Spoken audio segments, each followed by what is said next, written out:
Mic check, 1 2, mic check 1 2, mic check 1 2. Coming at you live and direct from an undisclosed location somewhere in the depths of East London. It is I, your guy, Agostino Zinga. Welcome back to the Random Show.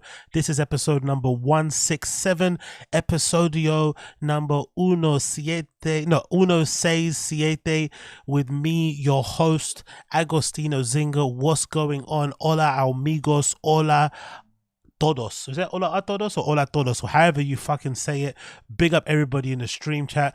Big up everybody hanging in there. Appreciate all of you. It's not bang on time, but it's earlier than usual. Usually I put these times up and I'm here half an hour later, so I think 5 minutes late is near enough to be on time. I still need to be more on time, so please forgive me for coming in a bit late. Could I say please forgive me for coming late, or do I come on time? Or is that pause worthy? Please forgive me for coming late, or do I come on time? Whatever it is, I'm coming on time, I'm coming late, I'm coming all over you guys. Let's go, let's fucking stream. Big up everybody, appreciate all of you. Wonderful to be here once again. You know the vibes, you know how it is. We've got a jam-packed day today, jam-packed day. So much to get into, so much things to do, so much time and all that good stuff. You know how it is, right? You just pull it out, mate. One day I will. You know me, I like to take a risk on this stream. I like to watch paywall content. I watch Netflix stuff. Like, I get copyright strikes all over the wazoo. You know, I take risks on this channel. I'm edgy, you know? I'm an edgy content creator, you know what I mean? Take the risk. I might just pull out my piece mid-stream one day. Fuck it, let's go, man, let's go. You know what I mean? I need to get those views up. Just pull out my thing. Do the fucking Bernie Mac joke, innit? Pull out my ting, the whole fucking screen goes dark. R.I.P. Bernie Mac, man. Fucking legend. But yeah, loads of you to talk about, things to get onto. Hope you're all doing well at the moment. Hope you're all doing nice and fine and all that malarkey. My face is looking a bit shiny because I've been doing a lot of that I've been doing a lot of like skincare shit. I've been checking out a lot of that looks maxing shit on YouTube and whatever, all that content. Had to look fucking sexy and hot and shit. And I've been doing some facials, you know, here and there. So my face is looking a bit oily than it usually does because I'm applying serums and shit. But you have to do it in the morning. You got to do it before you go to bed. It's fucking annoying, but it's actually looking not too bad. Even though my webcam's a bit shit, I'm looking kind of shiny, innit? Like, I've got a nice little glaze on my little thing going on, innit? So big up the looks maxing community. Looks maxing until we get to the fucking moon. I'm out here trying to look like Michael B. Jordan. I'm gonna get all cut up and shit, you know what I mean? Just like all lean and shit. And I'm gonna fucking go to America and I'm gonna fucking jack fucking Leanne Kreischer. I'm gonna get Leanne Kreischer and put her on my fucking shoulder and bring her back to the UK. You know what I mean? Looks max and shit. You feel me? I'm gonna go out there in fucking US and get fucking Leanne Kreischer's wrinkly ass and that's what I'm gonna be doing. Me and Leanne Kreischer. You know, you know the vibes. But yeah, big up everybody. Appreciate all of you. Thank you for hanging in there. I've seen some people in the stream chat say, they're gonna get pizza, they're gonna go get food, they're doing this. Honestly, you guys, man, that is the best compliment that you could ever pay me. Like when people say, like I put you on in the background while I'm doing my work and stuff, all that sort of good stuff. That is the best compliment you could pay me because I watch a bunch of streams.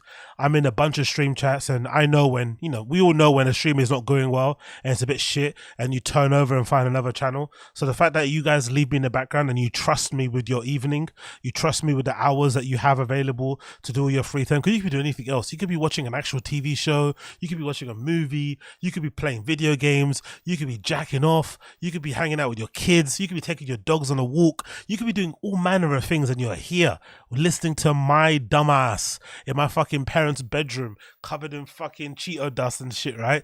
You know, my fucking dumb ignoramus ass. I really do appreciate you for hanging in there with me. So big up you, big up the stream chat, big up everybody that hangs in there and tunes with me, because you know what, without the stream chat, who would I be, eh? Who would I fucking be? But yeah, big up everybody, man. I appreciate all of you. One love, one love. So yeah, drinks are ready.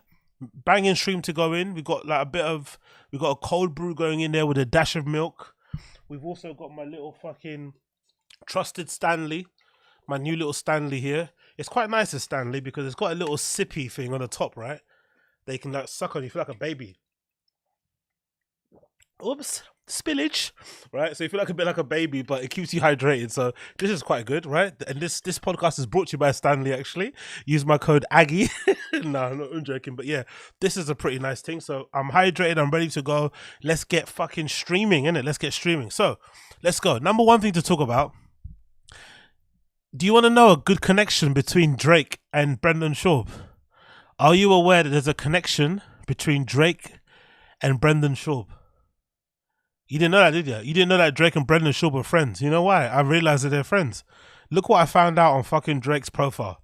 If you go to Drake's profile, Champagne Pappy, you scroll down to his latest post, which is announcing the release of his album, Scary Hours 3, that's due to drop very soon.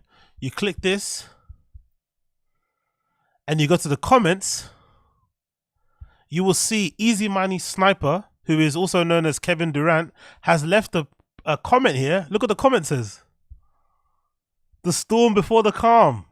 Do you remember who else said it like that? Who else said it like that? Who else said the storm before the calm? Yes, you guessed it. Fucking Brendan Schaub. Do you remember this? Look, back in the day, look, from the TFATK Reddit, he was posting a post like on Instagram stories before a show, and look at the caption. He got it all completely wrong. The cool before the storm. So when I saw that comment, it reminded me immediately of Brendan. The storm before the calm, the storm before the calm, and then the cool before the storm. Absolutely incredible, isn't it? KD is a fucking homeless cat. Imagine Kevin Durant is logged in. Kevin Durant is in the Papaverse. Kevin Durant knows his Chauvinese.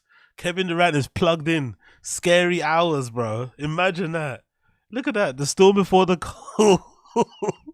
The storm before the calm, and then the cool before the storm. Honestly, when I saw this first time, I thought it was a typo. But then I got my phone keypad out. And if you do get your phone keypad out wherever you are, you'll realize the L and the M are nowhere near each other. So he actually thinks it's the cool before the storm. He doesn't actually know it's the calm before the storm.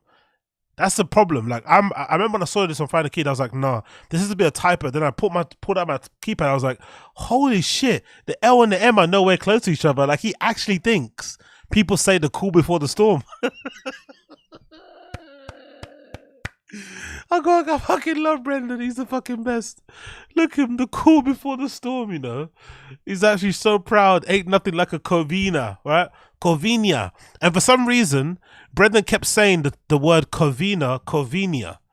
For some reason, he's not really good at his pronunciation when it comes to Spanish words, right? Latin things or whatever. But for some reason, he puts an accent on the N on here to make it sound Covinia when it's actually Covina. He kept saying Covinia. I was like, bro, why are you saying Covinia? Come on, man. Come on. Let's go, man. But yeah, that's Brendan. That's what he does. Who knows? He is a fucking really crazy. Exactly. Uche, he just goes, yeah, big up Uche in the chat. Big up Koila, my G's, holding it down in the fort there. Make sure all of you fucking crazy lot in the chat, you keep yourself well behaved. If not, Uche and Koila are going to come down with a ban hammer. And if they do, I back everything that they do. Every action that they take in a stream chat, I back it. And if I see you chatting shit, I'ma ban you too. All right? Cool. Keep all the knick-knack jokes, all the dark skin jokes, all the English jokes to the end of the stream, okay? Keep that when I'm not paying attention. Don't insult me at the start, insult me at the end, okay? That's all I ask. That's the only rule in this stream. Don't insult me at the beginning of the stream. Insult me towards the end when I'm not paying attention. Okay? Keep all your black jokes for the end. That's all I ask. Anyway, yeah, big up NJ Ranger, I see you. Big up Assad, I see you. Cloud K20, I see you. Brandon, I see you. Silux, I see you. Bang your fucking doors. LB, I see you. Tyler Durden, what's good? You know what the deal is. You know what the deal. So let's go. Next one. No jumper stuff. Have you guys been seeing what has been happening with fucking DIJON? So DIJON, this guy here, who's named after fucking Dijon mustard, this is hilarious, right? It's fucking fat shit. To be honest, in America, why do you guys do this to your fucking fat citizens? Why did these parents name him Dijon? Like after the fucking mustard. That's fucking horrible, man. Do you know what I mean? And then he looks like that. Anyway, DIJON was a person who wasn't associated with No Jumper. He was doing his own thing. He's known in LA because he does this like hip hop report card, thing for the West Coast, where he basically grades all the rappers and artists in the West Coast and basically, you know, specifies where they could improve and stuff. He's kind of like trying to hold LA artists accountable, make them step up, whatever it may be doing. He's trying to carve his own lane. It should be DJ Mayo. He's trying to carve his own lane. Anyway, he had a bit of a squabble with the original. No, sorry, let me backtrack. My brain is all frazzled. This guy DIJON had a beef with some ex No Jumper presenters, namely in AD and TRELL, because once during an interview he referred to them as employees as a diss, because they were basically putting it on him a little bit and he wanted to, you know, fire back. He called them employees, and that's been an ongoing beef between these two camps. He got on his stream recently and went off on them because they made another joke about him being an employee, about the employee thing, and they also brought up the fact that he now works at No Jumper. So he was insulting those guys for working at No Jumper and being employees. They left, and now he's now at No Jumper being an employee. So this is DIJON firing back at AD and T-Raw. It's really funny though. I love the rant because he's got a really funny voice. It's very squeaky and squealy and shit. So hear him trying to defend him, because it's really hard to talk tough when you sound like this. I think AKADEMIKS has the same issue. I remember Charlemagne saying AKADEMIKS' main issue is that he's fat. Because AKADEMIKS is fat, no one takes him serious. And I think there's some truth in it. Especially if you think about how like hyper masculine, toxic masculinity-ish, you know, hip hop is, especially in North America, especially in America where you guys are at, right? Most of you are watching. It's very male orientated, very macho. So Ak is a bit of a bitch because he kind of whines and complains and screams on stream, and DIJON the same thing because he has this really squeaky voice. There's something about you guys where you kind of have to have a little bit, you have to kind of be a little bit tough to kind of handle the media stuff. You have to have a little bit of edge to you. So I think DIJON's going to suffer because of the voice. But listen to DIJON speak. It's fucking funny.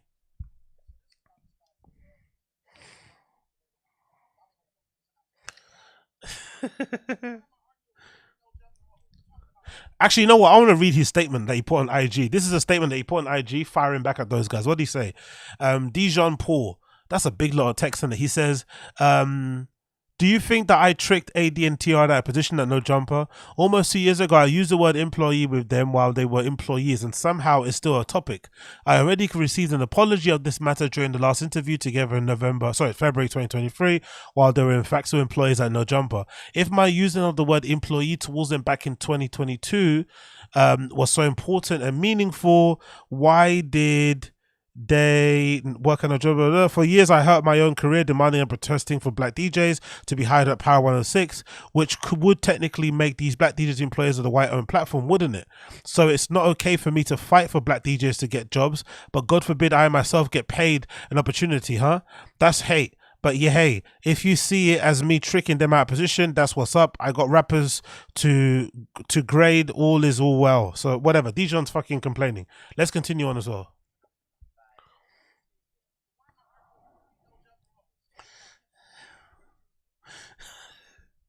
I love the other host that he's firing back at him. This is a really good exchange. Big up the person who made this. It is really good. Look how angry DIJON gets when another host at No Jumper calls him out for getting in his feelings. It's so good. Oh, no audio. Damn, no audio. Cool. Let me put the audio. Sorry. Sorry. Let's start again. I'll start again from the beginning. Let's go. This was my response to their clip. Almost 2 years ago, I used the word employee with them while they were employees, and somehow it's audio is king. Audio is king. the topic. 5 minutes later. But why am I arguing with 3 No Jumper hosts talking about hip hop? Yeah, because you chose to go up there. That's why you arguing with them about it. I was surprised when you did start making more appearances here. It sounded like I'm not working for no white man. The paragraph is kind of OD, low key. Oh, did I slip my wrist or something? Did they technically say your name? No. If it ain't directed, it ain't respected. It ain't respected either way. It's so touchy. I didn't hear nobody say your name. yo, cold nigga, man. If you was an employee in No Jumper, I called you an employee. That's it. So what? But you are one now, though, right? I'm a writer. You don't write. Taking it too seriously, man. Like, How you telling me how I'm taking something? He was like, who gonna whip my ass? What? Now I'm asking that. I'm a comment under the paragraph. Hear that again. Who gonna whoop my ass? He sounds like a fucking Teletubby, isn't it? Who gonna whoop my ass? Let's hear him again. I love his voice, man. He's like, you know, on Call of Duty, I've seen Call of Duty streams. Have you seen Call of Duty streams? Like, or people that play online on Call of Duty, they fucking go crazy in lobbies, right? With the fucking voice chat and shit. You know, mad niggas and fucking, you know, whatever, monkey noises and shit. They go fucking crazy with the racism. But have you heard the insults that they do sometimes? Where somebody will say, you sound fat. It's like a thing I heard some people say, you sound fat or something. And unfortunately for DIJON, he actually sounds fat, innit? That's a problem. He actually sounds like a walking, breathing chicken wing. If you close your eyes, he just sounds like a chicken wing. I don't know what it is about him.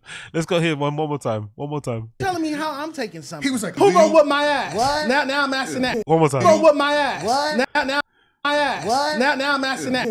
Who gonna What? Now, who gonna whoop my ass? Let me put that down to 480 quickly. This the fucking bit rate. who gonna whip my ass? What? Now I'm asking that. I'm gonna comment under the. Who gonna whoop my ass? One more time. Who gonna whip my ass? What? Now I'm asking that. I'm gonna comment under the paragraph the when I get out of here. Please, so I can block your motherfucking page. I'm gonna comment sick of sassy. your motherfucking sassy S-A-S-S-Y. I'm glad you can motherfucking spell, nigga. Spell something else. Why does a guy that sounds sassy get annoyed and get triggered when someone calls him sassy? Like, DIJON has to know that he sounds a bit sassy when he's going after these guys the way he's going after. Come on, man. You can't get annoyed when someone calls you this thing that you actually are. It's no big deal. You know what I mean? Just embrace it. It doesn't really matter if he's sassy. Who gives a fuck? But he's actually really, really, really, really taking offense to it. Like, who gonna whoop my ass? How about that? Who gonna whoop my ass?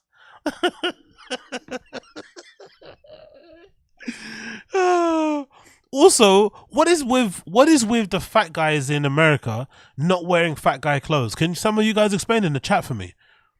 I would imagine if you've got a lot of fat people in America, you probably have a lot of clothing shops that sell a lot of like fat people clothes. Like I can imagine in the US, your XL is a lot bigger than our XL in the UK. So technically, if you're fat, you could probably find more fashion that suits your shape than in the UK because there's a lot of people there that are really big and wide. So why do people that are fat in America not like to wear shirts that fit? Like, why is DIJON wearing a shirt that looks like it could fit me and it's like stretching for dear life? You know what I mean? Why would you do that? It seems like a trend. Even Flacco back here, he does it too. He doesn't wear, like, if you're fat, just wear clothes that flatter your shape. Why are you going to wear clothes that make you look fatter? You know, it doesn't make any sense. Like, you stuff that kind of rocks. You know what I mean? I don't know, man. These guys are out here trying to wear like Pete Doherty type shirts and shit when the body's not bodying for it. Do you know what I mean? It's like, I don't know. Maybe hey, I don't know. Hey, let's continue. Who gonna whoop my ass? The sassy bit is the best. Let's rewind to the sassy bit. The guy in the back calls him sassy, and he's like, to be fair, let's take a step back. In America, I've seen a lot of media and stuff online. It seems like sassy in America is like your way in the States of being able to say a bunch of sticks without saying it, because obviously you're not, you know, it's not the kind thing to say, call somebody a bunch of sticks. So you basically say sassy as an excuse. It kind of feels like a diss. It's basically like you're insulting somebody and saying, oh, you're gay. You know what I mean? That's basically what you're doing in America with the sassy term. But I also think sassy is quite descriptive because some guys are sassy. I think I have my sassy tendencies. Probably. I probably have a little bit. I probably have like 20% sass in my fucking sauce, right? I mean, I probably have a couple fucking drips of sass in my fucking butt cheeks, I'm sure. But it's a good way to describe somebody because, you know, some guys are sassy. Case in point. So I don't understand why he takes it as a trigger. When you're sassy, you know you're sassy. It kind of just is what it is, isn't it? But it seemed to really affect DIJON. Under the paragraph the when I get out of here. Please, so I can block your motherfucking page. I'm a comment sick of sassy. your motherfucking sassy S-A-S-S-Y. I'm glad you can motherfucking spell, nigga. Spell something else. I'm glad you can motherfucking spell, nigga. Spell something else.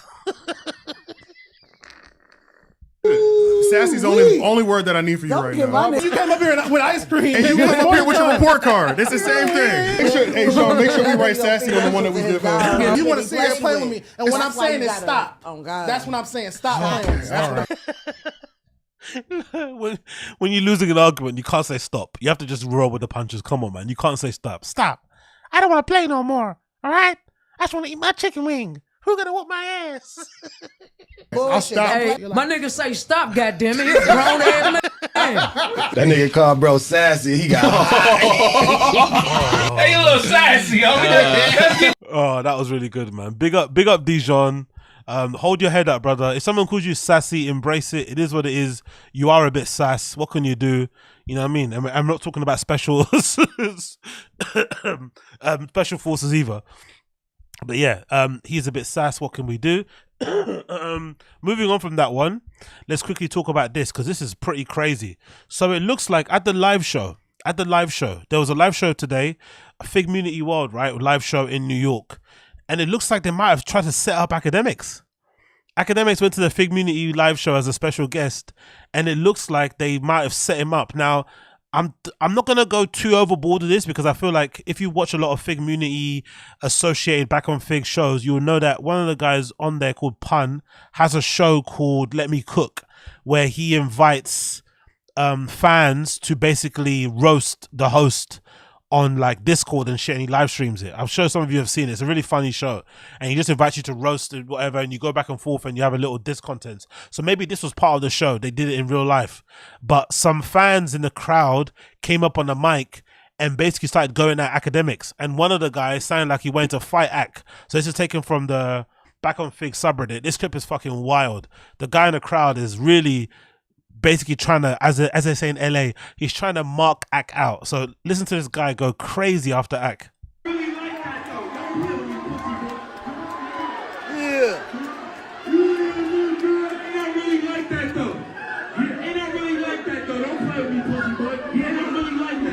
And there's AK. You see, I'm starting to believe what Charlemagne said. Because don't get me wrong, all these guys on stage are fat, right? You got Duno, Pun, AD, they're all really big dudes. But I think there's something about AK, the way he looks, the hunchback, the weird beard, the fucking fat boy skinny jeans, the awful fashion sense, such as that he just wears whatever he wears, right? Or he's got those awful fucking chat nigga box logo Supreme t-shirts on. He just looks like the stereotypical like keyboard warrior. I think Charlemagne was right. So my comment would be this. Not only do I think AKADEMIKS gets a lot of hate online because he's fat and looks the way he does, I also think people just aren't scared of AKADEMIKS. I think AKADEMIKS needs to put it, I've said it before, I think AKADEMIKS needs to just put it on somebody. He needs to fight one person, beat the fucking brakes off of them, and everybody will respect him. It's sort of like, do you guys remember when you were in school and there was a bully, or maybe the bully was bullying you? And you felt really afraid, because usually in my school, or if growing up in England, a lot of the bullies where you grew up with were really shouty. They'd like, when you were younger, you don't have to fight. You assumed if you were really shouty and you were really aggressive with your speech and you made a lot of noise, that it made it seem like you were really scary and you could fight and you were dangerous. When really the reality was that person was scared to fight and they were just trying to scare you with their fucking tone of their voice. So what would happen is that if you would fight back, you'd say something back to that person or you'd punch them back, usually they'd leave you alone forever because they were scared to fight. So I think AKADEMIKS has to do that.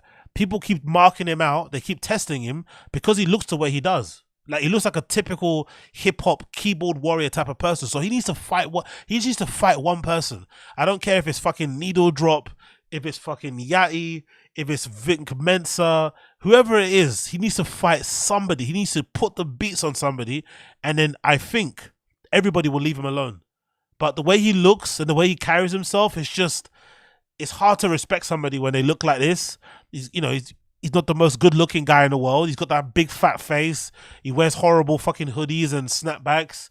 He gets marked out by all the girls that he's with and stuff. He shouts at women. All these little things make him sound like a PUSSY. So I think in order to fight back, he needs to just fight somebody. It doesn't matter who it is. Even if it's someone's mum, just beat them up.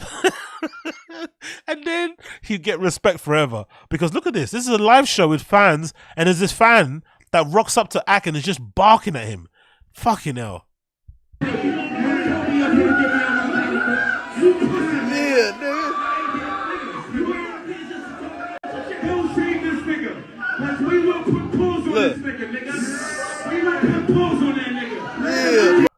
Press that nigga. Hey, throw his scandalous, you bitch ass nigga. We're gonna fuck that nigga in the ass. We're gonna put paws on that nigga. We're gonna pull his hair back like he's a bad bitch, and we're gonna clap them cheeks. We're gonna fuck this nigga. We're gonna put paws on him. No paws.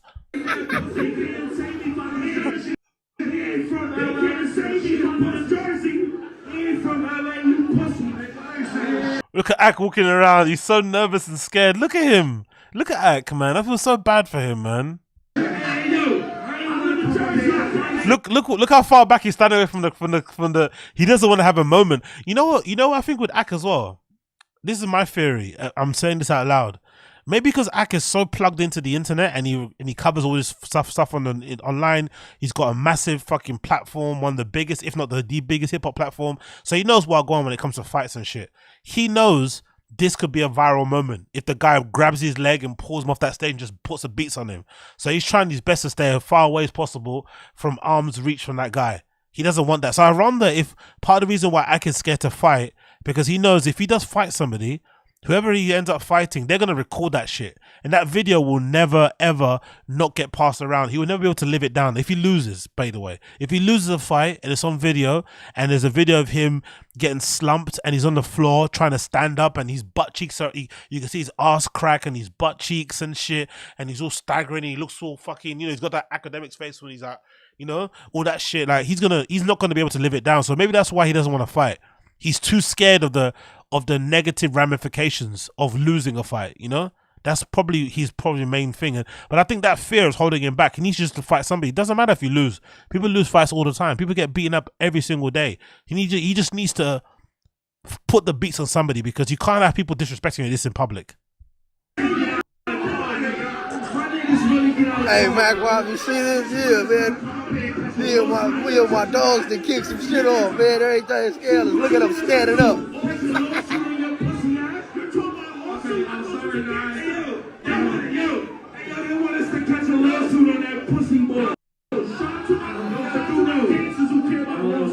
Jesus. Oh, now he talking about a lawsuit.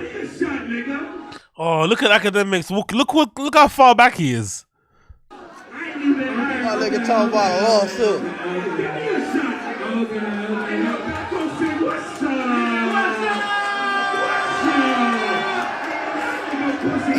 This nigga Mac trying to see the look on his face. That nigga said zoom in some more.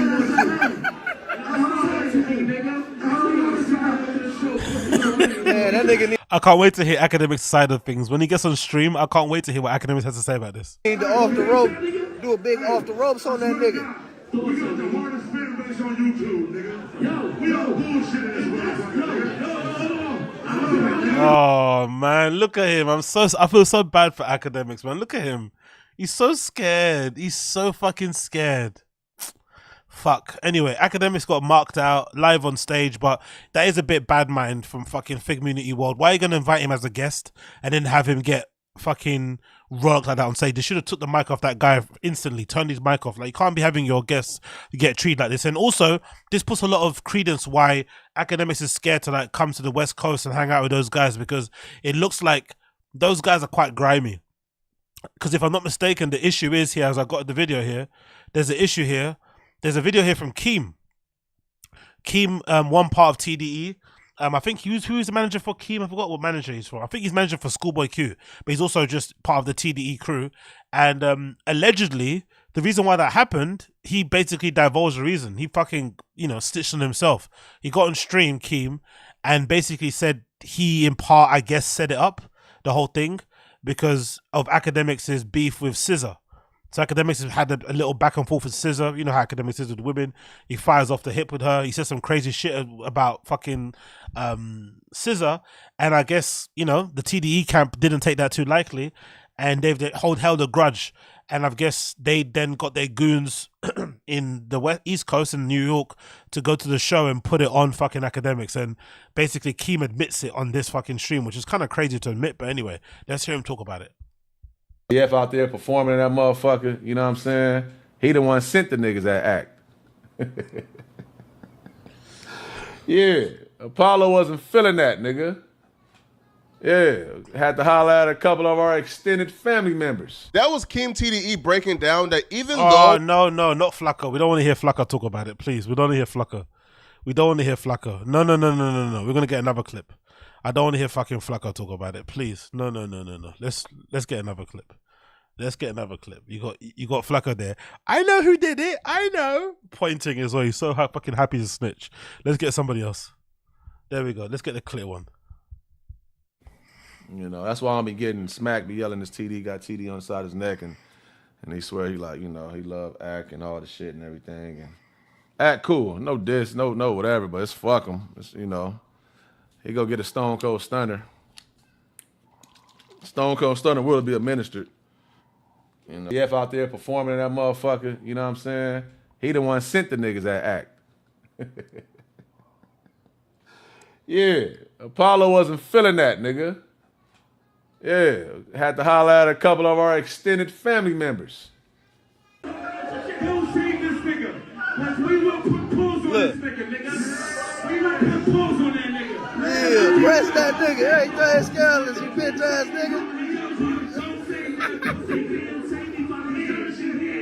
nigga. Someone said, Brandon says translation. Translation is this. AKADEMIKS, this guy on stage, had been saying some mean things about SZA, an R&B singer who's signed to the label TDE, formerly Kendrick Lamar's old label before he went quote-unquote independent. The guy that you see here early, this dude here, his name is KEEM. He's part of TDE, the same label as SZA. When he heard what AKADEMIKS said about SZA, he wasn't too happy. So, allegedly, KEEM is admitting on this video that he got some of his goons from the East Coast in New York to turn up to this live show where AKADEMIKS was going to be at and say all these mean things to AKADEMIKS in retaliation to what AKADEMIKS said about SZA, the R&B singer. Do you understand now? That's basically it in like a normal non-colloquial speak, right? Normal non-nigger speak. That's basically what happened. Yeah, press that nigga. Everything scandalous, you bitch ass nigga.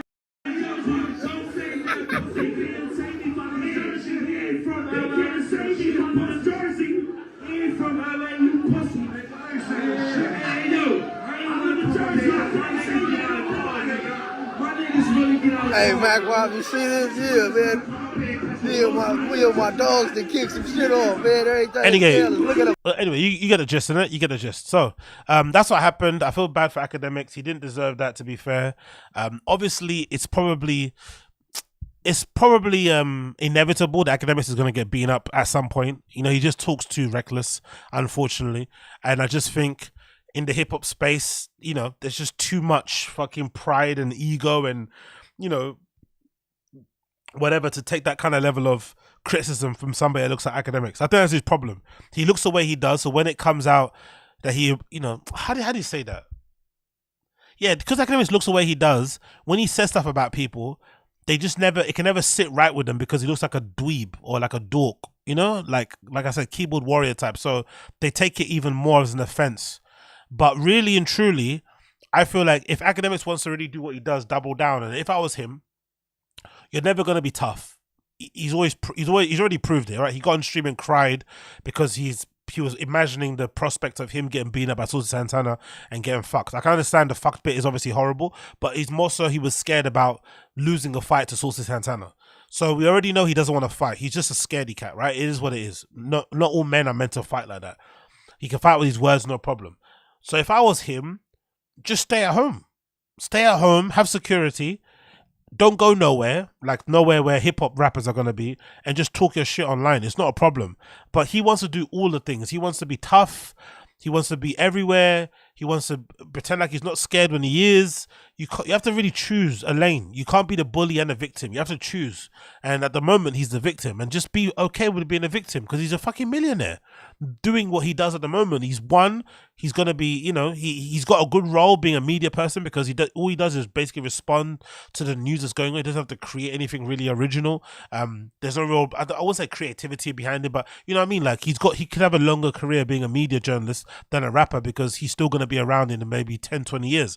just double down on what you do. Have security, stay at home, stream, talk your shit on stream, and then keep it moving. You don't need to be in and amongst things and prove you're tough, because you're not.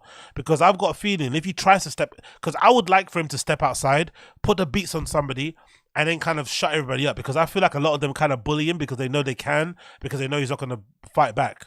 But I also have a feeling that he's so pussy, if he tried to fight somebody, he might get really beaten up, because once he's the kind of person who I think legitimately has never been punched in the face once.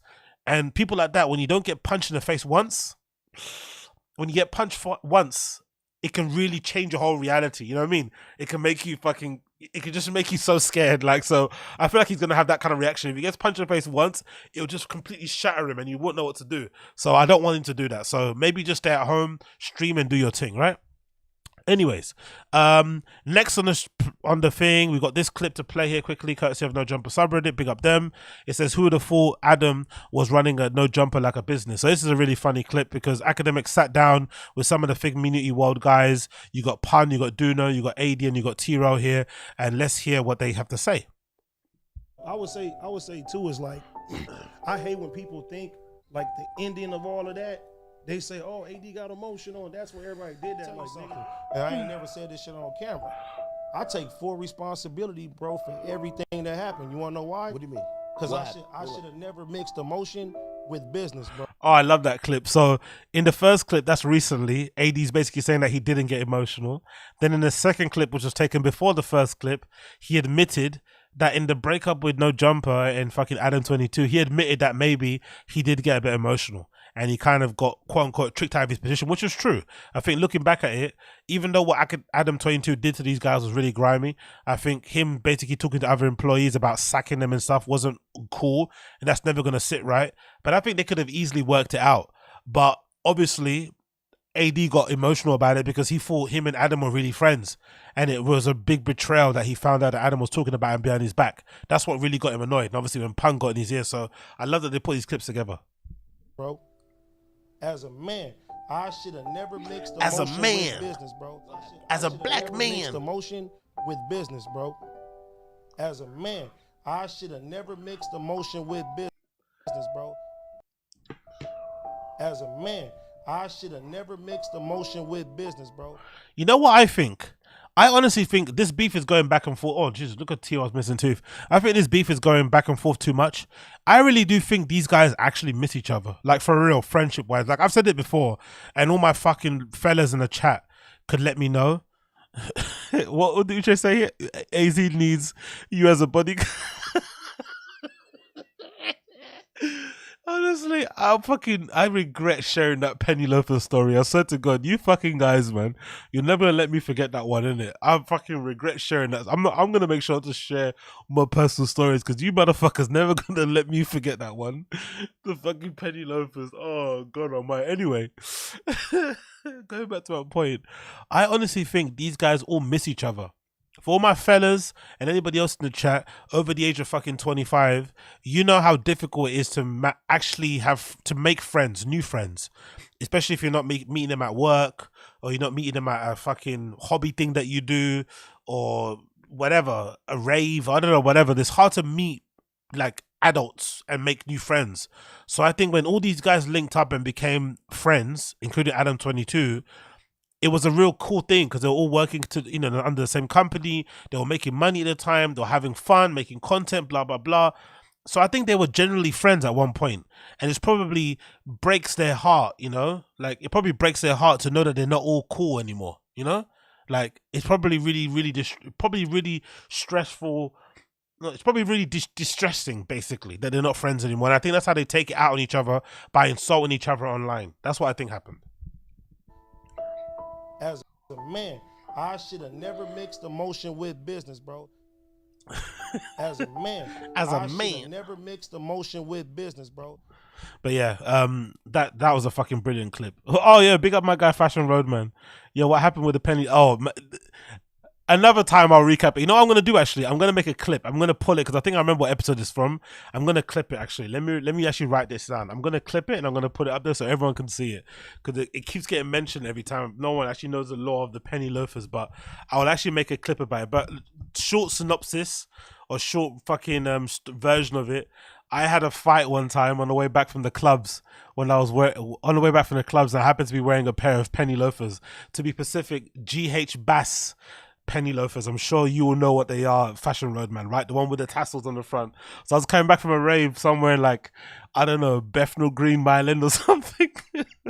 And I got into a fight in the middle of the road with some Asian guy in a car. Like, I think I was walking across his car and I think he cut across me, and I did, you know that thing that you do when you're thinking you're fucking bad and you got a bit of drinks in you, you kick the door or the side of this car or something, like, oh, what are you doing? You come close to me. Well, this guy was on smoke, so he fucking drove up and pulled over, right? And he jumped out of the car, and it was just that young Asian dude, like, and I think he might have been like 21 or like 19. Like, he looked like he was in shape and ready to go. So he rocks up to me and stuff, and we just started throwing hands in the middle of the road, and it was wet, and I was slipping all over the place. I couldn't keep balance and shit, right?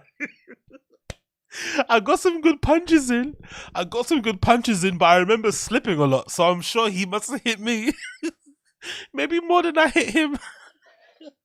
And we kept fighting, right? And then some African guy, some African uncle out of nowhere. I think he was like, yeah, some African uncle out of nowhere. I think he came in and stopped us. And then when he stopped us, I think we were both running out of breath. And it was kind of like, you know, when someone stops you and you like, you both kind of like are happy someone stopped you, because I was you know, to put it honestly, I was full of fucking whiskey and some other class A substances.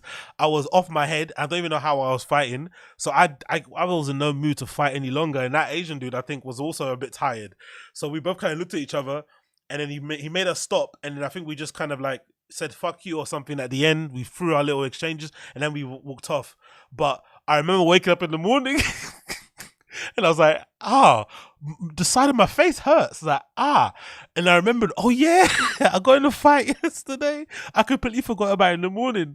My face was feeling kind of sore, so I'm not too sure who won. All right, I don't know who won. But what I remember is that I didn't get dropped. I remember hitting him a few times and he was getting knocked back and stuff, but I also remember slipping a lot. So I'm sure he must have knocked me a few times. But I got into a fight on the way back from the club. This must have been like 4 a.m. walking back home. Honestly, it was so embarrassing, man. I woke up in the morning, like my face was all sore and it hurt a bit. And I couldn't really move the side of my mouth too much. But yeah, big up the penny loafers gang. You know what I mean? Fighting in penny loafers. But honestly, if I'd have had my Air Force Ones on my Dr. Martens, I would have taken them out. You know what I mean? It was the shoes. It wasn't my inability to fight. It was the shoes.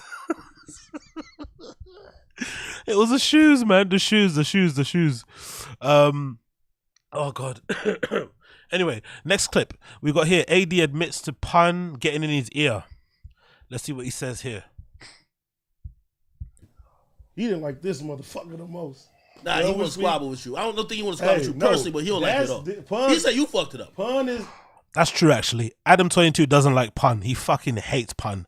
And for good reason, too, because pun was the main person getting in AD's ear about the breakup. I think he saw the wood for the trees earlier, right? He basically noticed how snaky and, you know, just slimy that Adam22 is, because he is. I think Adam even would admit it himself. And I think pun saw it as an opportunity to also kind of, you know, for them to kind of get and do their own thing, to be fair, you know? And plus, if you think about it, pun benefited the most, didn't he? Pun honestly meditated about it the most. Oh, sorry, benefit from it the most. I think so. I swear he did. What are you guys saying here? Like those two Indian guys going back and forth saying fuck you. Yeah, exactly, Uche. Exactly. AZ here fight Aziz Ansari. Honestly, I swear to God, like, I remember when he came out of the car, I was thinking, fuck. I first remember, I was like, shit, he was kind of tall, he was in shape, you look young. I was like, oh shit. Because if that was a dad, I would have fucking mopped the floor with him. As soon as he comes over to me, I would have kicked him in the chest.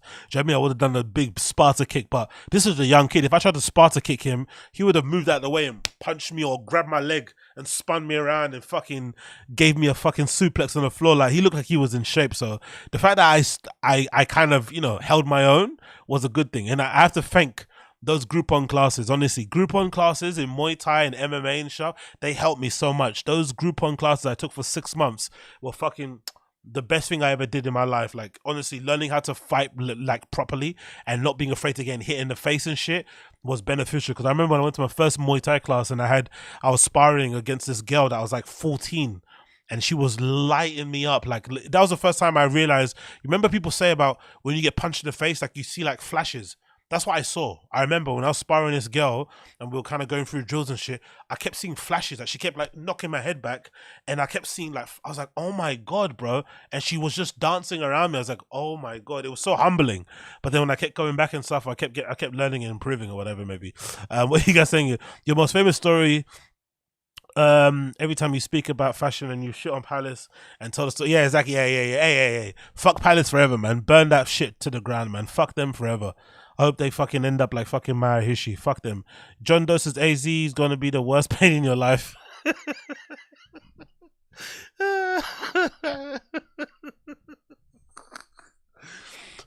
I'm just glad there's no footage of it. You know, there's no videos of it because it's probably embarrassing seeing me in my fucking slim gyms, like in my slim jeans, sorry, with my fucking white socks like I'm Michael Jackson and loafers on. You know what I mean? Sliding all over the place, like horrendous.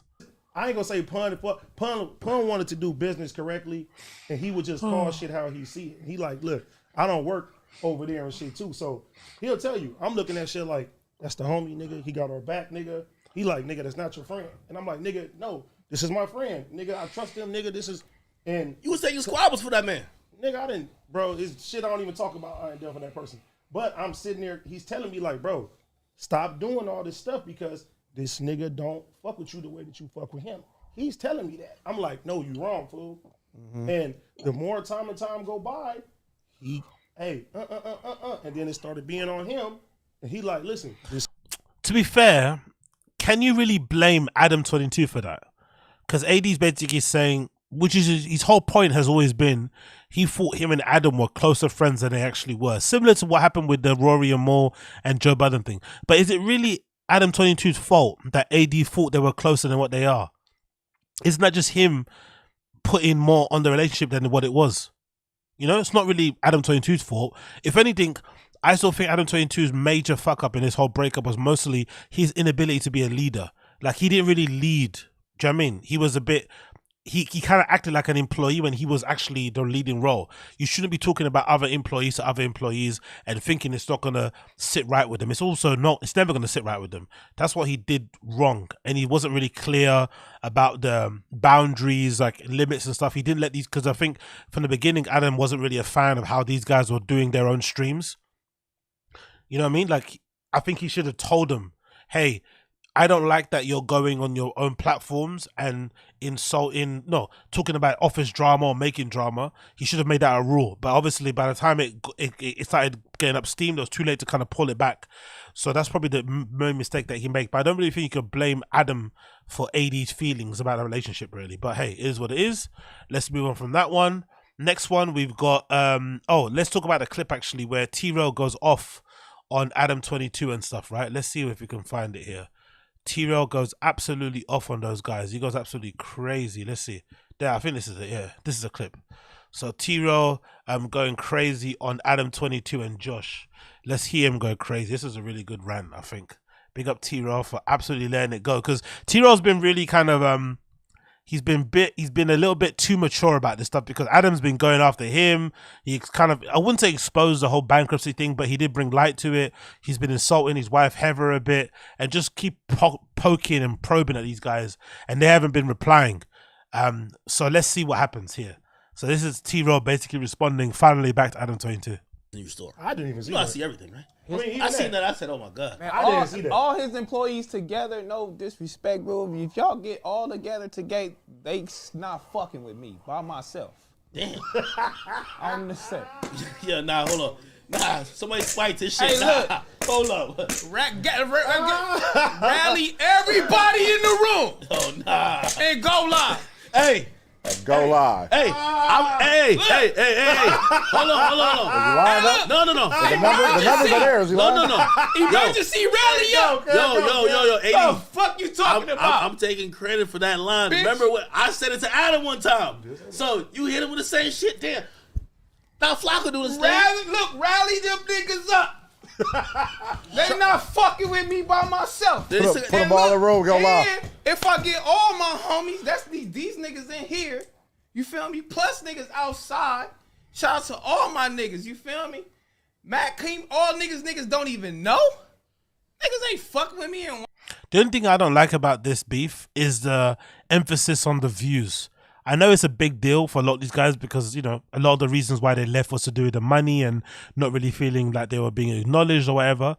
But I feel like they should be probably stunting on those guys more when it comes to the content and saying, hey, we make better content than you guys. Say, look, since we left No Jumper, which is true because I haven't really been watching No Jumper since all these guys left, but I also haven't been keeping up with all the platforms because they've all got their own little individual platforms that they use, right? Pun's got Ace Boys, AD's got Community with Ace with Pun, and he's got Back on Fig, right? TRELL. So I think they should be stunting or letting their nuts hang on Adam 22 more so on the quality of their content, saying, look, since we left No Jumper, your place hasn't been the same since. And that's more of a way to go as opposed to the numbers. The numbers thing, it doesn't really, you know, whatever. It is what it is, but hey. Big up Robert Henry Poet. Yeah, exactly. John Africa did break it up. Exactly. John Africa. Hey, you want some more Bacardi? it's lit. Cook, nigga. Ain't nobody fucking with my crew, nigga. This Talk what we about wait on. Let's go up. Let's see. We go. This the challenge. Challenge this. Put them niggas in the room plus you, cuz. Plus my niggas. Go live at the same time. See what it do.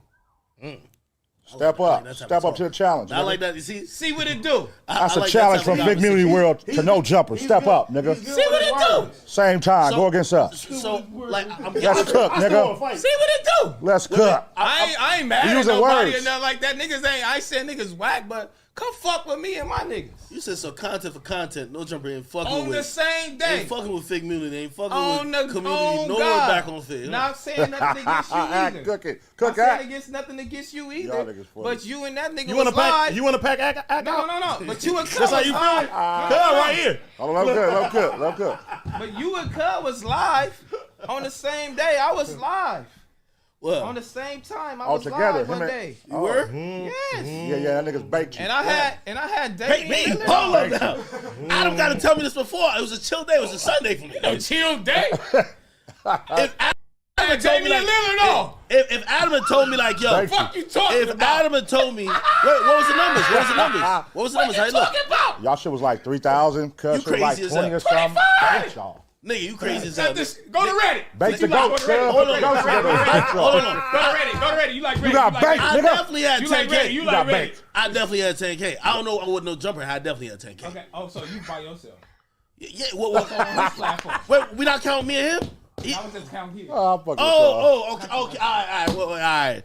Cuz on 3 different platforms too. Yo, hold on. Nah. Look, actually, what I'm the just fuck here. going on? I've been here with Axel. No, you know what it is? Hey man, shout out to Prime. 'Cause this shit got me want to sock a hole through the wall Yo, right now. I'm gonna be honest. I think Adam. AD trying to fucking twerk for that Prime sponsorship. Gross. Hold on. Wait. I'm not copping no pleas to Adam, but I'm gonna play devil's advocate a little Y'all bit. niggas crazy. Maybe I think he's not in the live game no more because I think they do mostly premieres. Yeah, because you can't fuck with us. She ran him out of bed. Oh shit. Nigga, that's why. So pre-record that shit or premiere that shit or whatever the fuck you gonna do. We gonna go over here and do our thing. You do your thing. Leave us alone. But if you want to do all of that, you want to say who? Hey, you dripping shit on yourself. Yo, hold on. Sorry, you know what I mean? Yo, you got to tell me Crazy, too. nigga. Yo, I think the Anyway, you get the gist of that, right? And then Adam 22 actually responded to some of the insults that were thrown his way.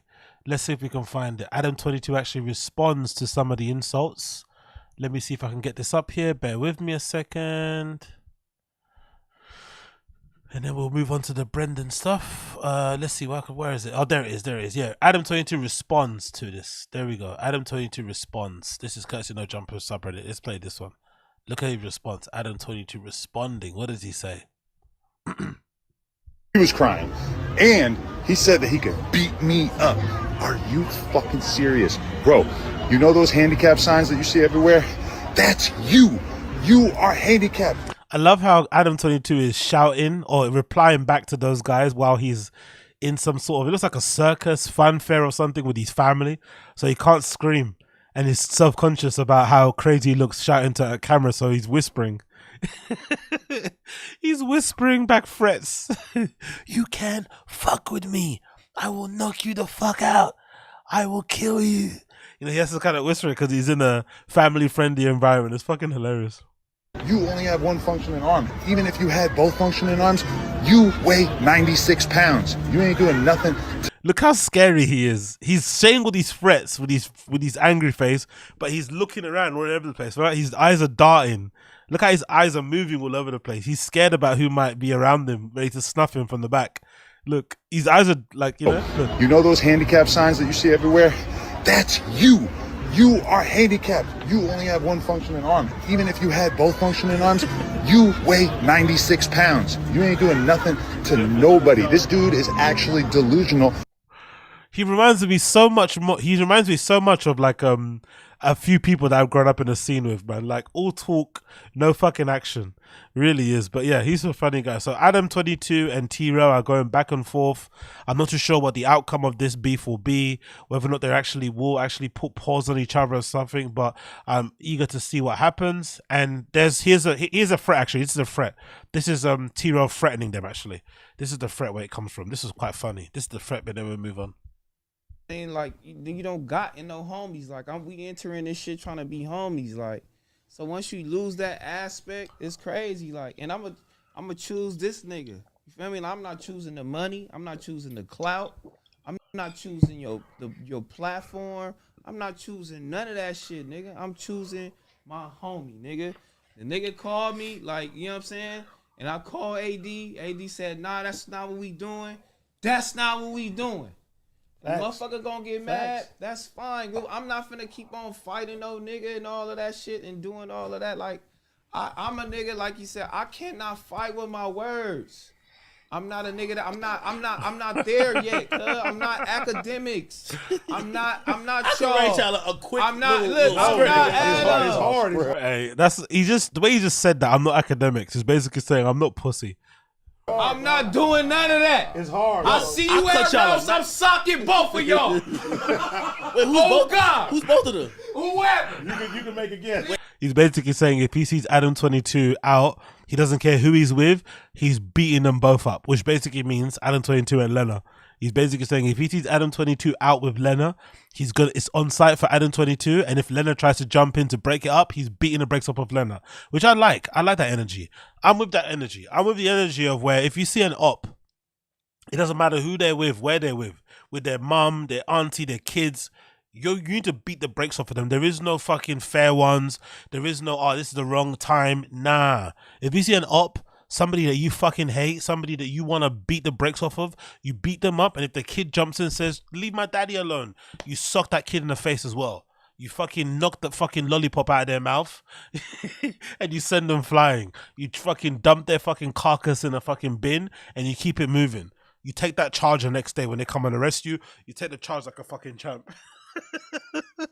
That's what you do, okay?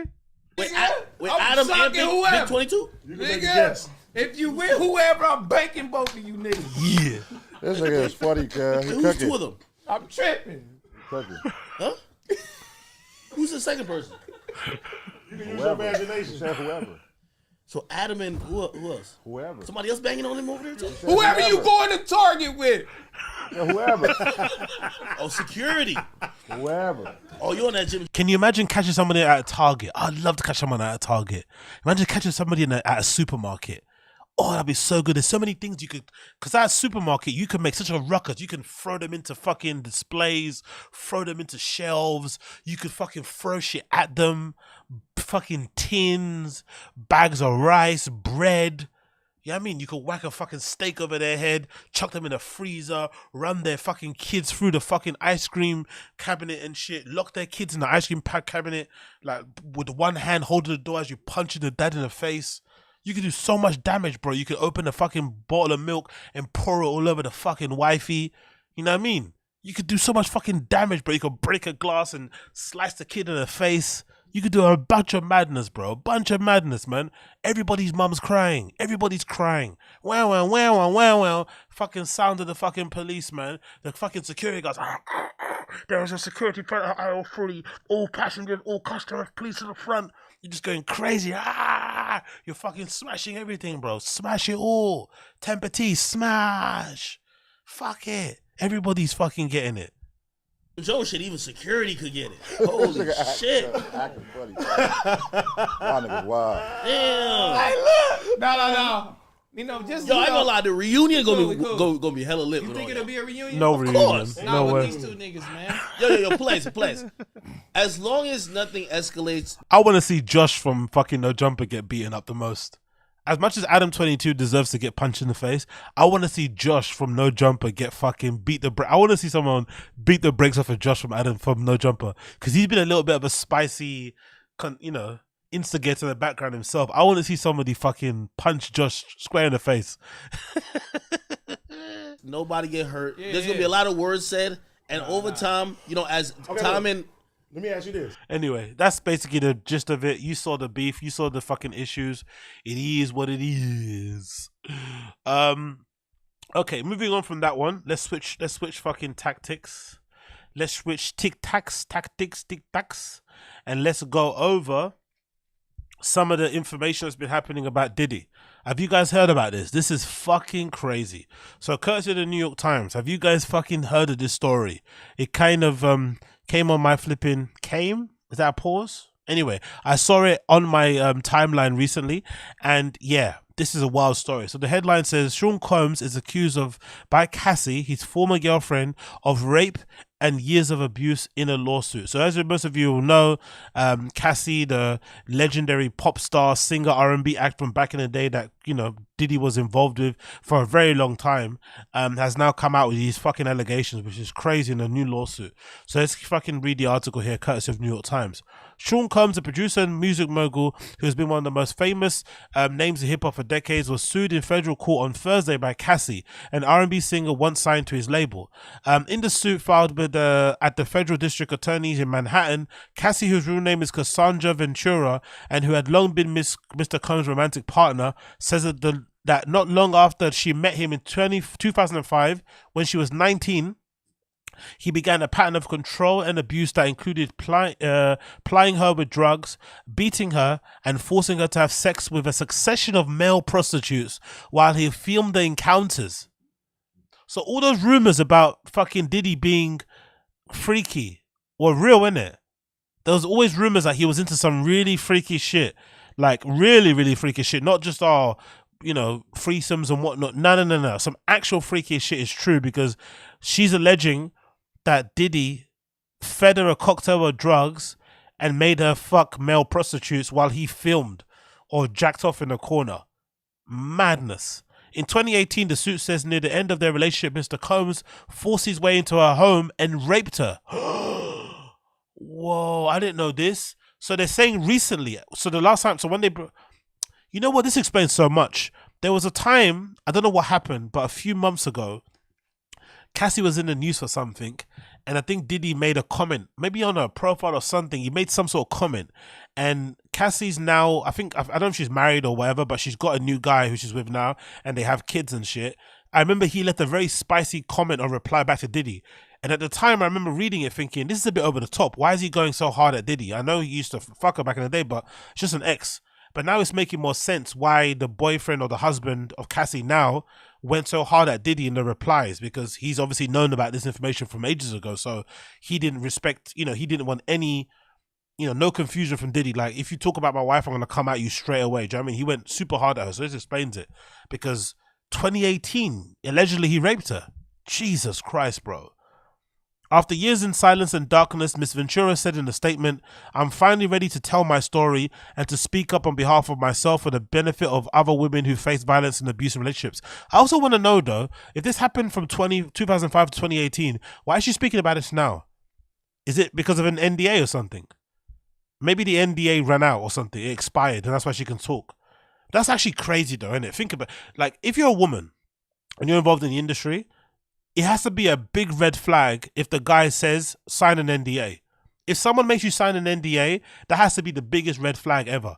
I think you can have like non-verbal NDAs, like technically in your head, where you don't want to waste the opportunity by going out and blurting things out because you want to be invited back. Like, because I think to myself sometimes, if I was one of those bachelor type of dudes, right, I would want to treat women amazingly and make them have a good time so that they could keep coming back. Because sometimes going out, looking for random girls to, you know, to fuck or to hook up with, if you're that bachelor type, it can be a bit tiring, isn't it? It's a bit exhausting to keep going out all the time. So why not have a nice, because again, if you want to live that kind of hedonistic life, why not have a roster of girls that you can always depend on?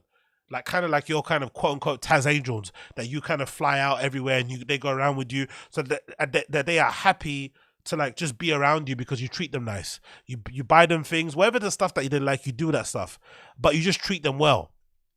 You treat them so well, they don't want to go and speak to the media because they want to be invited back again. That's probably the best way to go about things. But I feel like the guys who will give you a paper to sign, they are the ones that you should be worried about because most likely they're going to be into some fuck shit. That's like those guys in the fucking Middle East that shit on girls' chests and shit for money.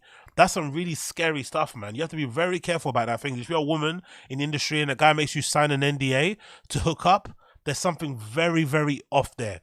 Because if you're both mutually, if you're adults and you're both consenting to having a good time, you know, she's okay to like, you know, give up whatever she wants to give up sexually or romantically to hang out with you. You're willing to spend money on her. Why do you need to, you know, sign shit to like for her to shut up and not speak about the experience? Is it going to be that bad? I don't know.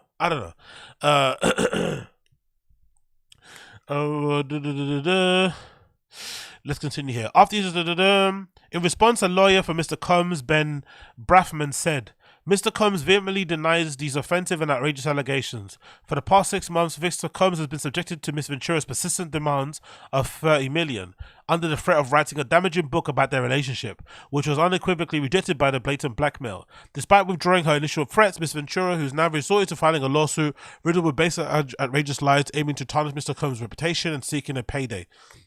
Which is understandable why Diddy's lawyer will say that. You can't protect your client. But I think if you're looking at this objectively, Cassie's been with, she was with Diddy the longest, except for his like baby mothers and stuff, right? And she, I think, has been really good at staying out of the limelight. As soon as she broke up with Diddy, she kind of disappeared. She wasn't really around that much. So I'm leaning to believe in this story because she wasn't clout chasing as soon as it ended with Diddy. She could have easily gone on radio stations and spoke about him or not spoke about him and just been around, do you know what I mean? But she purposely kind of stepped out of the limelight to live a somewhat quote-unquote normal life. So I'm more prone to believing this is true because of that rejection of the limelight, because she's a good-looking girl, she's got plenty of stories to share, she's probably an interesting person, I think, away from the camera. She could easily be around doing whatever she's doing, like being a media person, but she didn't. So the fact that she's coming out now, I feel like there's a bit more weight to it, personally. And it also explains, think of Diddy's actions in the last few years. He's been on this fucking Mr. Love shit. He's been trying to spread positive, all this sort of like really trying too hard shit. It makes me feel like maybe there's some truth to it, personally. What are you guys saying in the chat? Let me just quickly scroll here. Once again, AZ is the real fresh and fit, lols. No, I don't want to be like those guys at all. No, thank you. Didn't Kim Porter also accuse him? Yeah, exactly, Josie. Exactly. Yes, true. R.I.P. fucking Kim Porter, man. The way she passed was really odd as well and sad. Like, out of the blue, allegedly, according to a toxicology report, there was no, like, you know, drugs. There was no drugs that caused her death or some shit. No weird foul play. So, I don't know if that's like her dying of a broken heart or something, but that was really sad how she passed away, man.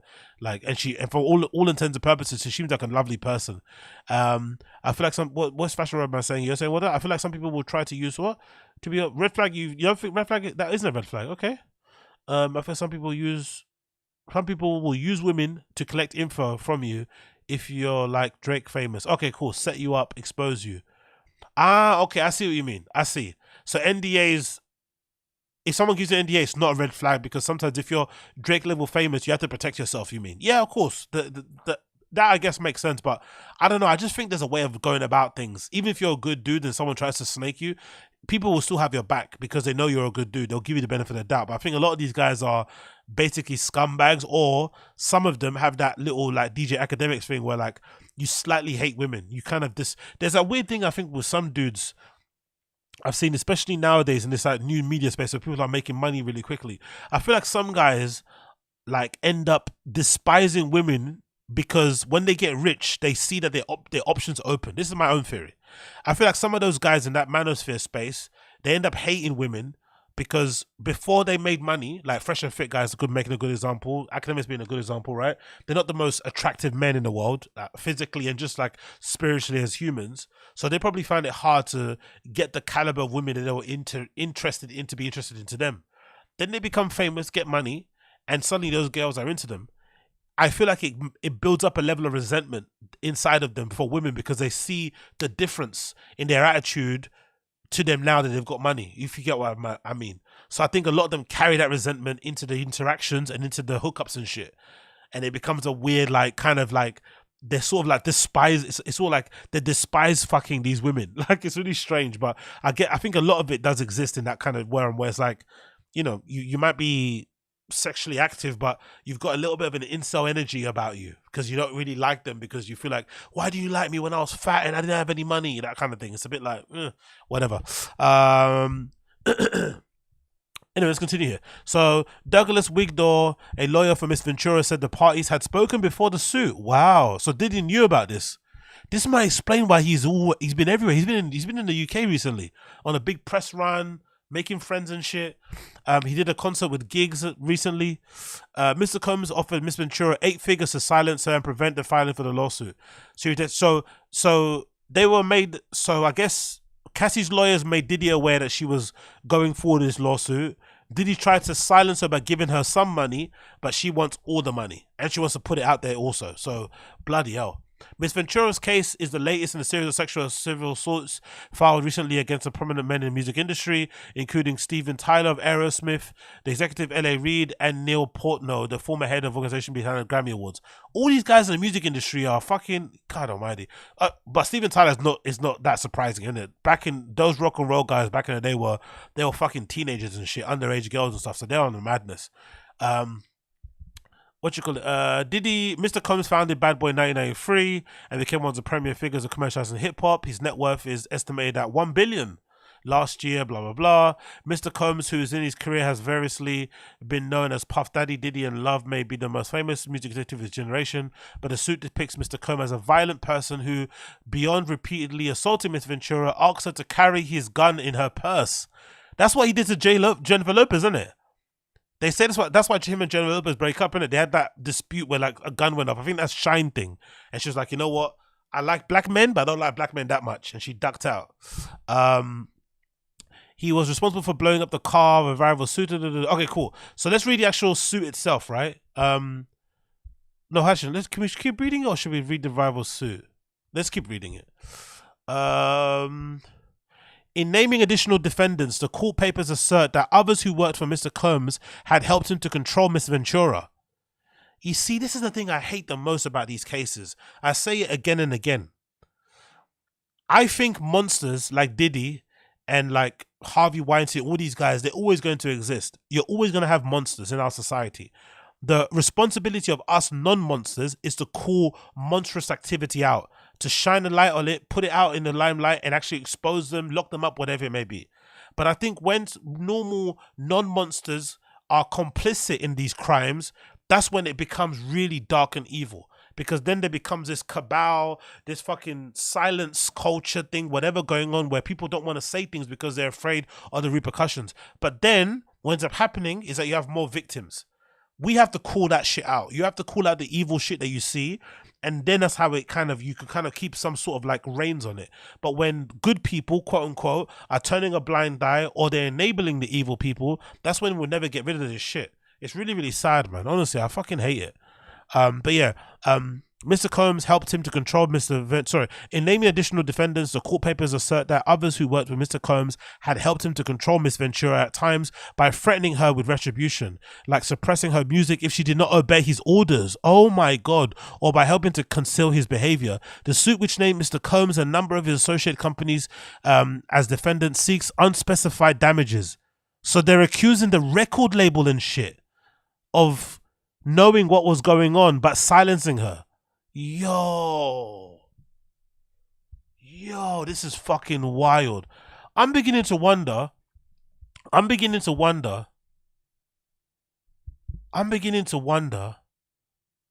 you remember when Diddy's got an ongoing case at the moment, a dispute with Ciroc, or the brand that owns Ciroc, I think, which is Diageo, right? I think Diageo owns Ciroc. He's having an ongoing dispute with Diageo because he feels like he's owed more money for blowing up Ciroc. I wonder. Oh yeah, big up NJ Ranger. Appreciate you, brother. Thank you for super chat. Clarification, you give the advice those MFs should be giving. I appreciate you for spitting that real, from a real dude, instead of incel grifting. 100. Thank you, brother. Appreciate you, NJ Ranger. Thank you for the fucking support, brother. I was gonna say, I wonder if Diageo parted ways with Diddy or didn't want to renew because of this was happening in the background. I wonder if Diageo knew, because those big companies, those big liquor companies, those corporations, they are multi-billion-dollar fucking, behemoths. I wonder if they knew. No, so Josie, he's not. I don't think Diddy's he doesn't own Ciroc anymore. He never owned it anyway. Ciroc was owned by Diageo, but they brought. Yeah, Ciroc is really good, really fucking good. But if I remember correctly, Diageo was selling Ciroc already, but they brought him on board to kind of push it, market it. Then he started to make the other flavors. I think he made all the exotic flavors, like the pineapple and mango, all this sort of shit. But the brand itself is owned by Diageo. But Diddy, I think, was currently suing them because he feels like he's owed more money or some shit like that. But yeah, Ciroc is fucking beautiful. It's really tasty, to be fair. But I wonder if Diageo knew about this and that's why they broke the agreement. I wonder. Let's continue. There's Cassie there, absolutely beautiful young lady. And like I said before, she's kept herself out of the limelight, bro. You don't really see Cassie around. She's not really at industry events. She's not on the radio show. She doesn't do podcasts, tour, email, interviews and shit. So I'm beginning to think that this is probably true because she's kept her head down and minded her business. So and obviously it's come out this time too. So it feels like maybe the NDA expired or something. And probably they're gathering information and, evidence and stuff. Because if you go after someone like Diddy, you have to make sure you dot your I's and cross your T's. Imagine if this is the thing that brings down fucking Diddy, not the Keefe D stuff. All of us thought that the Keefe D stuff, right, and the confession from him and maybe his connection with the death of fucking Tupac would be the reason why he goes down. But maybe it's this. Jesus Christ. According to Miss Ventura's suit, she was swept into Mr. Combs' jet-left lifestyle not long after meeting him and signing with Bad Boy, when she released her debut album in 2006. But the suit says he soon began to assert extraordinary level of command over her life. In addition to controlling her career, he paid for her car, apartments, clothing, and even had access to her personal medical records. What? According to the suit, the results from an MRI scan she had for memory loss, possibly caused by drug use or by beating she said she suffered from Mr. Combs, went directly to Mr. Combs. So she's alleging that Diddy beat her so bad she lost her memory. Wow.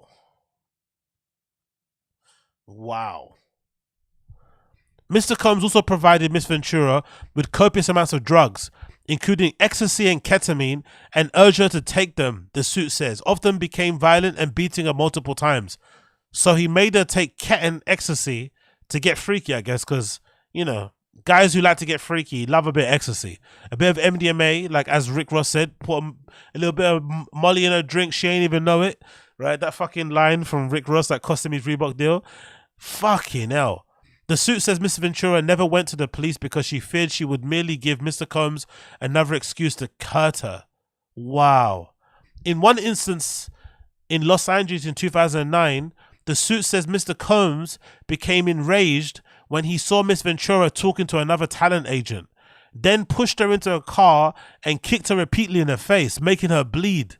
According to the suit, Mr. Combs then had his staff bring her to a hotel room to recuperate for the week. She asked to go home to her parents, but Mr. Combs refused. So he beat her up, put her in a hotel so she couldn't go around with the bruised face, I guess, and looking all fucked up. And then when she just wanted to go up to her parents, he said no. So actual control. Fuck, bro. I wonder what Young Miami will say about this, because he's currently dating Young Miami, right, from the City Girls. I wonder what she's going to say about this. This is fucking wild. The suit says that after seeing the violent repercussions reciting of Mr. Combs and the extent to which he would isolate her from her support network, Miss Ventura felt that saying no to Mr. Combs would cost her something. Her family, her friends, her career, or even her life. And though she tried to leave Mr. Combs, the suit says he sent his employees to lure her back. Oh my God. In one instance described in the court papers, Ms. Ventura says that in early 2012, Mr. Combs grew so angry about her dating rapper Kid Cudi. Yo, I didn't know Cassie went out with Kid Cudi. Do you know that? Shit, big up Kid Cudi. Kid Cudi Ms. Ventura says that in early 2012, Mr. Combs grew so angry about her dating Kid Cudi that he said he would blow up the rapper's car. Around that time, the suit says Kid Cudi's car exploded in a driveway. Yo, Diddy's got real hitters, isn't it? Diddy's got hitters and killers that actually allegedly he paid for, you know, the smoking of fucking Tupac. And now they're alleging that Diddy blew up Kid Cudi's car when he found out he was smashing Cassie too. Number one, I didn't even know Cassie and Kid Cudi dated. That's a new to me. But the fact that he would do that, bloody hell, bro. Imagine how scared you have to be at that time. Because Cassie must have been what? Early 20s, mid 20s, fresh in the industry. The first person you meet is one of the most powerful people in the music industry, especially in black entertainment, in Diddy. Imagine how scared she was. Fuck. Through a spokeswoman, the Kid Cudi confirmed that Miss Ventura's account and that his car had exploded. This is all true, he said. Oh my God. A few years into Miss Ventura's relationship with Mr. Combs, the suit says he began coercing her to engage in a fantasy of his called voyeurism. Diddy is a freak for real. In which she was directed to have sex with succession of male prostitutes while Mr. Combs watched, masturbated, took pictures and shot video. Somebody's gonna find out who these male prostitutes are. If this part of the story is true, somebody's gonna find out. Oh, look, Stannis. Exactly. I think AKADEMIKS was right, innit? I called him out and said he was being paranoid, but AKADEMIKS was right not to meet Diddy, innit? He knew. AKADEMIKS knew. AKADEMIKS was right not to meet Diddy. I think he knew something. But I wonder if they're gonna find us male. If they find us male prostitutes, it's a wrap for Diddy, man. If they can corroborate this story, it's a wrap. According to the suit, Mr. Combs called these encounters freak-offs, which involved costumes like masquerade masks and lingerie. They continued for years, taking place at high-end hotels across the United States and Mr. Combs' homes. The suit says that he instructed Miss Ventura to search websites for escort services to procure male sex workers. So he didn't even get the escorts himself. He made her get the escorts. Go on, babe, choose one. Fucking hell. Okay. Drugs were supplied at these events, which Miss Ventura says she took because they allowed her to disassociate herself from the horrific encounters. So she would be happily taking the drugs because it would make her not be present. Yo. This is some dark shit. Just imagine though, this is her first encounter of the music industry, sorry. This is her first experience, is this. No wonder she hasn't been able to make music again. You can't trust the industry if this the first encounter you have is with the most powerful person. He has people in the industry who are silencing you and who are aiding and abetting his freak behavior and his abuse and shit. You're probably going to be very disillusioned with the industry. That's probably why she doesn't want to fucking do any music anymore. The industry's completely been tainted now because of your experience. God. According to the suit, Miss Ventura would delete videos from their instances that had been shot on her phone, but Mr. Cohn told her that he had access to those videos, and on the flight once made her watch a video she thought she had deleted. Oh my God. The suit says, as a result of these sexual encounters in different cities, Miss Ventura was a victim of sex trafficking. So technically that's, oh my God, Diddy, bro. It might be a rap for you, fur. It might be an absolute rap for you. And he's got so much money that they're going to come after, you know, a lot of that. God damn it. The suit also accuses Mr. Combs of sexual battery, sexual assault, and violations of New York City's gender-motivated violence laws. Ms. Ventura's suits include several counts of unsuccessful attempts to escape Mr. Combs' control. In one example, the suit says that during a freak-off in Los Angeles hotel in 2016, an intoxicated Mr. Combs punched Ms. Ventura in the face, giving her a black eye. He fell asleep and she tried to leave the room, but Mr. Combs woke up, followed her into the hallway where he threw glass vases at her, sending glass shattering throughout the corridor, according to the court filing. The hotel security cameras captured the incident, but the suit claims that Mr. Combs paid the hotel $50K for the footage. See what I mean about evil? Even the fucking hotel aided him in his fucking nonsense. See what I mean about the evil? Evil people exist, but the hotel should have told him to fuck off, and they should have sent that shit to TMZ or something. That's fucking horrible, man. That's fucking horrible. They had all that footage of that abuse of him hurling these vases at fucking Cassie in the fucking hotel corridor, and they let him pay for it. That's the scum. That's what I mean about the evil. The court filings say that in 2018, after Mr. Combs and Miss Ventura met for dinner, he forced himself into her apartment and raped her, while she repeatedly said no and tried to push him away. After that, the suit says she left him for good. So the last encounter they had, he raped her. Bloody hell. Miss Ventura married Alex Fine, a personal trainer, the following year and now has 2 young children. According to the complainant, her association with Bad Boy ended in 2019. So she was still technically on the label a year after that rape. Miss Ventura's case, like other recent sexual lawsuits, is being brought under the Adult Survivors Act, a New York law that allows people to say they were victims of sexual abuse and file civil suits after the statute of limitation has expired. The 1-year window to bring these cases under law ends next week. That law is cited in Miss Ventura's complaint, and in the statement she addresses the importance. The expiration of the New York Adult Survivors Act fast approaching, it became clear that this was an important opportunity to speak up about the trauma I have experienced and that I'll be recovering from the rest of my life. Oh, shit, bro. Holy fuck, Diddy. Holy fuck.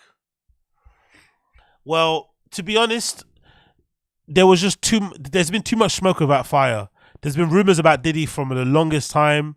The really sad thing is that most likely a lot of people in the industry knew about this. I'm sure this is news to us regular people, but I'm sure people in the industry knew about this. That's the really hurtful part about this. Like I said before, the one thing that really hurt me the most when I watched that Harvey Weinstein documentary, I forgot which one because there's plenty, but the main one that came when it came out wasn't that Harvey Weinstein was a monster. We all, whatever, we all knew he was a monster. Bury him under the jail. We know that he's a piece of shit.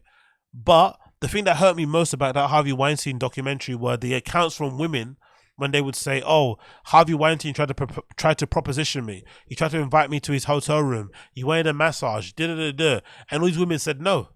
But then they would follow up by saying, he asked me if I had any friends, and they'd recommend friends. So these women would not be cool with Harvey Weinstein abusing them, but they put their friends in the line of abuse. That's the thing that really cut me up. I was like, oh my God, that's horrible. If you're going to call out horrible behavior and stop it for yourself, you should also just call it out in general. You shouldn't put your friends up as fucking sacrificial lambs so that you can get out the fucking crosshairs of this abuser. And that's the same thing happened with Diddy. It feels like people didn't want to cross him, didn't want to fall, on his bad side, so they turned a blind eye or they kept quiet about it, even though they knew what was going on. Because the rumors about him being freaky, the rumors about him potentially being bi or gay, all this sort of stuff, now it's all making sense. All this gay and bi rumors are making sense because he's clearly into voyeurism and shit. He's clearly into all that kind of freak play. He's got things called freak offs, like he likes having you know, whatever he likes to do, but obviously he can cross the realms of abuse and get a little bit sadistic, according to what fucking Cassie's been alleging here, which is absolutely horrible, especially when you consider the age gap that they had, her first experience in the industry as a teenager, as a young woman, and then the first experience you have is with this guy. Like, can you imagine how crazy that must have been? No wonder she felt scared and she didn't want to speak up, because you legitimately feel like you can't. And he had control of her career. She was signed to his label. He was basically her manager. They slept together. They were a producer. Like,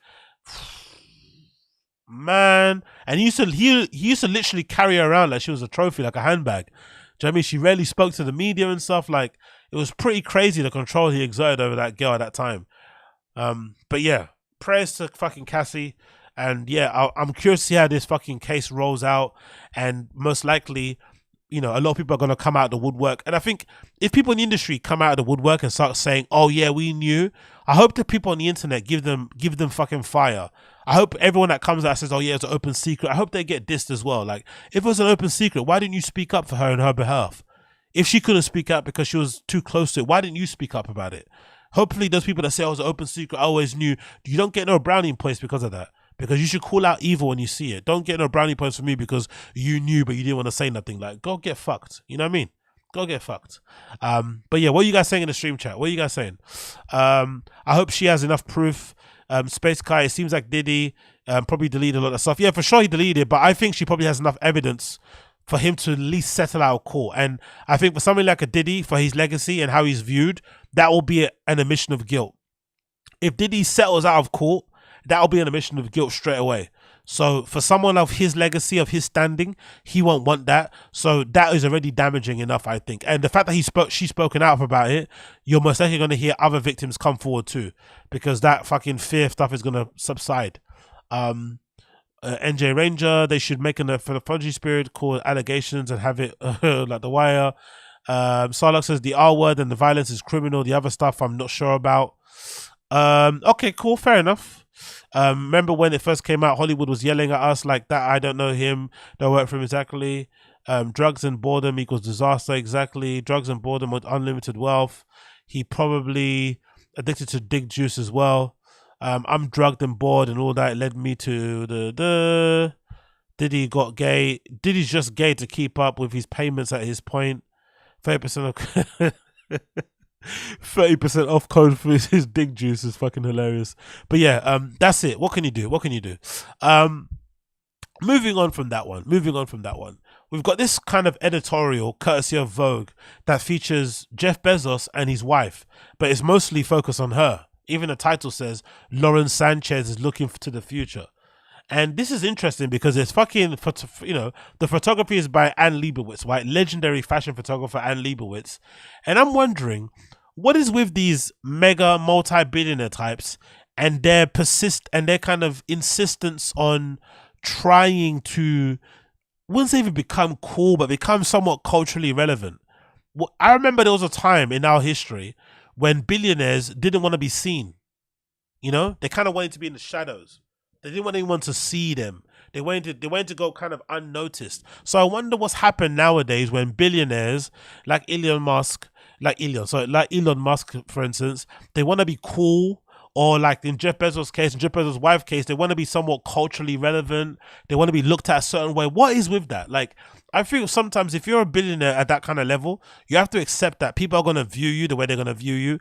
They're going to think most likely you've got your wealth has been attained through somebody's pain, right? I think we all can accept here as being users, and myself primarily having been a big fan of Amazon and using Amazon Prime to get all my fucking things delivered to me.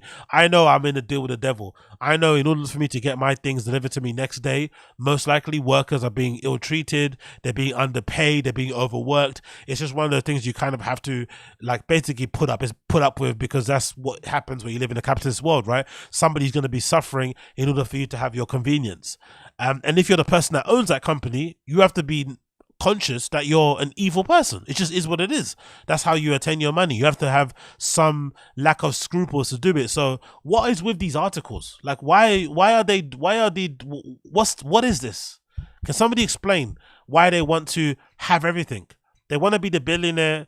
They want to fly the helicopter, but they also want us to feel like they are goals. Like we should be looking at them as some sort of aspirational figures. Like they are good people, loving people, just in a loving relationship, whatever it may be. Like what is with that? Somebody explain to me. And also, what is with someone like a Jeff Bezos being into a woman that looks like this?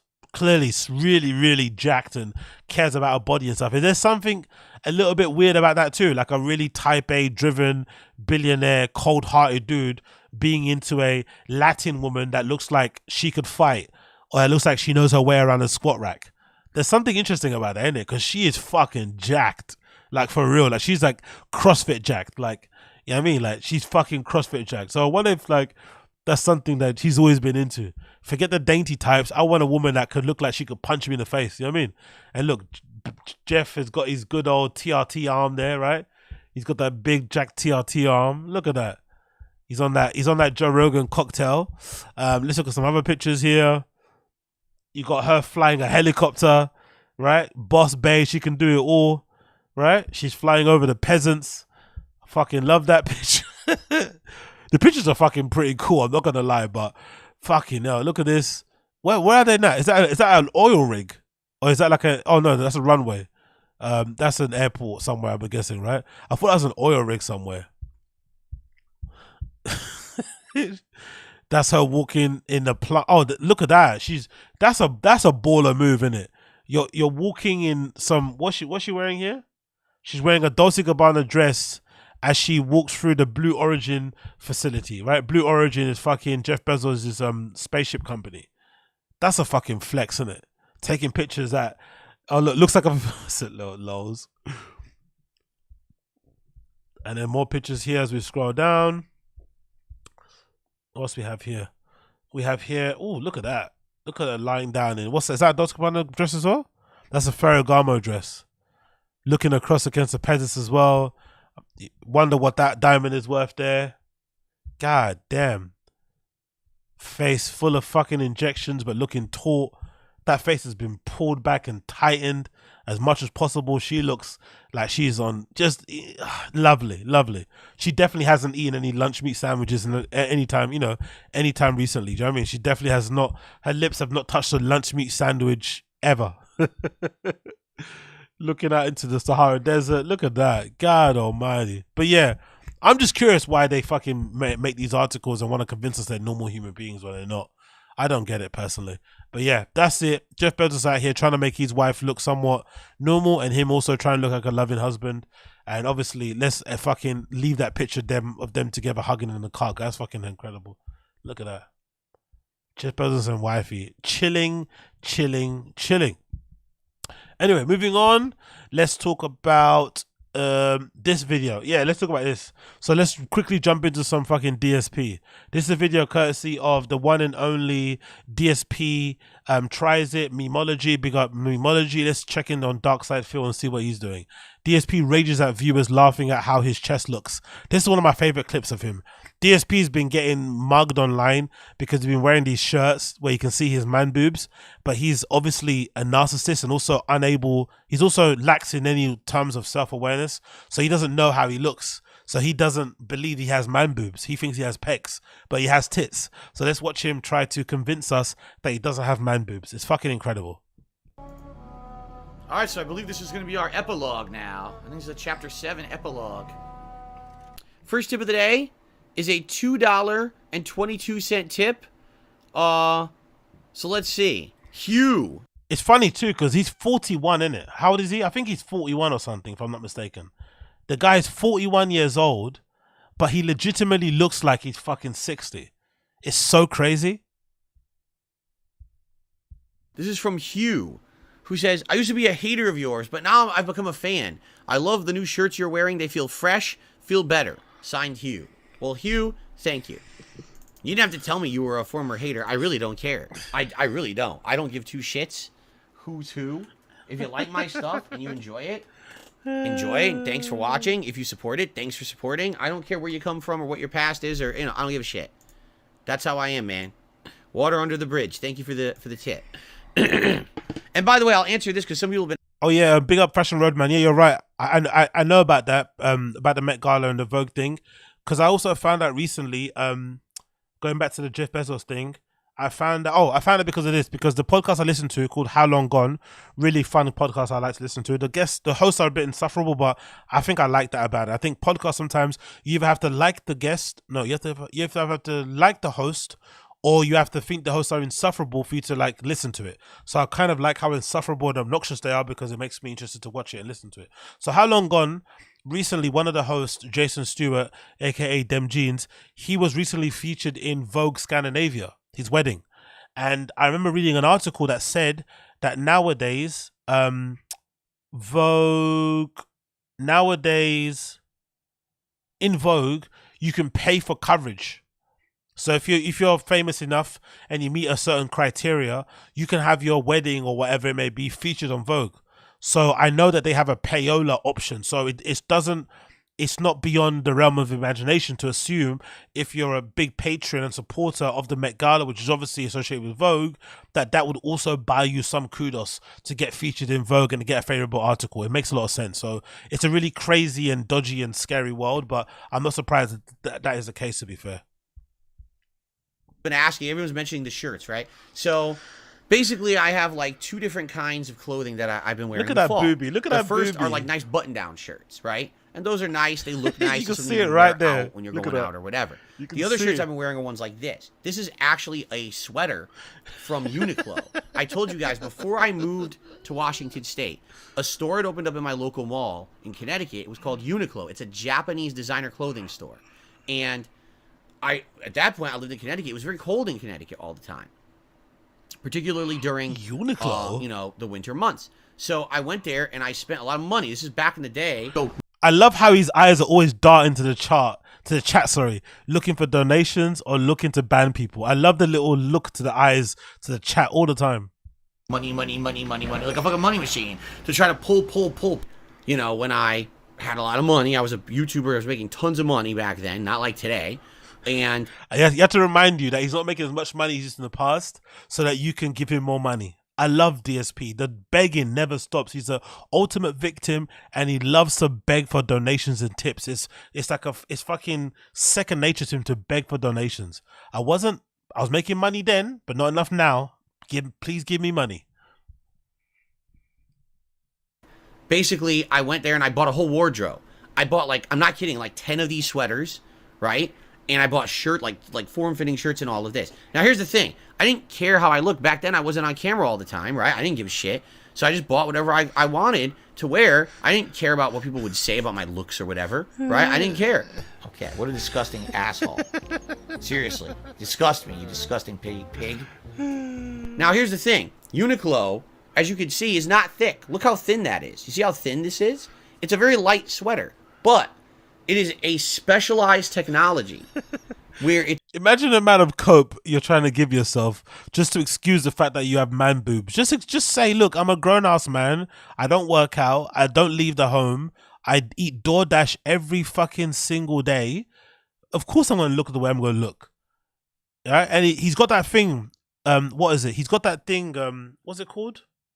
His body is kind of like atrophying, because he's got that weird body that a lot of fucking streamers have when they don't go outside, where your body just kind of withers away. And he obviously eats and stuff, fair enough, but apart from that, he doesn't do any sort of physical exercise, so it makes sense why he would look the way he does. Just admit it, instead of coping the way he's doing at the moment. It's like very small threads, and it form fits to your body, and it's incredibly comfortable and soft and warm. What? Charles Simmons. I need to climatize from black guys to this. That's true though, the contrast. He went from FIGGMUNITY world, nigga, to this guy who's probably the whitest guy you've ever seen. Look, he's so white, he nearly blends into the background of his fucking wall. That's how white he is. I love the fucking snort sacks. I love the patchy beard, the fucking light bulb head, the fucking horrible hairline. He legitimately must be the most ugliest person I've seen in my entire life on live streaming. You know what I mean? And he's got the most annoying voice too. He sounds like a fucking siren. You know what I mean? A begging siren. Money. But But yeah, big up Charles Simmons. It's all about comfort and warmth. That's what Uniqlo's about. They even have shirts that are like very thin shirts. The snorting is horrible, man. Excuse me. They have shirts that are very thin shirts, but they keep you warm. They call it like heat tech or therm tech or something like that. It's a unique technology. So no heat tech and firm tech, bro. People are saying you have man boobs. Can you just explain why you have man boobs? Heat tech and firm tech?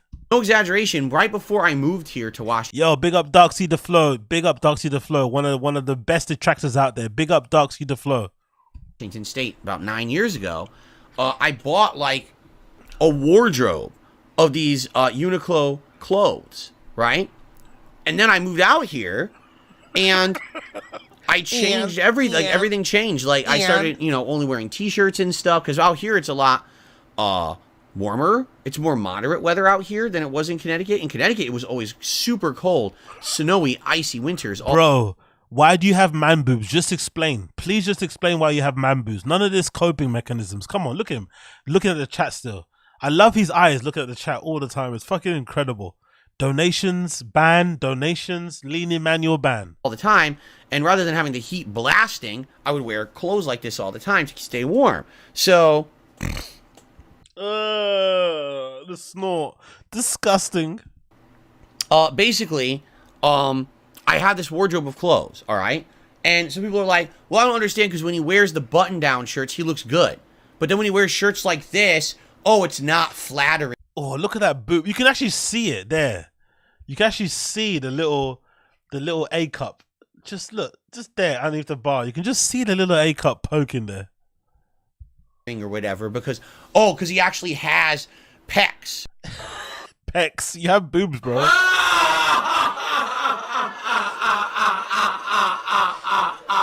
The famous laugh. Yes. Right. Oh, and you could see. Oh, look, I see his nipple through the shirt. Do you really think I care about this shit, dude? I'm 41 years old. I'm not a fucking fashion. Imagine he's 41 years old. This is probably one of the negatives of having a full-time streaming career. You have to blend going outside as well. That's why sometimes I like these streamers who are doing IRL streams, even though they act like fools when they go outside.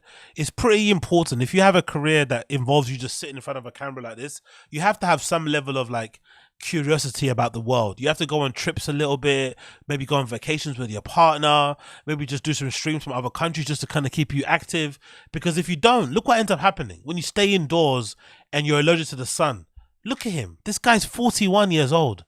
Look how he looks. It's pretty crazy, man. It's pretty crazy how he looks. 41 years old. And he legitimately looks like he's in his 60s. Model. I'm comfortable in my body. I don't care about this stuff at all. I care about comfort. I have these clothes that I've had for a decade, literally not worn, right? I want to wear the clothes that are comfy and warm because I bought them, right? Why do I give a shit about how I appear? I'm not trying to be a model for you. No one's saying you are a model, trust me. We're not saying you're a model. You're probably one of the ugliest streamers out there. You're up there with fucking Boogie and Wings. Like, it's funny though that all locals are also incredibly repulsive to look at and how they sound. But no one's thinking you're a model. Just don't wear shirts that are that tight, bro. Your tits are just poking out too much. It's not too bad. Or maybe wear this as a base layer and put another shirt on top of it or something. But you got boobs. It is what it is. Understand? I'm just like you. Salt. That's all. Oh, look at those. Look at those. I'm a gamer. I'm playing games. I'm trying to enjoy and be comfortable in my own skin and in my own home when I'm playing these games. The people who say shit like that about someone's physical appearance are fucking weirdos. I love the gaslighting. Now it's us that are the weirdos. Okay, cool. I'm okay with my own physical appearance, right? I'm totally fine with it. Why wouldn't other people? Why are people so weird and obsessing over it? I'm a gamer. I'm here to play games. Actually, it's kind of, let me put the bit rate down a bit because my computer looks like it's kind of lagging a bit. Let me put it down to 360p because my computer's fucking going crazy. And let's see if this plays without wobbling too much. Let's go. And chill with you guys with games and have fun with games. That's my primary focus. That's what I want to do as a content creator. because they're the ones that are fucked in the head. They're just weirdos. They have weird, perverted, disgusting thought. No one's perverted. What, he thinks we want to suck his tits? He thinks we want to play with his nipples. Bro, we don't want to suck your tits, man. You fucking clapped. You're even too... You know, sometimes you see a girl and she's like clapped in the face, but has an incredible body and stuff. Nah, he's not one of those guys. He's so repulsive, you wouldn't want to suck his tits. And they should, you know, they should be fucking chastised for that. You know, rather than say, oh yeah, let's make fun. What are you making fun of? I'm a normal dude with a normal build. Look at that face. Normal build dude. Look at that face. Right? No, I'm not skinny, but I'm also not fat. I got like kind of a mid build. Imagine admitting you have a mid build. I'm mid. Imagine being proud of being mid. This guy's such a weirdo. Right? No, I'm not skinny, but I'm also not fat. I got like kind of a mid build. Ugh. I've actually lost a lot of weight in the last 2-3 years. I lost like 20 pounds. I used to be around 220, 230. I'm up 200 pounds now. And I fluctuate between like 195 to a little over 200. That's my average body weight now. What am I ashamed of? I'm not ashamed at all. I don't fucking care, right? So why do you? That voice. Oh, why do you? You definitely care, bro. People are just fucking really weird. Again, these people who obsess about me over the internet have fucking... We're not obsessed. We can see a video of your tits jiggling every time you move around. So they comment on it. It's not that big of a deal. ...problems in their head that they obsess over this shit. Oh, fucking hell. The snorts. Come on, bro. They really are the oddest... most disgusting fucking people out No, you're disgusting with those snorts there, and they need mental help to think about that. Who cares about me in this shirt right now? But there's people actually commenting about it in the chat and shit. It's like, what are you, a fucking loser? Who the fuck cares? It's a sweater. It's comfy. What? I'm not fucking a runway model for your... Trust me, we know. For you. I don't do makeup on my fucking face. I don't care. You shouldn't either. You're a weirdo if you do. You really are weird. You need help. You need help. Maybe do some push-ups to save you from those tits. Speak to someone about that. Maybe a friend, a relative, or maybe even a professional. If you care about how the streamer is wearing a shirt on a fucking stream, you need help. One last snort. Disgusting. Anyway, he's got big tits. He's got big jowls. He looks like a pensioner, but he's actually 41. He's got the worst hairline you've seen in the world. Like, look at that hairline. Look at that. What is that? It goes back like that. Like, have you seen somebody with a hairline like that? That's fucking wild, isn't it? Look at that. Crazy hairline. But yeah, big up DSP. What a piece of shit. Big up DSP. Big up DSP or DSP. What a piece of absolute shit. Let's give it the topics. I've done that. DSP check-in. Let's actually skip the Keemstar thing for now, and let's go straight into the why Brendan Schaub is not a car guy, because I want to see that video. I didn't actually see that. Well, let's see what TFATK is talking about here. Where is it? There we go. This is from TFATK. Apologies for you guys who don't like TFATK, but I wanted to quickly get into it. TFATK has got a video here where it says Brendan Schaub isn't a car guy according to the Fire and the Kid. Let's see what this is about, because I haven't seen this just yet. And I know some of you guys don't like him, but let's just go over the clip because he's summarizing it. I know. Please forgive me. Forgive me for playing this guy, but let's just summarize it and see what he's saying. Boom, boom, boom. Let it load. Bear with me a second. Boom. There we go.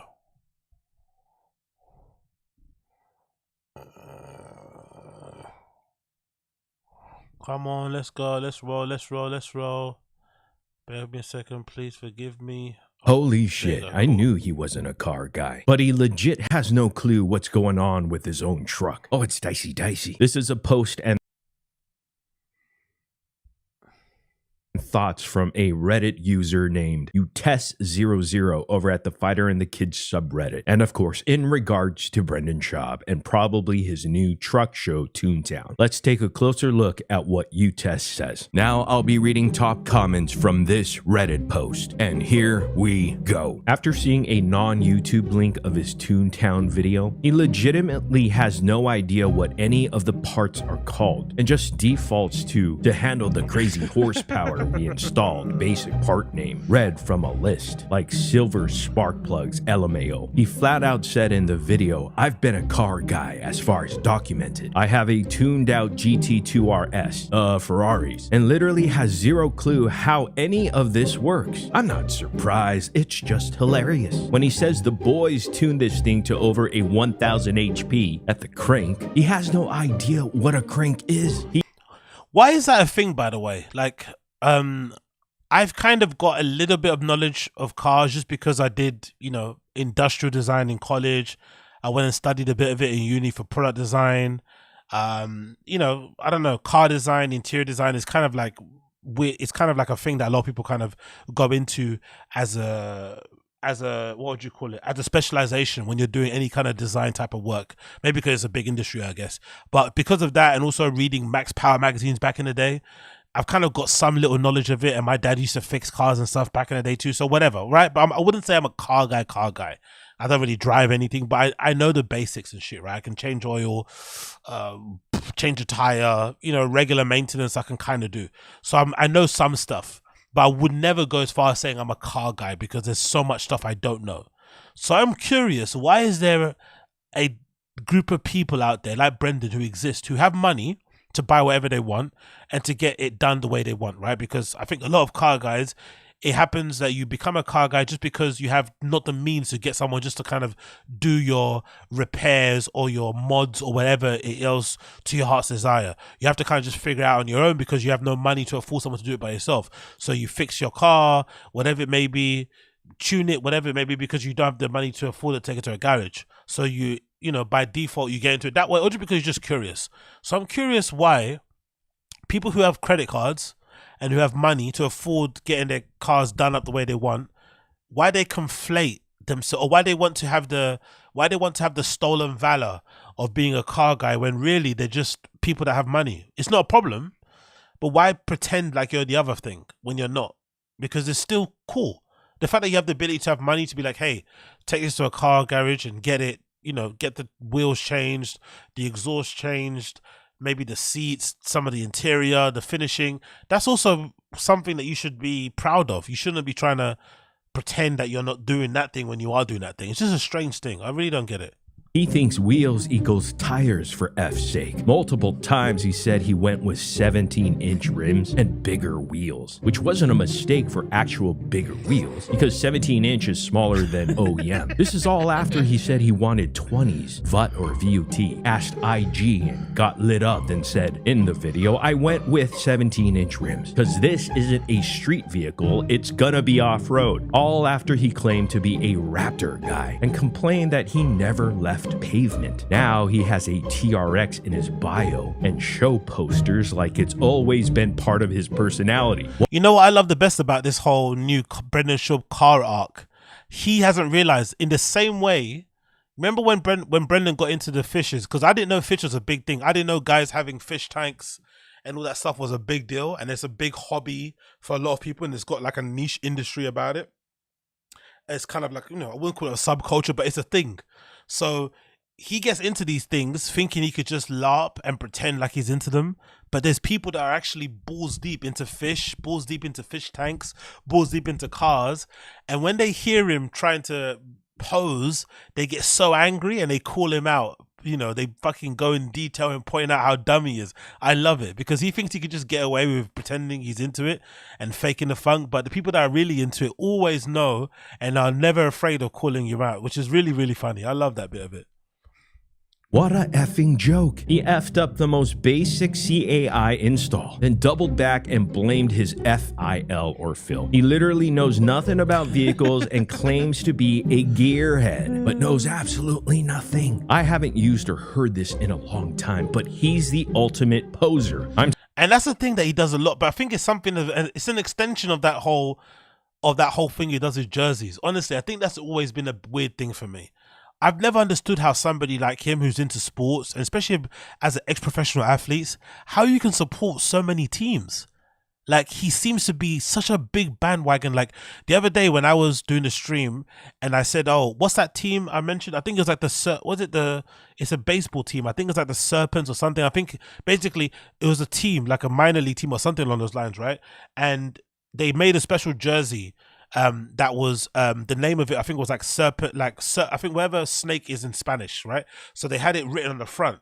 And I was asking the stream about it, and you were saying, oh yeah, that team actually, no, so you also streamed about it, and then I think someone made a comment on my stream and said, that team has been successful or was doing something really good in a week or something, right? They went to a championship or something happened. So essentially he was wearing that jersey only because they were in the news. And because that particular brand of jersey or that particular style was a limited edition one, and he just jumped onto the bandwagon. So he must be watching ESPN and jumping on teams instantly. As soon as he sees them in the news, he gets online and orders a jersey straight away and starts wearing it like he was part of the team altogether. I've always thought that was really sus, especially for an ex-professional athlete. It's really strange for fans, right? Some of you already know people, friends of yours, who support loads of different teams and they're fair weather fans. It's even weirder for a professional. He used to be a professional athlete at one point. To be that jumpy and bandwagony is really odd. So it's no surprise that he's also carries that personality or those personality traits into the things he gets into, like cars, where he tries to pose like he's a car guy and really just a rich guy with money, which is not a bad thing, but, you know, he loves to kind of fake the funk.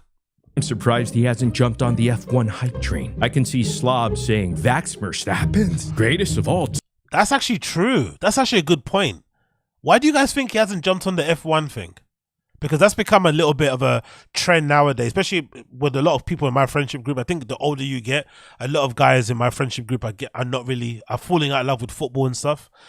So they get into other things. A lot of my friends are into golf now, or they're playing a lot of pool and snooker, or a lot of them are getting into F1. So I'm surprised he hasn't got into F1 yet. I'm really surprised he hasn't got into F1 or even NASCAR. The new stuff you got here in America. Well, it's probably too technical. Yeah, true. Exactly. I'm actually surprised he hasn't got into it. That's actually a big surprise.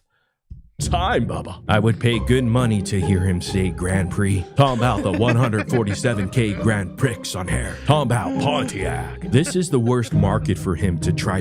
Imagine Brendan saying Grand Prix.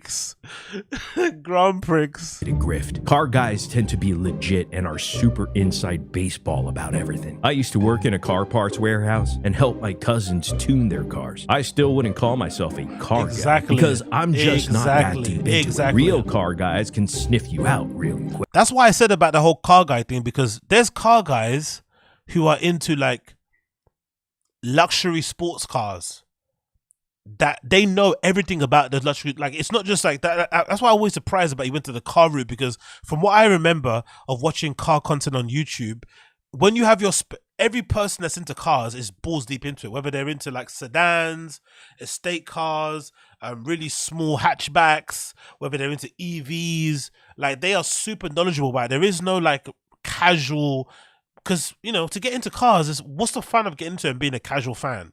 You have to kind of get into a bit balls deep. You have to go onto eBay and start ordering fucking manuals and whatnot. Do you know what I mean? You have to try and source, you know, original parts to replace parts that may be broken or whatever. That's the fun of being a car guy, like actually getting balls deep into it. It's actually fun. Like buying bits off of eBay, Japanese auction sites, getting fleeced on something you bought on Craigslist, trying to find a do-a-rapper on Facebook Marketplace to kind of fix up. Like, that's actually the fun in it. It's no fun just being a bit of a, you know, just dipping your toes in here and out. You need to kind of be into it balls deep. That's why I was really surprised why he tried to go into it, especially the pickup truck route, because I feel like he might have more knowledge of like luxury sports cars as opposed to pickup trucks. He probably knows more about that because he just wants the latest and greatest thing in it, the most limited edition thing. Like, I bet you, like, because I'm surprised he didn't go like the Andrew. You know how Andrew Tate drives all those really fancy new cars? That's a lane too, right? People that are into, like, you know, the latest Bugatti, the latest fucking, you know, limited edition Lamborghini that only 10 are made. I'm surprised Brendan didn't go into that lane as opposed to going into like the everyman pickup truck route, because the pickup truck and that kind of route of things, people are very knowledgeable about that stuff clearly, and he isn't. way. So I'm not sure what kind of audience he would try to attract. Depending on how long he runs with this, I think there'll be... People saying in the chat, Cloud K20, F1 fans can sniff out your bullshit quick. Yeah, true. F1 racing, Grand Prix, exactly. He thinks he can front. JDM alone is so deep, exactly. If you're passionate about cars or a sport, you learn about it, exactly. It's like stolen valor, exactly. Pretty welcoming, especially when they see... I bet you if you're actually into cars, like legitimately, it must be so annoying when you see someone like Brendan getting into it. It must really, really, really touch your balls when Brendan gets into something that you're into, innit? Imagine if you're a guy that loved the fish tanks. It was your own little private thing you did by yourself. You love to get into fit. Yeah, I mean, you were on the fish tanks Reddit. You're on the forums. You got your little discords and stuff. You're buying loads of stuff, whatever. You're looking. I mean, you got your little thing going on. You see Brendan getting into the whole fish tanks thing. You're like, fucking hell. And then you see him get into cars. You're like, fuck. You know what I mean? so many pseudo homeless cats attacking him in the comments. But like Chang's, they'll all eventually come to see what he's about and slowly turn on him and see what he's trying to do. There's way too much good content for him to attract any new fans with this if it lasts half as long as food. That's the thing I've been surprised. That's the thing I've been surprised about. And something that I really am regretting with my hot take. Because I regretted, when I did that hot take, that original video, I said, oh, Brendan Schaub's car show looks like it's going to be okay. I underestimated car fans and car guys in general. Because he's doing that show, obviously, now we know, I think he's doing it for a tax write-off. That's my original thought. I think it's a tax write-off. And I also think someone left a comment. Someone left a comment about, like, they think Brendan's also doing that car show as an excuse so his wife doesn't, you know, get too angry because, you know, he's spending all this money on cars. But if he makes it seem like it's a show, it's for the business to make money for the family, she can maybe turn a blind eye to it a little bit, right? So people are suggesting that might be the reason. But I think mainly it's a tax write-off type of thing. Cool. But he's also doing it to maybe find new fans. I underestimated how territorial and how, like, you know, in their shit car guys are. So when they see somebody faking a funk like Brendan, they're not going to put up with it. They're going to be like, no, go fuck yourself. You're not really about this life. Do you know what I mean? They're not really going to be, he's not really going to find new fans because they're going to watch the show. And if you're a car guy, you're going to be insulted when you watch the show because the quality is awful, right? He doesn't really get into detail about anything. He doesn't really tell an interesting story. It's fucking terrible. So if it's not a car guy show and regular normies like us who don't really know much about cars, we're not going to watch it. Who's going to watch it then? Do you know what I mean? That's probably why it's got so little views. Because last time I checked, I think it had like 10k views only, right? Which is obviously is not good enough for the amount of money he's probably spending on the show and putting it together and whatnot. So that's what I really underestimated. Like, car guys were never going to be fans of his show or him anyway, because he doesn't really know what he's talking about. Food truck diary. I'll be surprised. Car YouTube is saturated as F. There's so many legit show and race car builders out there that can't reliably get 10k grand views of video because every regular car guy and their dog, RIP Tank, turns their weekend spanner spinning into a vlog series while the few at the top just shit out clickbait. Oh, that's very true. I never thought about that. It is quite saturated, isn't it? Car YouTube is saturated. And if you have a little bit of expertise and knowledge, you're going to think you can do it yourself. So you pull out your iPhone, you start recording. So there must be loads of hobbyist weekend car guys who record content and vlogs on a daily basis. And they probably don't even get that many views, but they just do it for the fun of it. So Brendan coming in with a full production and putting out shows, waste of time really, isn't it? But yeah, anyway, let's move on from that one. Big up TFATK channel for that. And let's continue on with the show. Next thing I want to talk about here on the list is, oh, the Anthony CUMIA video. Let's talk about this. I haven't seen this yet. This is courtesy of Unique, right? Unique's got a video about Anthony CUMIA going off on Bill Burr. Let's see what he's talking about here. What is he talking about here? Anthony CUMIA going off on Bill Burr. Let's see. Big up Unique. Big up fucking Unique. Yeah, Zaki Sarlux tuned in the title. Let's see what CUMIA is saying about Bill Burr. We already know he doesn't like black people, so let's see what he has to say about Bill Burr. Because CUMIA has made it very clear his thoughts on the blacks. Anthony CUMIA went off on Twitter. I refuse to call it X. On Bill Burr and his wife. It seems CUMIA is still mad that Bill Burr had Club Soda Kenny kick him out of the Comedy Store. So let's check out this. Donald Trump flipped off by Bill Burr's wife, Nia Renee Hill. Oh yeah, did you guys see that? Big up Nia, she's a fucking G. Nia fucking doing the whole double middle finger salute when Donald Trump came in front of them when she was sitting down in the crowd. That was fucking incredible. And then everybody on fucking Twitter trying to cancel Bill Burr was fucking. I can't wait for his next episode. I want to hear what he has to say.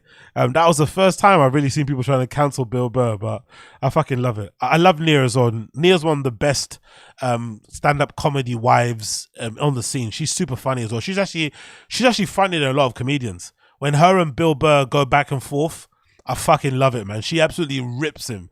She's really, really good at kind of, bringing him down a notch and shit. She really knows how to handle it really well. And I love her impression of Bill when she gets on the pod. She's good bands. I like Nia. UFC match. A picture of big up Nia. Big up Nia. Donald Trump. CUMIA puts, I certainly learned what an overbearing. Yeah, exactly, JT. She does get wrongly blamed for Bill Burr's decline in funny. I don't think it's her fault. I just think Bill Burr mellowed out over the years. I always thought Bill Burr would become more grumpy the older he got, but I thought when he had kids and whatever, he became more successful and his career became a bit more stable. He just mellowed out. It's not her fault at all. People assume that it's her fault. It's more so Bill Burr just mellowing out. And he said it before. He goes to he goes to see a fucking psychiatrist and shit.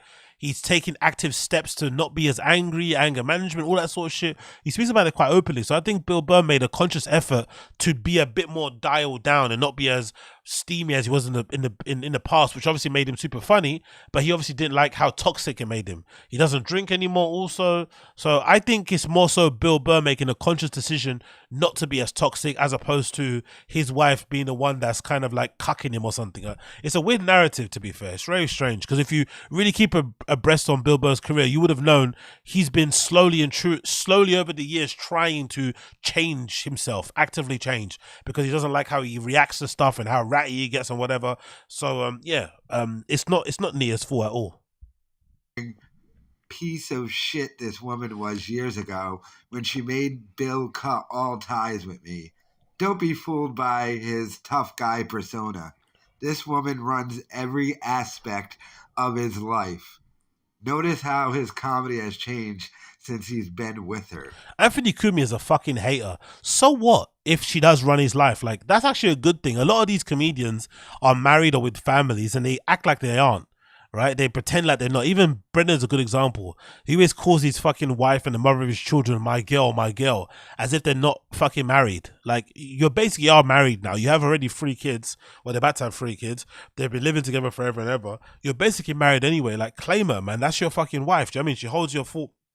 Sorry, my bad. She holds the fucking family down while you're on tour being a road dog. Be proud to call her your wife. But at least Bill actually speaks about his family with some love and affection. He's spoken all the time. When I listen to his pod, he speaks about how much he hates being on the road and he actually legitimately misses his kids and, seeing them grow up and stuff, especially his daughter or whatever, his firstborn. Like, he actually speaks very glowingly about his fucking children. I actually kind of like that. That shit. Oh yeah, all that as well. Yeah, 7 Day. I got to watch that as well. Thank you for letting me know about that. I need to watch that as well. People are saying it's absolutely really good. I need to watch that Old Dads. I think it's on Netflix. But yeah, that's not a bad thing that Nia's running his life. It's actually a good thing, to be fair. It shows that they're in an actual marriage because that's what you're meant to in a marriage, right? You're meant to have some level of partnership. So whatever, man. I think that's a good thing. Kumi's miserable. Oh, don't worry. It continues. My God, Kuya can hold a grudge and tweet about black crime. What did Kumi say secondly? I find it hilarious. H. Pearl Davis put $14 million can't get his chick to not get fat and not give the president the middle finger. Wow.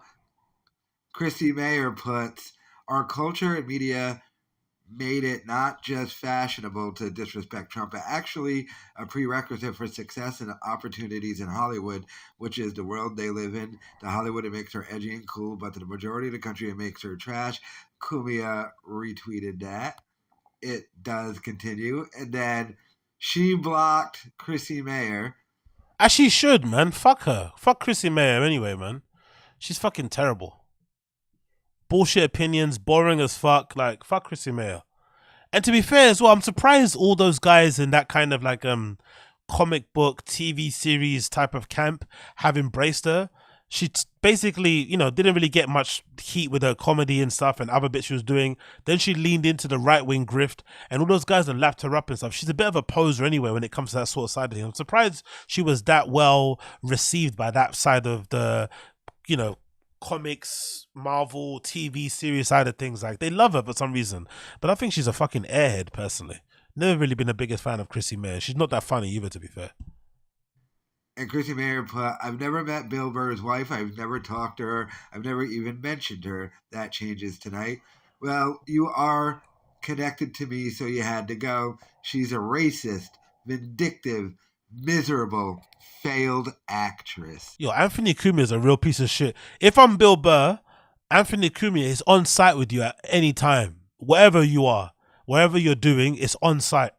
That's the type of stuff where if you see him in real life, you have to fucking knock him on the back of the head with a glass. You have to choke him from behind.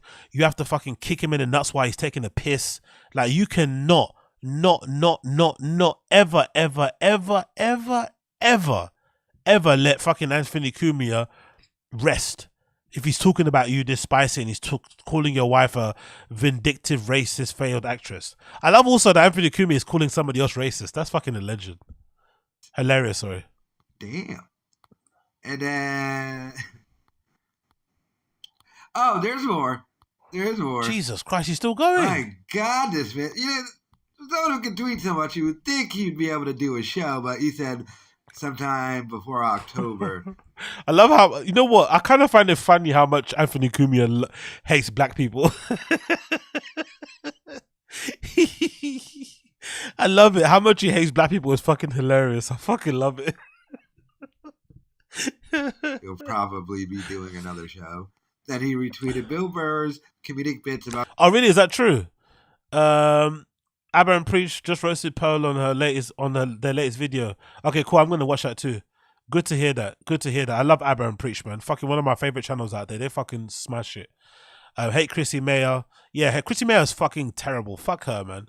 Even her comic friends call her a grifter. Yeah, she is. She definitely is a grifter. She was nowhere to be found. No one gave a fuck about her pods or her views.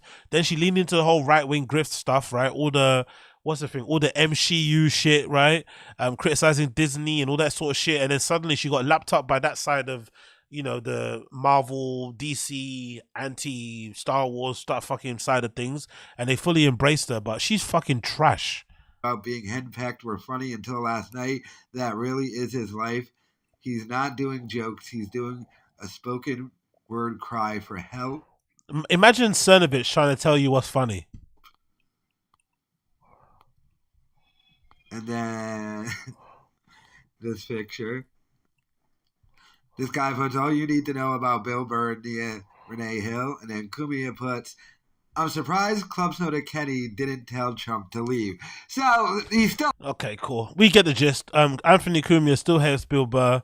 If I'm Bill Burr, I'm gonna MUDER that guy when I see him. You know what I mean? Yeah? Oh, I misspelled that, didn't I? I'm gonna MURDER that guy when I see him. You know what I mean? Straight up. If I see him, it's on site. I don't want to hear no cries. Don't ask me for sympathy. Don't say you didn't mean it. I'm going to kill you. Anyway, moving on. Chris D'Elia's got some interesting merch to promote his new special. Chris D'Elia, the alleged diddler-in-chief, has got some interesting merch to promote his special, Grow or Die. Don't kill me. Don't kill me in the stream chat. But I didn't know Grow or Die could be viewed as God. I didn't know Grow or Die could be viewed as God. I honestly didn't know that. God complex, you know, he wants to be a cult leader, blah, blah, blah. I never saw that. I just saw Grow or Die and I was like, when I saw it, I was like, oh my God. I didn't see it at first time. So when I saw his merch, I was like, oh my God, this guy's actually leaning into it. So if you go in his store, you scroll down. Where is it? Oh, is that the store? No, that's the store, right? So my bad. You scroll down. Look at the merch he's got. He's got merch that says GOD on the front of the t-shirt. God. Another one that says grow or die. Another one with him on the stage. A hoodie that says grow or die. A shirt that says grow or die, and it's got the knife and the thing on the front. Look at this. He wants his fans to be walking around with God t-shirts. This guy, man. Maybe Alice Hamilton's right. Maybe he does kind of feel like he got away with it and he's feeling super arrogant and cocky and he kind of wants to, you know, let his nuts hang. Maybe he kind of is willing to get caught and stuff. I don't know. What do you guys think? But the crazy thing about this, as toxic as this is, the designs are kind of cool, innit? He's a diddler. I know he's a diddler. I know you won't want to leave your little sister around him, right? You're not going to let him babysit your fucking female relatives. But the designs are kind of cool. Like this knife design thing is not bad, especially on that kind of washed out kind of t-shirt vibe, right? The design of it isn't too shabby. With the little knife design or the sword, with the God written on the back and the graphic on the back. Even this hoodie, design-wise, it's kind of cool. With a knife here, this logo, and then the fucking God design on the back. It's not shabby, but you can't be wearing diddler merch, can you? You really can't be wearing diddler merch. You can't be, you know, putting the money in the pocket of anybody that does what he's been accused of. It's just not possible. And also it's funny too because the merch kind of reminds me of like hardcore band merch, right? Hardcore band, metal bands, but there's nothing really metal or hardcore about his content. That's a weird thing. That comedy special I thought should have been, for lack of a better term, harder. He should have came out of the gate and really spoke some spicy shit about consent, about legal age, like, you know, ages of about consent, about what do you call it, legal ages in different states and stuff. He should have really pushed the envelope and kind of really, you know, spoken about his allegations in a roundabout terms, but also gotten a bit dark with it instead of it turning into like a weird, you know, public therapy session thing. He should have honestly did a bit more with it, and then this merch would have made more sense. But the merch, the show, the special was terrible. Maybe one of the worst I've seen. I think, my personal opinion, I think Gringo Pappy was better than Grow or Die. I think Grow or Die was fucking terrible. Gringo Pappy was definitely better than it. That's why I can understand now why Brendan has such an ego about stand-up and has so delusional thoughts about it. Because if Brendan is a new comic and he's of the same level of Chris, who's a, you know, seasoned comic, even though, you know, he's got his allegations, we can't deny that he's been in the game for a long time. Brendan's probably as good as him, personally, in my opinion. He's just as good. So I understand why he's so delusional about his talents. But Crystalia's special was really average. He didn't really speak about anything. It was boring. It wasn't funny. And it wasn't really that hard or edgy. So it's really interesting that he's got this edgy, hard, questionable, you know, it would cause a debate, argument sort of merch when the show was terrible. That's the thing. The merch doesn't match the special. You know, the special was a bit, milquetoast, a bit middle of the road, a bit whatever. And now he's got merch that says God. It's like, okay, I get it. But hey, what can you do? What can you do? He's got God things. Let's see what happens when he drops it. Let's see what happens when he drops it.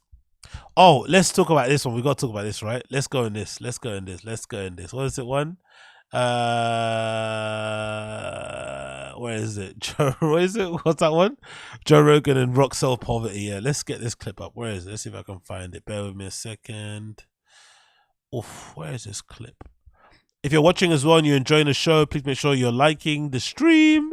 That'd be greatly appreciated as I load up the next clip here. Bear with me a second because I'm fucking shit at having everything rogue. Yeah, there we go. So, this is fucking crazy. Big up the Joe Rogan subreddit guys for clipping. So this is fucking great. The Rock was on Joe Rogan, and interesting episode. I'm halfway through, and Rock doesn't really speak that much. Dwayne Johnson doesn't speak that much, right? For some reason. I'm not too sure if he was starstruck by Joe Rogan, if he was on his best behavior, or if he actually wanted to hear Rogan speak more. It felt like more like he was interviewing Rogan. Rogan was speaking for the majority of the pod. If anything, you just hear Rock saying, yeah, yeah. Like he wasn't really, I don't know what's happening. I don't know. Best behavior, starstruck, I don't know. Whatever. It's a weird episode. Anyway, this was a really interesting bit. And it's titled Rogan and The Rock Reveal Their Secret to a Stress-Free Life. And this is again interesting because it's another reminder of just how lacking in self-awareness and disconnected from reality these guys are actually when they speak about, you know, the struggles of the everyday man. But it also, like I said before about the Jeff Bezos thing, I want to know, why is it these guys, these multimillionaires, close to billionaires, have this compulsion to try to identify with working class, middle class people when they're not? Why do they always want to seem like they are one of us? Similar to the Jeff Bezos wife article in Vogue. I didn't read the article, but I'm assuming the article is going to make her seem like she's like, I came from humble beginnings, I'm just a poor girl from a small village. Why do they constantly want to identify with us when they're not us? Like, we like them because they are these freaks on the top of a mountain, right, that get to do this weird job where they play make-believe, or where Rogan gets to speak in front of a microphone and make millions and billions. But you are a little bit other, you know, you're not like everybody else. Like, just live over there, put your content out, let us enjoy it. But why do you keep trying to identify with us when you're not really us? I don't really understand it. It's a really strange compulsion. A lot of these guys, I wonder if it's guilt. Maybe it's kind of like a weird guilt because, you know, you're like in the small minority of people who are making loads of money, and you're also making loads of money doing something, and you're not really that good at it, especially The Rock, right? He's not the best actor in the world, but he's also one of the most highest paid ones out there. So maybe that's part of it. But anyway, let's play the clip so you can hear them speak about him. Brother, it's like attracts like. It's that thing. Yeah. Right? It's that thing, man, especially. Like attracts like. I don't really think that's true. I think I'm a fairly decent human being, and I live in a horrible part of London, and there's not a lot of people around me that are like me, you know. There's a lot of people around me that will steal all my belongings and sell it all for a dime bag. So I don't think like attracts like, to be fair. If you're grinding, and you're right, there's a lot of people out there who are just fucking busting their ass. And I'm happy. You and I know a lot of people who are busting their asses and they're not happy at all, and they take out their unhappiness on their wives, on their children, on their pets, on their walls, on their car doors, and sometimes strangers. and I were both in that place at one time. We were like, fuck, I don't like the position I'm in. I want more. I want something more. But this idea, but I'm going to try and enjoy it. But I got to tell you, it wasn't, and I want to know about you too, like earlier on in my career, I felt like it's the grind that we love and sink our teeth into and just fucking go and get after it. But I wasn't having fun. Yeah. But man. The key to happiness is having fun. Honestly, man. Some of us don't even have the option to have fun. Some of us, the only fun that we have is laughing at others' misery. Some of us, the only fun we have is leaving really mean comments. That's it. There's no other fun, you know. And that time when it switched in my mind, like, oh, like exactly what you're saying. Let me enjoy this now. Because I've worked hard to get here, wherever this thing is, just like everybody else. But this idea, like, let's have fun while we're doing it along the way. And you're right. It has a... What counts as fun, though? Does stealing women's handbags count as fun? Does defrauding the government count as fun? Does taking your kids' child support money and using it to gamble and buy hookers and 8 balls, does that count as fun? That's sometimes fun. That butterfly effect, it affects other people and it attracts other people. Before you know it, everybody's vibrating at this great place with enthusiasm and excitement and... Butterfly effect, you know. Try and mention butterfly effect to people in the hood who are just trying to make ends meet. They're literally eating lunch meat sandwiches every day. Butterfly effect. Nigga, I haven't eaten a hot meal in a week. Butterfly effect. Fun. I realized when I was young, I got a development deal for Disney when I was, I think I was 25, 26. And I normal settings, by the way. Normal, right? Everybody that I know had a development deal when I was 24.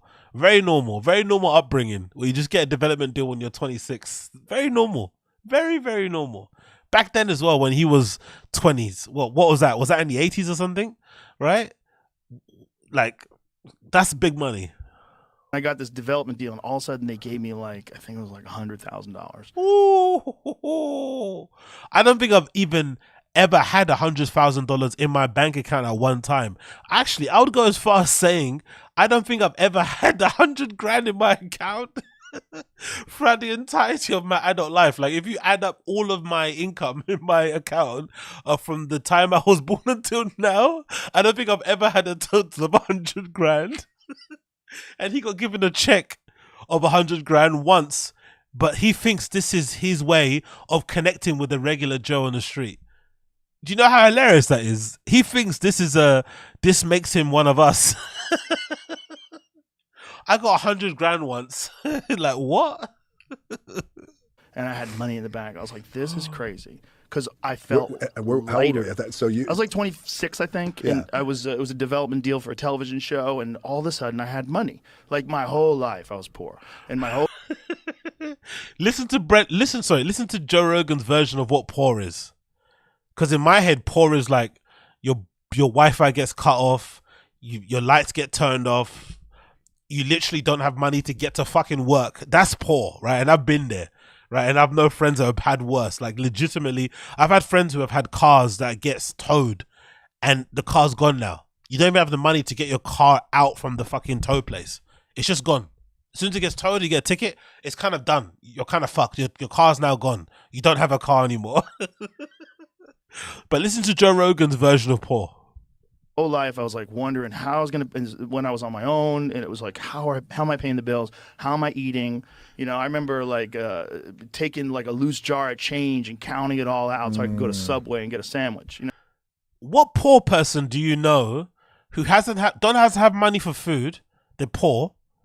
Will take the last money they have to buy a Subway sandwich. You don't do that. When you're poor, like I've done, you take the last money you have and you try and divvy it up so that it can stretch the longest possible. So you go to a fucking shop and you buy some bread.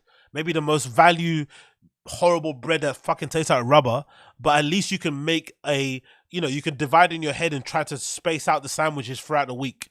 And maybe you mix it up by having different fillings and stuffings. But you don't take the last bit of money you have and go to McDonald's or go to fucking Subway. That's a luxury.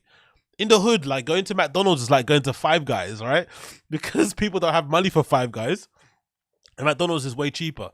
But you also don't take the last bit of money you have to buy that. You'd go and buy stuff to make a burger at home. Maybe you'd buy one of those. I remember when we were growing up, we would buy those, I'm sure you have them in the States. You have those Frogan burger patties. They look really good on the cardboard, on the fucking packaging. But when you get them out, there's these flat, horrible fucking things. And when you fry them or whatever, you're trying to cook them, they end up shrinking to that size. They're like that size when they're frozen.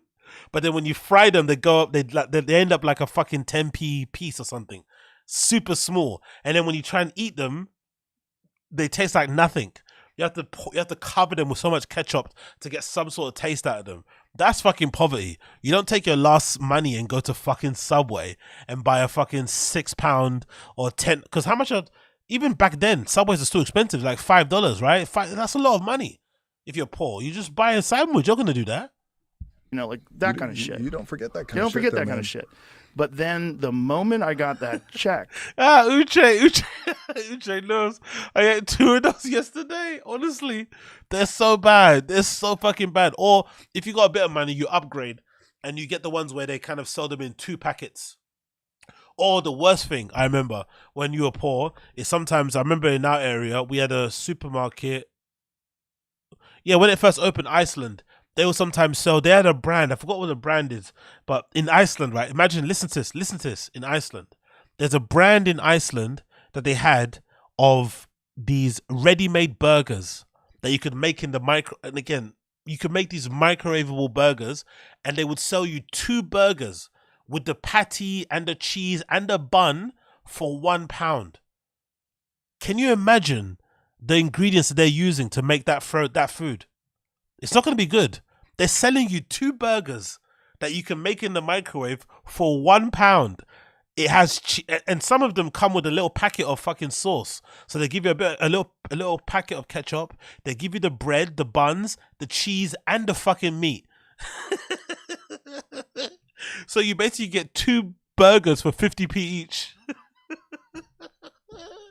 That shit is horrible, man. You put that shit in the microwave, you go by the instructions, you do the wattage or the timing, 30 seconds, you eat it, and it actually tastes like nothing. It tastes like you're fucking biting into air. It's fucking horrible, man. I remember feeling light. Yeah. Like weight had been lifted off me. Like now I didn't have to worry about my rent. Now Oh, really? So making more money makes you stress-free, makes you worry less. I didn't know that. That's what's missing. Everybody that's poor right now, they just need to figure out a way to make money. Oh, Rogan figured it out. If you're broke and you're poor, just go out there and make some money. And suddenly all your stresses go away. I should have figured this out. How did I not know this? I didn't have to worry about food. Mm-hmm. And I remember thinking immediately, oh, this is the key. You just got to not get to a place where you're not worried about your bills. If that means like.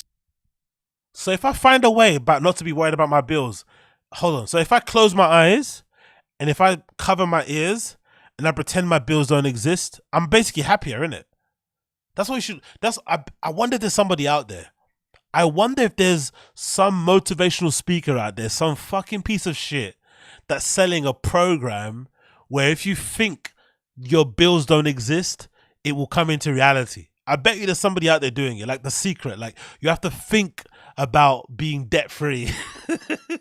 You have to think that the bailiffs are not coming around your door. You have to think you're not getting evicted, and then it won't happen. It will happen for you or something. I bet you there's somebody out there doing that, running that fucking scam. Spend less money, if that means like live a more prudent lifestyle, whatever you have to do. But get to that place where you're not worried about bills, because that shit hanging over your head. Yes. I love these guys.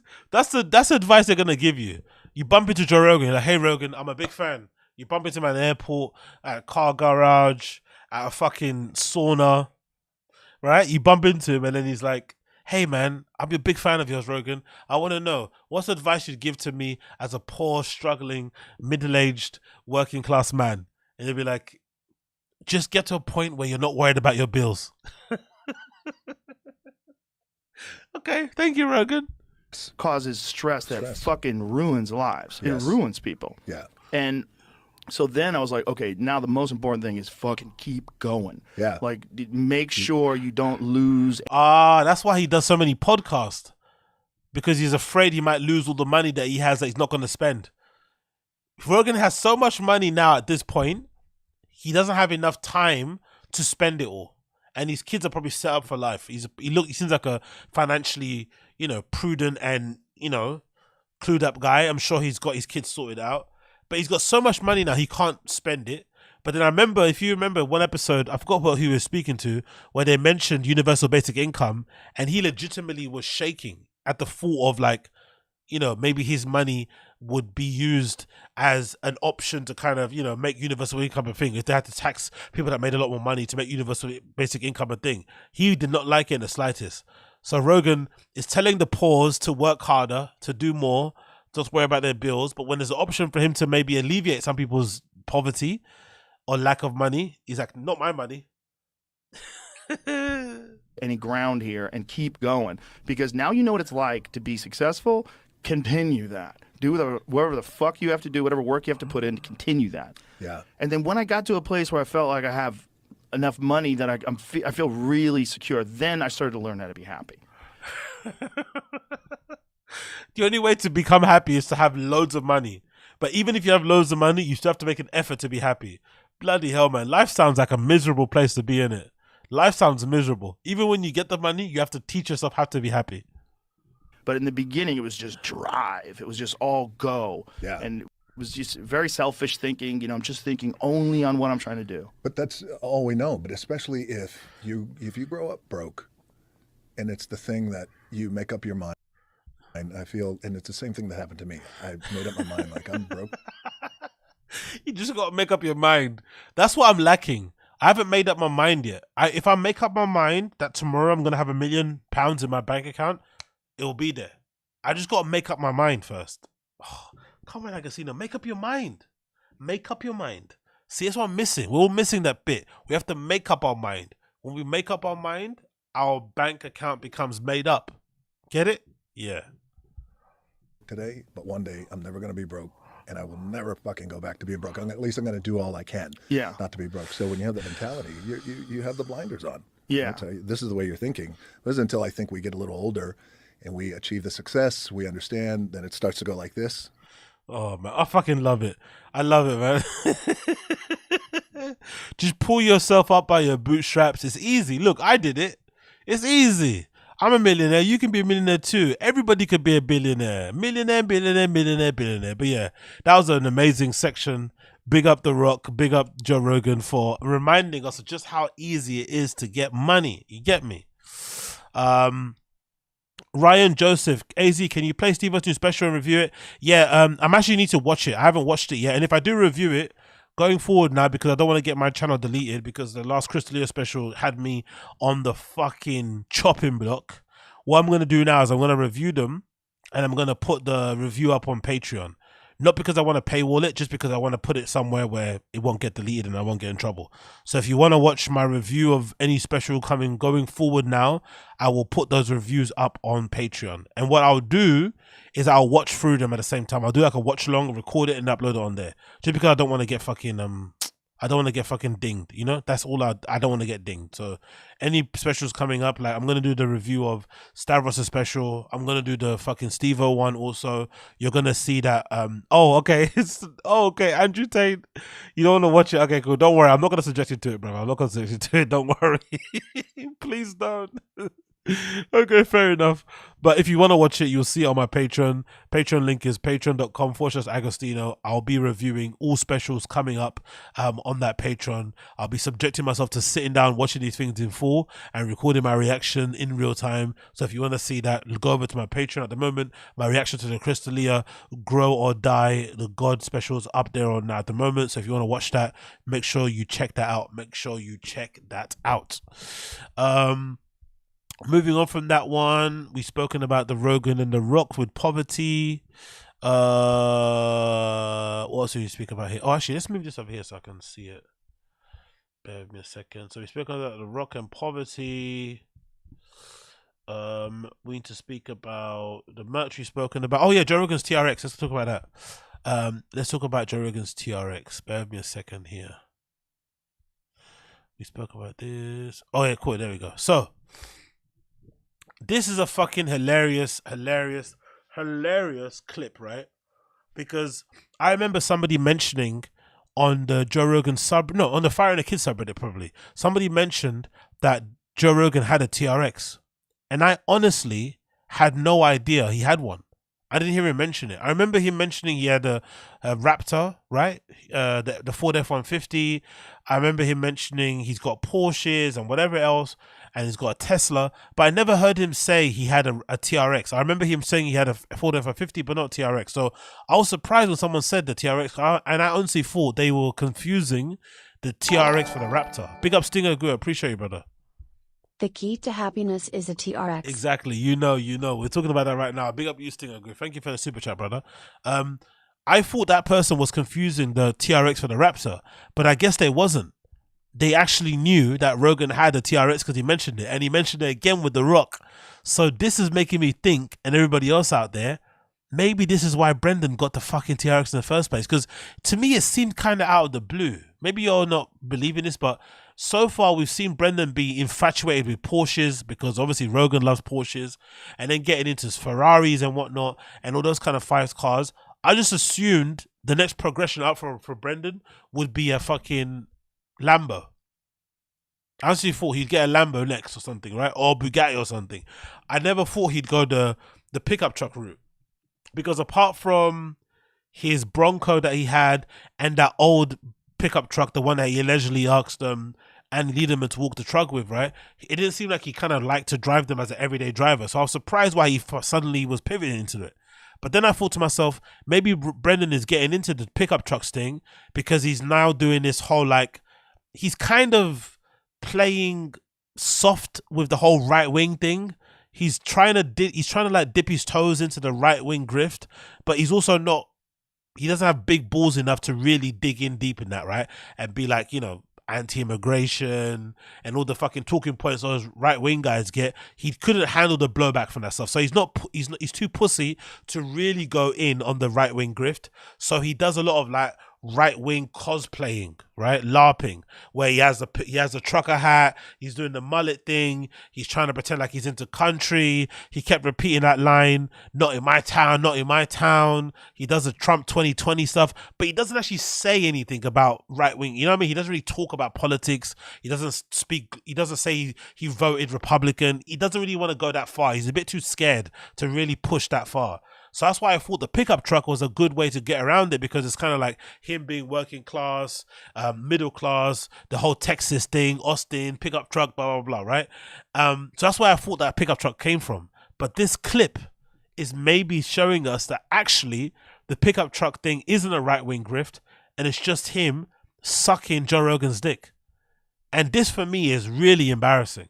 Really embarrassing. A grown man copying everything another grown man does, especially when they're your friend, is beyond cringy. This already would be cringe if you're a regular person, because I'm sure there are regular guys out there. I'm sure you guys know them. There's regular guys who love Rogan and dress like him. I bet they exist. Regular bold guys who have the same type of tattoos and wear fucking 10th Planet Jiu-Jitsu t-shirts and Black Rifle t-shirts. And what's that brand? That brand that Rogan likes, the hunting brand. There's a really cool hunting brand that's really expensive. I think you know, it's made by a hunter guy. I think it might be Japanese, or I don't know what it is, but it's a really high tech hunting brand, and they make really expensive camouflage jackets and shit, right? Yeah, that's it, Hoyt. That's it, JT Hoyt. I bet you there's guys out there who love wearing Hoyt clothing, who drive certain trucks and who copy Rogan. Regular dudes. I think there's something quite admirable about a regular guy maybe seeing Rogan as like male goals and wanting to copy him. It's a bit cringe still, but a bit. But if you're Rogan's friend, this is really cringe. Because Brendan is Rogan's friend. He's got his number in his phone. He can text him. You know, like doing this is gross. But this is Rogan talking about his TRX. The Raptor. Oh yeah, I love him. I have a TRX. That thing's the shit. It's a badass, isn't it? That thing's the shit. Mine is a Hennessy, so it's 1,000 horsepower. It's 1,000 horsepower because it's 700. By the way, who makes a TRX? Who's the car manufacturer? Like, who actually makes it? Because I always heard of F-150s being the main pickup truck, and I only heard of TRXs recently. So, it's Dodge. So, who would you say? What's better in terms of the pickup truck competition? What's better? If you're a pickup truck guy, would you take a Dodge over a Ford F-150? What would you prefer?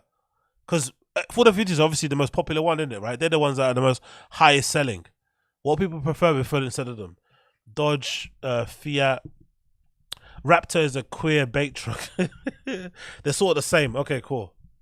But the Dodge is only good for their Cummins engine. I'd say Dodge over Ford. That shit expensive. Why? Okay, cool. It's just preference. If you're paying for the best. Okay, cool. I'd literally build a 550. Okay, cool. So it's just preference. It's not enough. It's not enough. Yeah. What kind of wheels and tires you put on? Oh, the Hennessy puts them on. It's all, he does like a whole suspension change and brake, he upgrades the brakes, and yeah, that's lowers the seat or heightens the seat. I think Hennessy the same person that built what's that car that Rogan's got? It's a really cool sports car. I think it's an old one. And there's a YouTube video of him talking about the car, and he basically admits by, accident or by just explaining what he did for Rogan. He basically mentions how he basically rebuilt the entire car from the outside in, and he basically lifted the car seat. So it's at a certain height because Rogan's really short, so that he can be at he could be at a good height to see the road and shit, so it doesn't look super short. So Rogan's cars, allegedly all of his cars, he gets the seats customed, heightened and shit, lifted up a little bit and put basically on the platform so that he's not so low, because obviously he's a bit short. That's really funny, man. But yeah, that's a little edit he does, which makes sense. If you got the money to do Rogan stuff, you should be able to do that. But I thought that detail was hilarious. That's what mine looks like. Fuck. Yeah, that's not mine. Mine's black, but it looks exactly like that. To be fair, it does look fucking good, doesn't it? It looks fucking incredible. Let me take my my camera off. Where is it? Not that one. There. Look at that. That does look really good, doesn't it? That looks really fucking good. That looks fucking aggressive as fuck. I actually like that. Like, is that kind of like a gunmetal gray or something? I love that. And I also love that when it has like, I kind of like the pickup trucks when they have black rims instead of the silvers and stuff. I quite like it, to be fair. I'm not going to lie. I prefer it. It makes you look a bit more aggressive, like really menacing, as opposed to like the metal alloy, whatever that kind of color is. I quite like it when it's like black. Were you opening up that up? Ed? Not really. I don't really open it up. I just like that it can do it. Yeah, it's just fun that it can do it. It can do it. It sounds Hit this out. glorious. Hit this out. It Hit sounds this. like Hit this. America. You turn that thing on. It's just Haven't you heard Brendan say that? Brendan said it's that exact same phrase, right? It sounds like America. It sounds like America.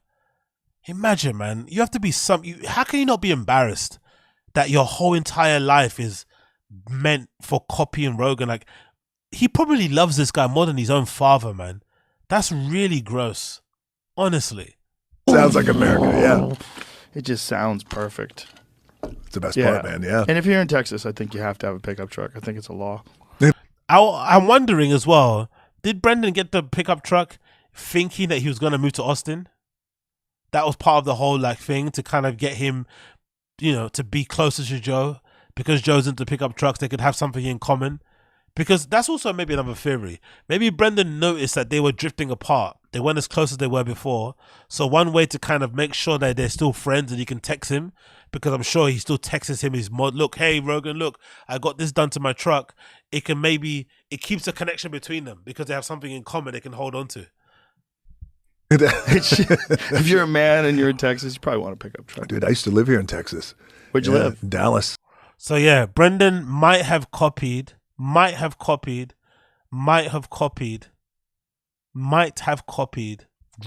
on his fucking pickup truck shit. Crazy. What do you say here? Ucha says Brendan has announced on IG story that he has a show in Austin. Is it?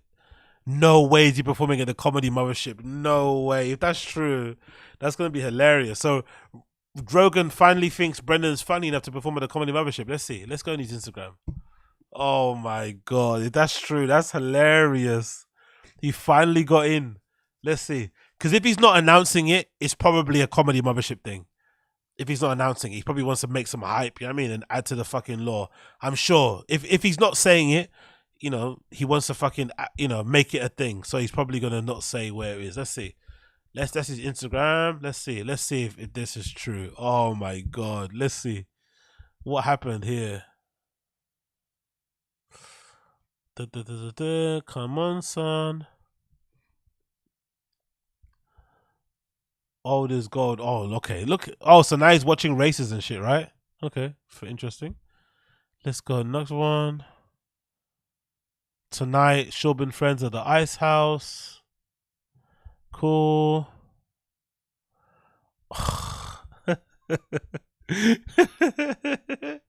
He's such a child, isn't it? There was a time in his life where where Brendan's Instagram stories were full of whiskey, were full of bikes, and now all of a sudden he's now reposting all these accounts of like people sharing fucking die-cast models of fucking pickup trucks and shit. Now suddenly he's like that deep into it. Like, come on, Brendan, man. Have some shame, bro. Have some shame. This is some child thing, man, honestly. Next. Okay. Happy. Okay, I don't see it. Where is it? He didn't mention it. Oh, is it a clip that he mentions it? Maybe it's a clip. This is the best vehicle I've ever owned. Okay, cool. Okay, it doesn't mention it here. Maybe it's a clip. Maybe it's a clip. Or maybe is it on his story? Is it on his main page? On his feed? Let's see here. He didn't mention it on the story there. I don't see it. Did he mention it on the feed? No, it's just got pictures of normal persons. Okay. Who knows? Who knows? Maybe he is going to be in the mothership. If he does, it's going to be an interesting time on the forums for sure. Next on the list here. We spoke about that. Oh, yes it is. So, you guys, did I tell you? So, I decided... Actually, no. Let's actually go... Sorry, before I finish that fucking car bit, I forgot to show this. So, I decided to Google Rogan's cars. He's actually got a really nice collection of cars, isn't it? I'm actually surprised that Brendan didn't copy more of this. Rogan's actually got a really nice selection of cars. So I found this article on this website called topspeed.com, and it's got 10 It's got 10 of the craziest custom cars in Rogan's car collection. Look at this. He's got some really, really nice cars. I'm not gonna lie. He's got a Tesla Model S Plaid, which is one of my favorites. This is definitely the car that I would want, to be fair. It's especially the Plaid. They made it in this finish, which is my favorite. It's kind of like this like wine cranberry metallic-y finish. It kind of looks like a dark raspberry-ish type of wine. I don't know. It's a really nice paint finish on the Plaid. So that looks fucking great, of the Tesla. It also features here that he's got a Porsche 911. What is it? Porsche 911 made by, I guess, Sharkworks, right? That's a garage. RS. Let's watch this a little bit. Let's take... Let it load. These are strange times. When our parents were tuning cars, they'd do an entire engine swap in order to go from 150 to 300 horsepower and brag about breaking into the 14s. When I was a kid, the Ferrari F40's 475 horsepower might as well have been $1 million. How could someone even control such a car? Yeah, honestly, I'm not the only person that's surprised that Brendan didn't get into more of this sort of stuff. I'm just thought he'd just go into buying more Ferraris and Porsches. It really did surprise me when he made the pivot to the pickup truck thing. Because I just thought he'd just do this. Like what regular rich guys do, just try and buy more rarer versions of the car you already have, you know? But maybe this is too far of its price, because this particular Ferrari is like $1 million, isn't it? $1 million plus, so maybe he's not even that in that period. And now, with computer-controlled forced induction engines becoming the rule rather than the exception, we've seen an exponential growth in the kind of power available from even... What? Ryan Joseph says, PBD, I think you mean Patrick Bent David, said Rogan can sign a $1 billion deal for a 20-year podcast deal with Elon. 20-year deal sounds a bit excessive, but I think Rogan's in that space where he's probably the only person, maybe him and Cooler Daddy, like podcasts that actually do numbers, like, and maybe some on The Ringer and stuff, right? There's not a lot of podcasts that people actually listen to on the daily basis. Like maybe the New York Times has got that podcast that always appears. I forgot what it's called. I think it's called The Daily or something. But there's not a lot of pods that get those type of numbers, especially nowadays where there's a little bit more fatigue. I think Rogan can really write his own paycheck. Dude, Assad, yes they do. Go on, I didn't cover it on a stream, but go on, what's that girl's name that does it? What's her name? It's not Alex. Is it Alex? I think her name is Alex. But anyway, the host of Cooler Daddy, she recently did a live show in New York. If you check out the Cooler Daddy, maybe it's the Instagram or her Instagram, Alex Cooper. Honestly, the crowd that was at that Cooler Daddy show, insane. She sold that bitch out from wall to wall. It was just women screaming. Like, Cooler Daddy's a big deal. Like, she actually does numbers. And think about it, like, she does numbers without really being that good of a podcast. It's kind of a little bit of the same shit over and over again, right? Really, in terms of guests and topics or whatever. But she is huge. Like, she's huge. She's real. Like, that live show footage I saw online was real. Even light tuning. And thanks to the internet, where everyone is an expert, the answer to how much horsepower should a car have is always more. When you combine turbocharging with the endless pursuit of power, sometimes things go boom in a very bad way. Call me crazy, but I love old school hot rodding. Heads, cams. So I just want to see the car. 9. Where is it? 9.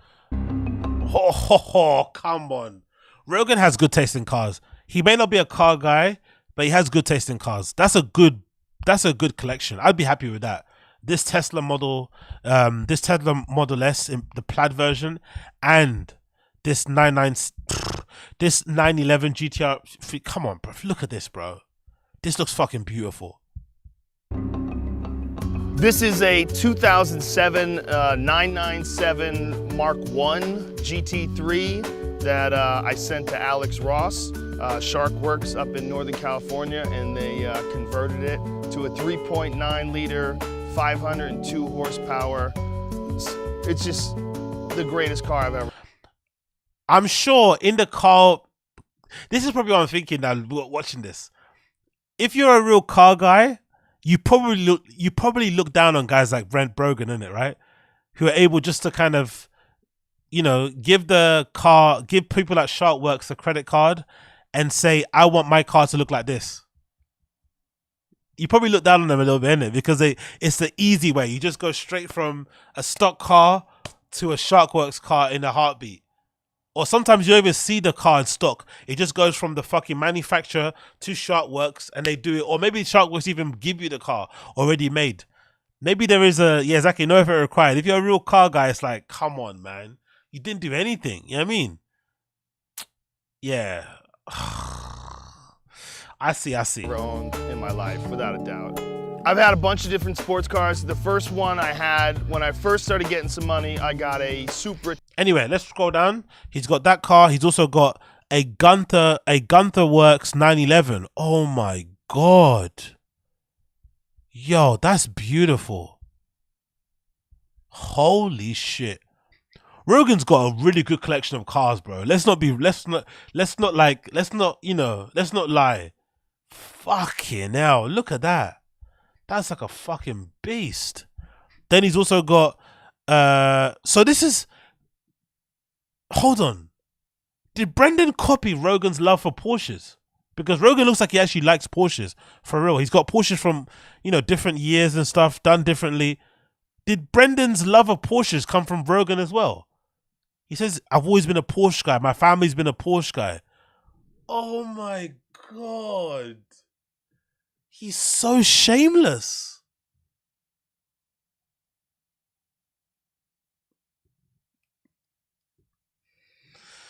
Utterly shameless, man. Anyway, let's scroll down. Another one. Oh, look. Ford Raptor Hennessy. And Hennessy is what? It's a garage as well, right? Hennessy Performance. What's it called? 2021. What is that? I'm not seeing. What's that look like? What is a 421? Let's see. Velicopter. Oh, okay, cool. It's what he showed in the video that we saw, right? That looks kind of good as well, doesn't it? Wow. That looks pretty sexy, doesn't it? I'm not gonna lie, that looks pretty good. That looks pretty good. Damn, son. Anyway, scrolling on, he's also got a 1971 Ford Bronco. Is this the same one that OJ drove? Is that the OJ one? Did OJ drive a 71 Bronco or is it later? That's really beautiful though, isn't it? I love the boxy design of it. I love how high off the floor it is as well. That's a really lovely car. And he's also got a 1994. Oh, he's got a Toyota Land Cruiser. Wow. I love that. A 1994 Toyota Land Cruiser. And he's got a Corvette Stingray. Hey, I think this is the guy. This might be the guy that did the car that he lifted the seat. That Corvette Stingray is really beautiful too. And he's also got a Corvette Nova. And lastly, he's got one of these ones, a Plymouth Barracuda. Wow, look at that. That's a fucking... Is that the same car that the guy in that John Wick drives, right? Keanu Reeves. Is it a Barracuda as well? Do you guys know? Is that the same car? Is that a John Wick car? It looks like it. That's fucking no. Rogan's got really good taste in cars, man. Let's not lie. Rogan's got really good taste in cars. So big up Rogan for having good taste in cars. Moving on from that one. Do you guys want to see my edit of Toontown? So when I was doing the live stream and watching the Toontown episode 1 that was fucking garbage, I was suggesting some things that you could have done to edit it in terms of moving some of the bits around to make it flow better. So I decided to download it and edit it for 5 minutes. It took me 5 minutes to do this. It wasn't long. I just swapped some bits around. That's all I did. I didn't add anything into it. Nothing. I deleted some things and I swapped some bits around. So let's watch my edit of Toontown episode 1 and let's see if this is any better than what Brendan did as the actual show, right? This is my edit of Toontown. Listen to this. Watch this. Let's play this actually. Let's put it full screen as well. And let's see what you guys think. Boop, boop, boop, boop, boop, boop, boop. Let's see. Come on. Load. There we go. So this is Toontown episode 1. My edit. A little bit of a remix here. Let's see what you guys think. What's up, guys? The journey starts today. Now, recently I bought a stock TRX As of now, I haven't done any mods to it, really. Nothing major. I upgraded the exhaust, of course, the exhaust. I did a JMB intake, but nothing crazy out there, especially for you mod freaks. 705 horsepower, 650 pounds of torque. It has a 6.2 liter supercharged engine, also known as the Hellcat, as we like to say on the streets. So the plan is to get this stock Sandblast Limited Edition TRX to over 1,000 horsepower. I can't do it on my own, so I reached out to some of the very best in the business. I am headed to Sacramento, California to visit my boys at Overkill, who are going to turn this thing into the Demon TRX. Let's go.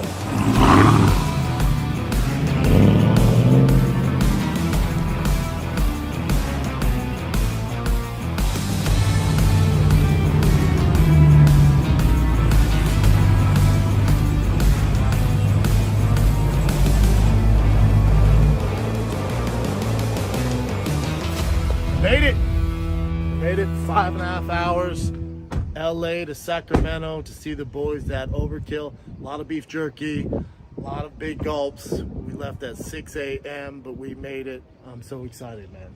All right, Josh, one of the reasons I came to you, because you are a TRX owner. You've done what I want to do to my truck to yours.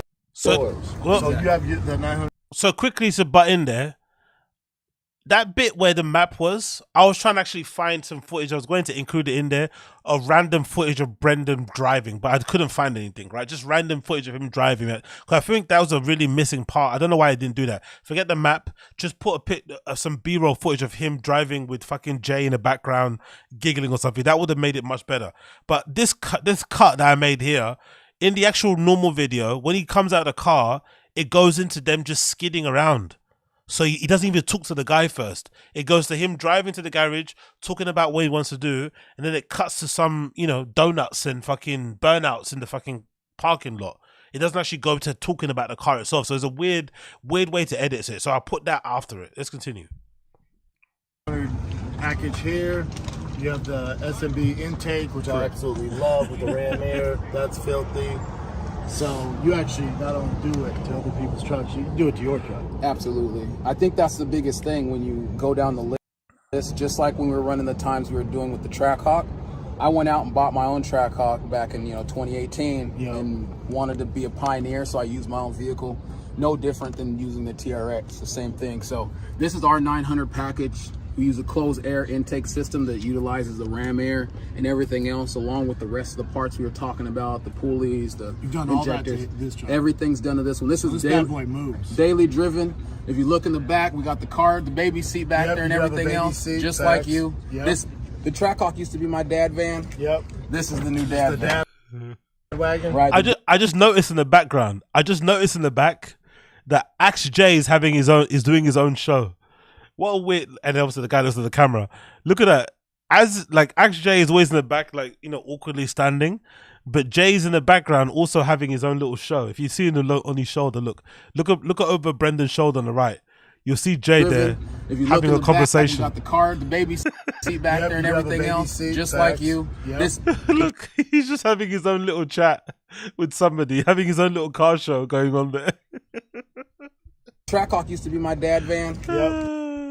This is the new dad van. The dad wagon? Right, the dad wagon. Pull the bolt. This puppy can go, man. It can go. It can go. So, I'm going to give him a pull anyway, show you guys what this 900 package can do. We've had these packages well into the 10s already, and that's on average. We're going to show him what it really does. We'll see what his reaction is, and after that, it'll be his turn. Right? Yes.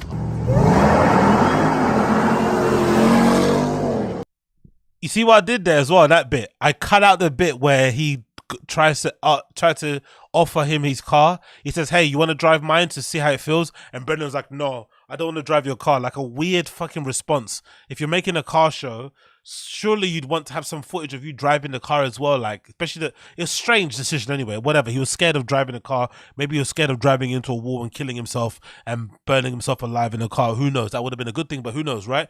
But I cut that bit out because it didn't make any sense. Okay, it just made him look like a fool. So that bit gets cut out and it goes straight into the little 0 to 60 thing. Right? Yes.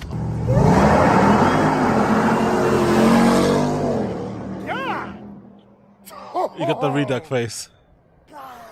Yeah, cool. A little different than Stark, bro. Say some words. Come on, bro. Use your words. I think, you know what? Watching this thing back now, I don't think he knew what to say because he doesn't have anything to say because he's not a car guy.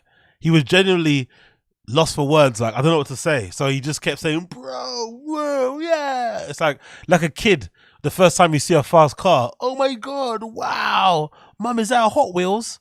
He actually didn't know what to say. That's why he kept making these faces. Like, use your words, brother. Come on. What do you think about that? What are we gonna do? Bro. Like that? Holy shit. You ever seen a 7,000-pound truck spin all 4 tires? Bro. Just a little land yacht. God damn, that was nuts. Yeah. I mean, the crazy part too is on top of that, you have headers, the over chiller, all that, exhaust. This is stock cats, stock, all that. Nuts. Still 10-second truck.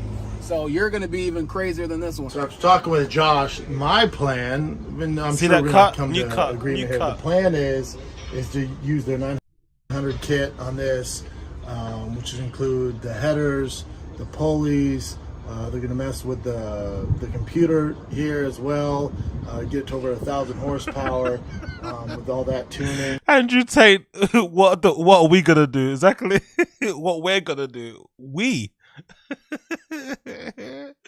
And then we'll also, right now it's up in the air whether we're gonna put springs on. Early on, when this was announced, someone in the TFATK Reddit said early when he was announcing the show, before even we saw any footage, someone said, I bet you any money he's going to just give them this bank card and just he won't even be there when it's made. I think someone made that kind of prediction. He won't even have any footage of them making it. He won't even care. He'll just give them the bank card and tell them to do this, do that, and do that. And essentially, that's what happened. That's why he doesn't have any B-roll of them lifting his car up. You know, guys working underneath it, changing stuff. He doesn't have anything because he didn't care. He just wanted it to look a certain way. He basically sent them a picture of Rogan's and said, "Make it like Rogan's," and then that's it. And sent them his fucking car details. That's it. Or just level the truck out and put on bigger wheels. And then we'll also swap out the standard stock bumper here for ADD Baja bumper, front and back. But I think between the exhaust, the 900 kit, the bumpers, the wheels, the rims, the lifting, the leveling kit, this thing's gonna come out pretty badass. That's the plan. So, because that's the bit. I want to make sure that you know exactly what you're getting. With a key. Put my money where my mouth is. I want you to take the key. Right. Yeah. We're gonna see how you feel about the. What kind of car show do you do where you don't want to drive the car that you want? You know, like, why did he say no? So odd, isn't it? You're doing a car show, you go to a garage to go and get it, you know, customized and modded or whatever to your specifications. The guy that's doing it for you, or the one that works in that garage, has a car that's already in line with what you want. Wouldn't you want to test drive it to see how it feels? Maybe you might want to lower the fucking horsepower. Maybe you might want different type of traction. Maybe you want a different type of transmission. Maybe you don't like the seats. Maybe you don't like the dash. Maybe you don't like the line, the finish, whatever. There's something that you just want to sit in it. You don't like how it sounds. Why wouldn't you want to test drive something that's similar to what you want? You're just like, no. 900 package, and then that way you can see firsthand what it's like. I feel you. I like it. Okay. I dig it. Don't kill me. Okay. The anticipation of me getting my truck. All right. Because I feel like if I drive yours, it's gonna ruin the surprise when I come back and pick up my truck.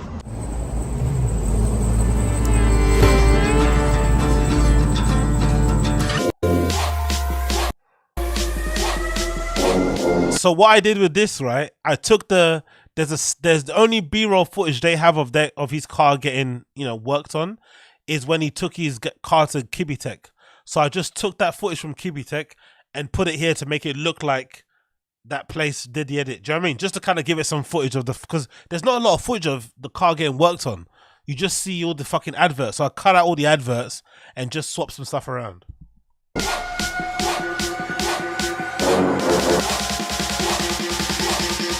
So to start out, my boy Josh at Overkill installed American stainless headers for better airflow and maximum performance. Then added an Overkill upper custom pole. Maybe this shit should have been at the beginning. Maybe this should have been before it gets listed. Maybe this should have been on the other side. Maybe. To increase the boost, we also added 1200cc injectors, a racing thermostat, and racing silver spark plugs. Then he installed a module computer tuning to handle all these crazy upgrades, putting us in excess of 1000 horsepower at the crank. With all this horsepower, we added an overchiller to keep this beast cool. Heat's definitely the enemy in this thing. And finally, to make sure we can clear the 38-inch open country Toyo tires. Yeah, Severe Design, I think you're true. I think you're right. I think you could, if you're being aggressive, you could probably get this down to 2 minutes. But if you could probably tell the whole story in 5. But if you want to be super aggressive with the edit, you could cut this down to 2. Easily. You really could. 18-inch method wheel. My version, by the way, is 9 minutes. I cut out the fucking adverts and a few other bits and pieces, but my edit is 9 minutes, and his one is, I think it's 15 or 13. But you could probably get it down to under 5. And add to the off-road performance, we added the EBOC Pro Kit, which lifted the TRX 3 inches in the front, 1.5 inches in the back. And to top it all off, the TRX was converted to run on E85 gas for maximum performance. With all these mods, this TRX should be pretty sweet. Let's go pick it up. A couple of weeks later, here you guys go. One of the baddest TRXs on the planet. And we're just gonna go from there. So that's the next step from it. More power. I'm so excited, man. Heck yeah, heck yeah. Just the beginning, my brother. Awesome. Thank you, Doug. Let's go, Appreciate it, brother. man. Thank you.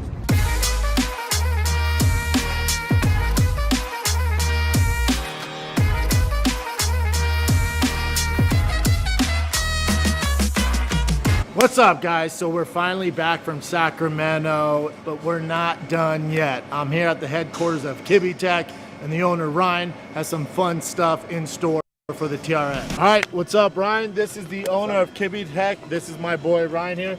Ryan, let him know, what exactly are we doing today, boss? Anyway, you get the gist of what I did, right? Edited it, did all that. The KIBI-TEK thing goes in there again, the garage. You see the logo, blah, blah, blah. It continues. He smiles, and then it ends. I changed the ending a bit.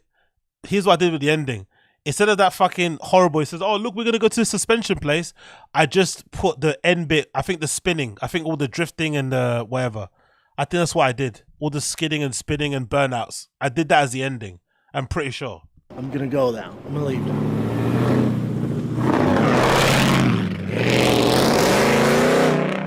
All right. There it is. You guys saw me go all the way up to Sacramento at Overkill where the boys tuned this freaking TRX to over 1,000 horsepower at the crank. The Active Desert Design bumpers, front and back. We got the Baja Design lights in. We got the wheels. We got the tires from Toyo. We freaking KIBI-TEK did their thing on the suspension. So we're done. We're all done. Or are we?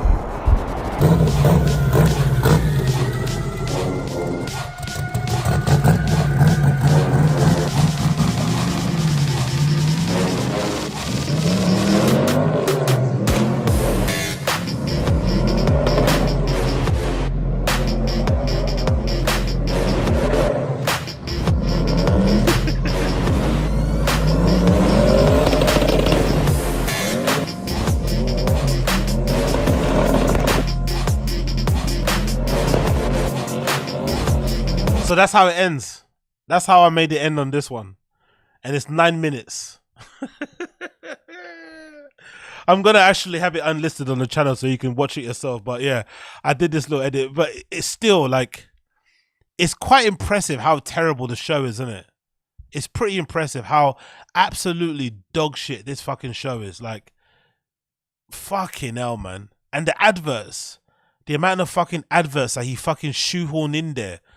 With, you know, no compliance, like, you know, there is no fucking, you can't, you know, whatever. I don't know. I'm still quite certain that he did that as a fucking, what you call it, as a tax write-off or something. I'm pretty sure of it. There's definitely something in it. And obviously he likes free stuff. So all those people that are advertising on the show, from Kibby Tech to Overkill, he's probably getting some sort of discount on the work they do on his car, or maybe they're doing it for free, for promo. I'm sure there's some weird thing going on there. But everything about the show is so horrible, man. Like, everything about it is like an afterthought. It feels like he's taken vlog footage and just made it into a car show. But it's not even a show. It's just terrible. He doesn't even host it. Like, it's terrible. It's terrible, terrible, terrible, terrible. So, yeah. What can you do? What can you do? What can you do? I'm going to actually unlist it now whilst I'm talking to you. And then we can continue. So you can kind of see that in your own leisure. But, yeah. What you call it?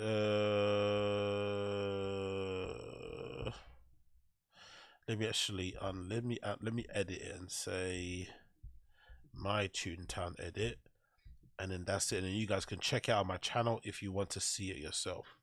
I'm gonna have it unmonetized as well, so you don't get in trouble for anybody. And then boom, save, and you can see that yourself at your own leisure if you please. If you want to put yourself through it again, you can watch at your own leisure. But yeah, it's there. Let's continue. Next one we're going to talk about is Brendan saying he made jelly roll. This is the footage from the other episode with Crystalia that I forgot to fucking talk about. But this clip is really funny because, you know, he said he basically discovered jelly roll, which is absolutely heinous. But let's just watch the clip anyway. There we go. 12427 to 126. This is fucking crazy. Brendan Schaub saying he made jelly roll. This is fucking hilarious. Also, let's make this be known. As much as Brendan loves Rogan, Brendan's real friend and real ride or die is Brian Callen. Oh yeah, big up Wingers Dingus. Appreciate you, brother. 35. This YouTube content is truly commendable, and I must applaud them for the fantastic work. I was introduced to this content this week, and I genuinely appreciate and derive great satisfaction. Yeah, I love that. I love that. If you guys don't know what Wingers Dingus is referencing, somebody on the subreddit took a screenshot of like the fake botted comments that Brendan allegedly has been, not allegedly, it's pretty obvious that he buys views and comments. So some of these comments or these bot accounts, these packages that you buy, they sometimes have these weird AI generated comments. And I think on this particular one, they had a number on it. So number first. So I guess he bought a package of like 100 comments, but one of the comments copied with a number on it. So it said 35. This content, it kind of sounded like what he said. This YouTube content is truly commendable, and I must applaud them on this fantastic work. I was introduced to this content this week. I genuinely appreciate and give this great satisfaction for visiting it. I eagerly await the opportunity to see more. It's like, what? He speaks like this. Oh, but yeah, big up Wingers Dingus. Appreciate you, brother.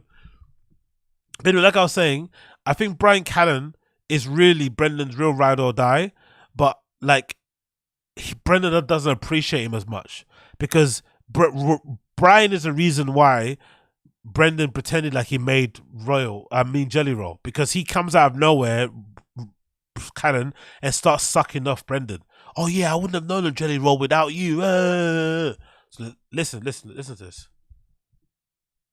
How long have we been going? It's up to you guys. You guys want to do one? Oh, let's do one for sure, because our boy Jelly Roll, it's a huge day for him today. Oh, he lost weight? Oh my God.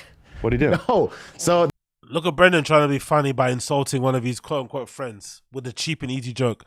Oh, he lost weight. Okay. Great friend, never met him. And also Chin, our boy.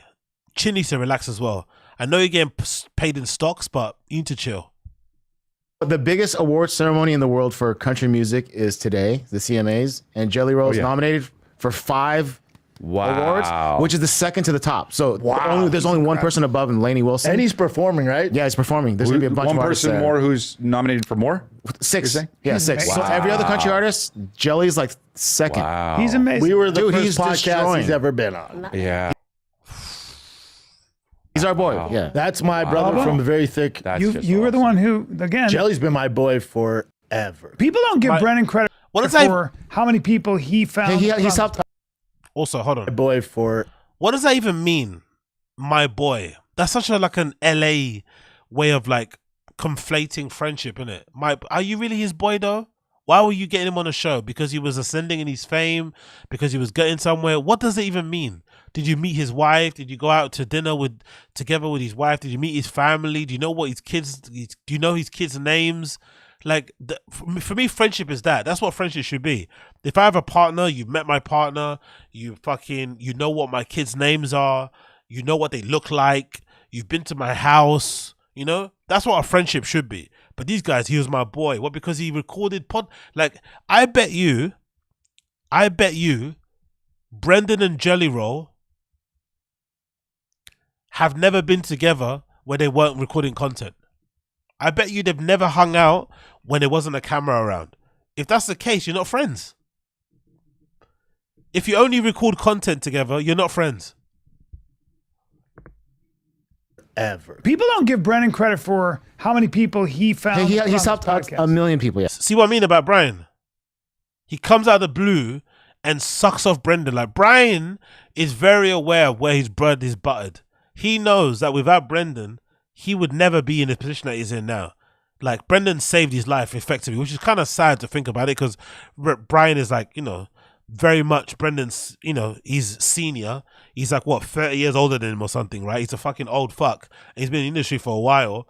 But I remember the early episodes of Defying the Kid, Brendan would always say as a joke, whenever he was around Brian's family, you know, someone in Brian's family will pull Brendan to one side and say, oh my God, thank you so much for helping Brian. He was a bit lost. He was a bit, you know, disillusioned with the Hollywood industry. This podcast came around and has given him a new lease of life. And back then, the ironic thing about it, Brendan would always tell these stories, and Brian would also make it very clear that he was more so wanting to be an actor than a podcaster. Like, he actually never took the podcast that serious, which is even funnier when you think about the fact that he got cancelled, and the only thing now he has to rely on is the podcast and stand-up. The two things that he really didn't take too seriously. Because I still think Brian's one of those type of dudes who I think is naturally talented at stand-up, naturally talented, like, you know, he's a funny guy, and he finds stand-up easy, but I don't think it's what he actually wants to do. He actually wanted to be an actor and do comedic acting, you know, and be the next Tom Hanks like his agent told him he was going to be. But then obviously he by default was good at, you know, stand-up, so he just did it anyway. But it's just funny how now the roles have been reversed, and Brian is now the one cucking and sucking off Brendan at no fucking invitation. He doesn't even try to like goad him. He just came out of the blue. People don't give him enough credit for... So Brian, shut up. You're not going to get fired, brother. Relax. Ever. People don't give Brendan credit for how many people he found. He's helped a million people. Yeah, of course. I mean, think about it. Yeah. Yeah, you really have. Remember Mark Norman? We were talking. Mark Normand.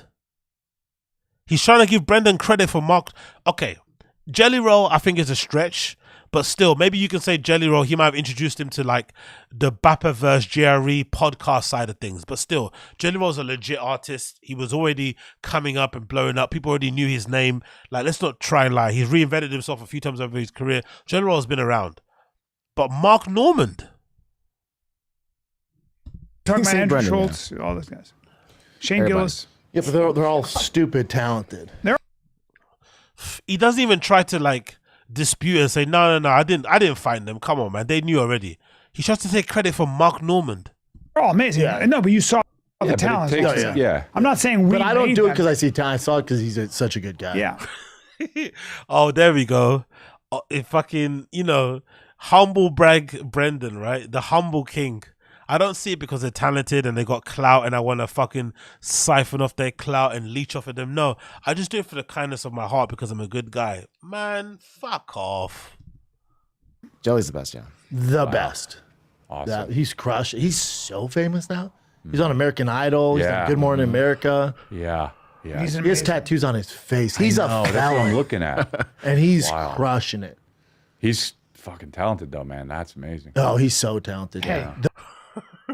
Any other pleasantries we can throw around, please? This is the most LA conversation about people, isn't it? Oh, he's a beast. She's a beast. Yeah, she's a beast, man. She sells tickets. He sells tickets. He's so talented. Bro, do you listen to his music? Can you name a track that you like? Maybe something that he said in the interview that resonated. Maybe some post that you saw about him. Like, get in some detail. He's so talented. He's so talented. He's so talented. It's like, honestly, LA friends are the worst, isn't it? Like, They only respect you when you start winning stuff and you're getting acclaim and you're making money and selling tickets. Apart from that, they don't really care about you. Anyway, we did that. And now we're going to do... Oh, let's do this bit. Let's do this story. Have you guys seen this?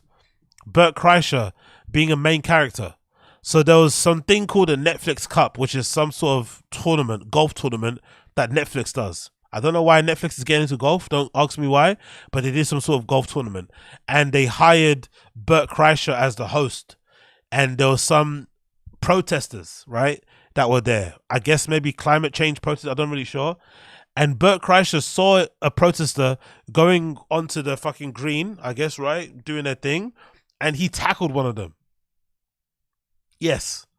BERT KREISCHER, the narc, decided to get involved and tackle one of the protesters and get himself on camera or make himself, you know, the fucking main character as per usual. BERT KREISCHER's a, you know, penchant for attention is incredible because if I'm not mistaken, this happened behind him. So he is so attuned to his atmosphere or to his environment, he sensed an opportunity to get attention and he literally ran towards it, as this clip shows. Look, he runs. Grabs a woman.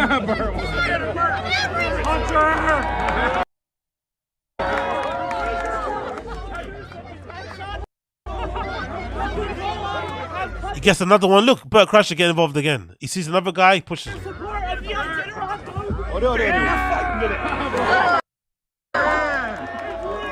That's the machine! And obviously some fans sucking him off.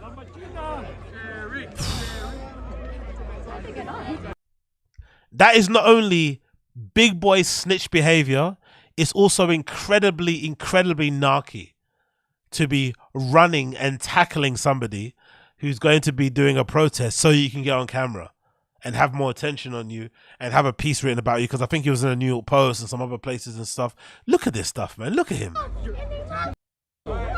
Twist his dick!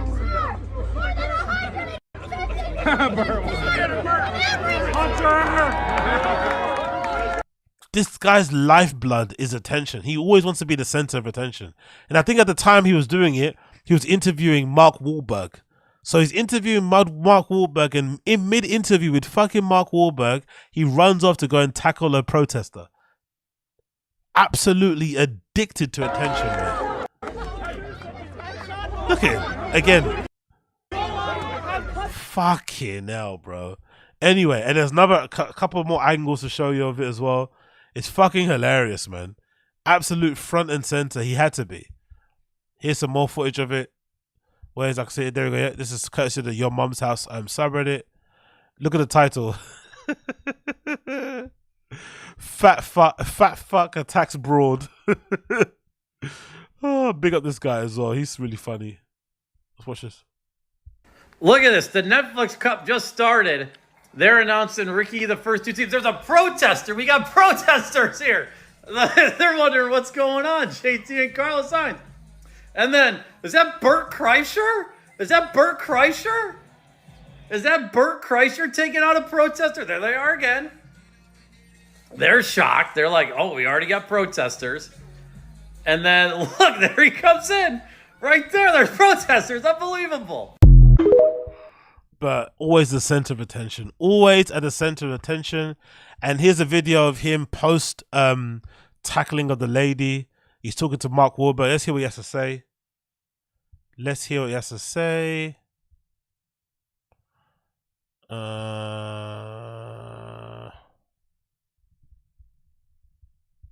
There you go. Mark Wahlberg, brother, it is so good to see you. I love the fit, municipal. I love it. This is my favorite movie star right here. We hit each other up on Instagram. And you don't have to be security, you know that, right? Yeah, I know. Well, there's a fight broke out. I'm sweating already. Yeah, we're gonna. I got your back. You're a big golf fan, but are you an F? Gross, isn't it? Fucking gross, man. Fucking hell. Better him than me anyway. He's unapologetic with it at least, but he's somewhat self-aware, but oh, God almighty, man. He's first for attention and celebrity is just so bizarre. Anyway, what can you do? What can you do? Next on list here, We've got this video clip courtesy of the Final Kid subreddit. It says the Jared Leto of podcasting. Oh, this is funny. So the mustache thing is going to be ever present within the Bappaverse now. Brendan went ahead and copied Taylor Lewin, the guy from Bustin' with the Boys, who's also a current NFL player, and copied his entire look down to the hats and the mullet and whatever else.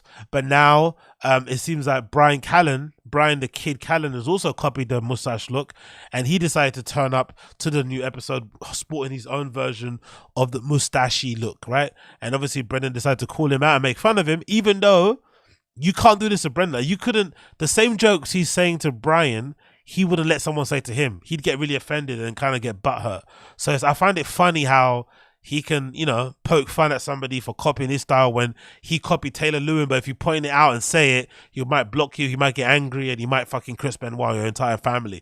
So let's just see the hypocrisy at play. But it's also incredibly embarrassing. Two men, one in his 40s with children, one in his 70s with children, deciding to copy another grown man's look is really, really cringe and really bizarre. But let's play the clip anyway. Come on, baby.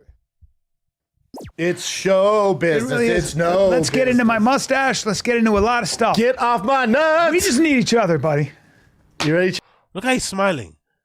Look at us. Look at, like, he's got that Diddy vibe about him, innit? He's definitely somebody that sits in the corner, maybe allegedly, and sees their partner get plowed, and he's really happy about it. Look, that's a smile he had. You know, seeing wifey getting smashed by Tyrone. He's like, "You having fun? You having fun, babe? You like my mustache? Having fun?" That's the kind of face he's got. You having fun? But funnily enough, don't you think Brian looks better in the mustache than Brendan?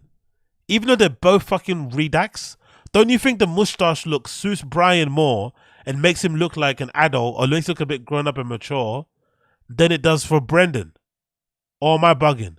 Doesn't Brendan look more redacted than Brian with the mustache? It actually suits him better. It actually suits Brian Callen better than it does suit Brendan. That's funny, isn't it? No?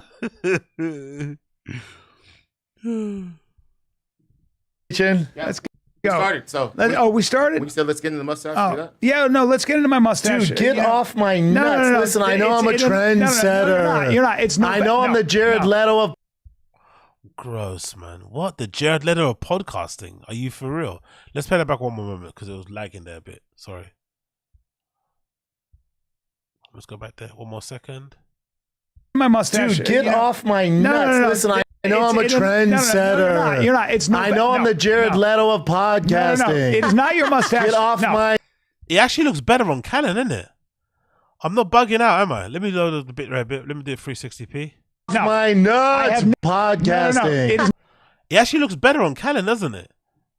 Doesn't it? The mustache actually suits him better. He's got a bit of a thicker mustache, and he's got like a level 1 or 2 on the beard, so it's not fully skinned, right? He doesn't look too like a fucking Nazi prison. You know, he doesn't look too much like a fucking concentration camp guard, but it does suit him better, doesn't it?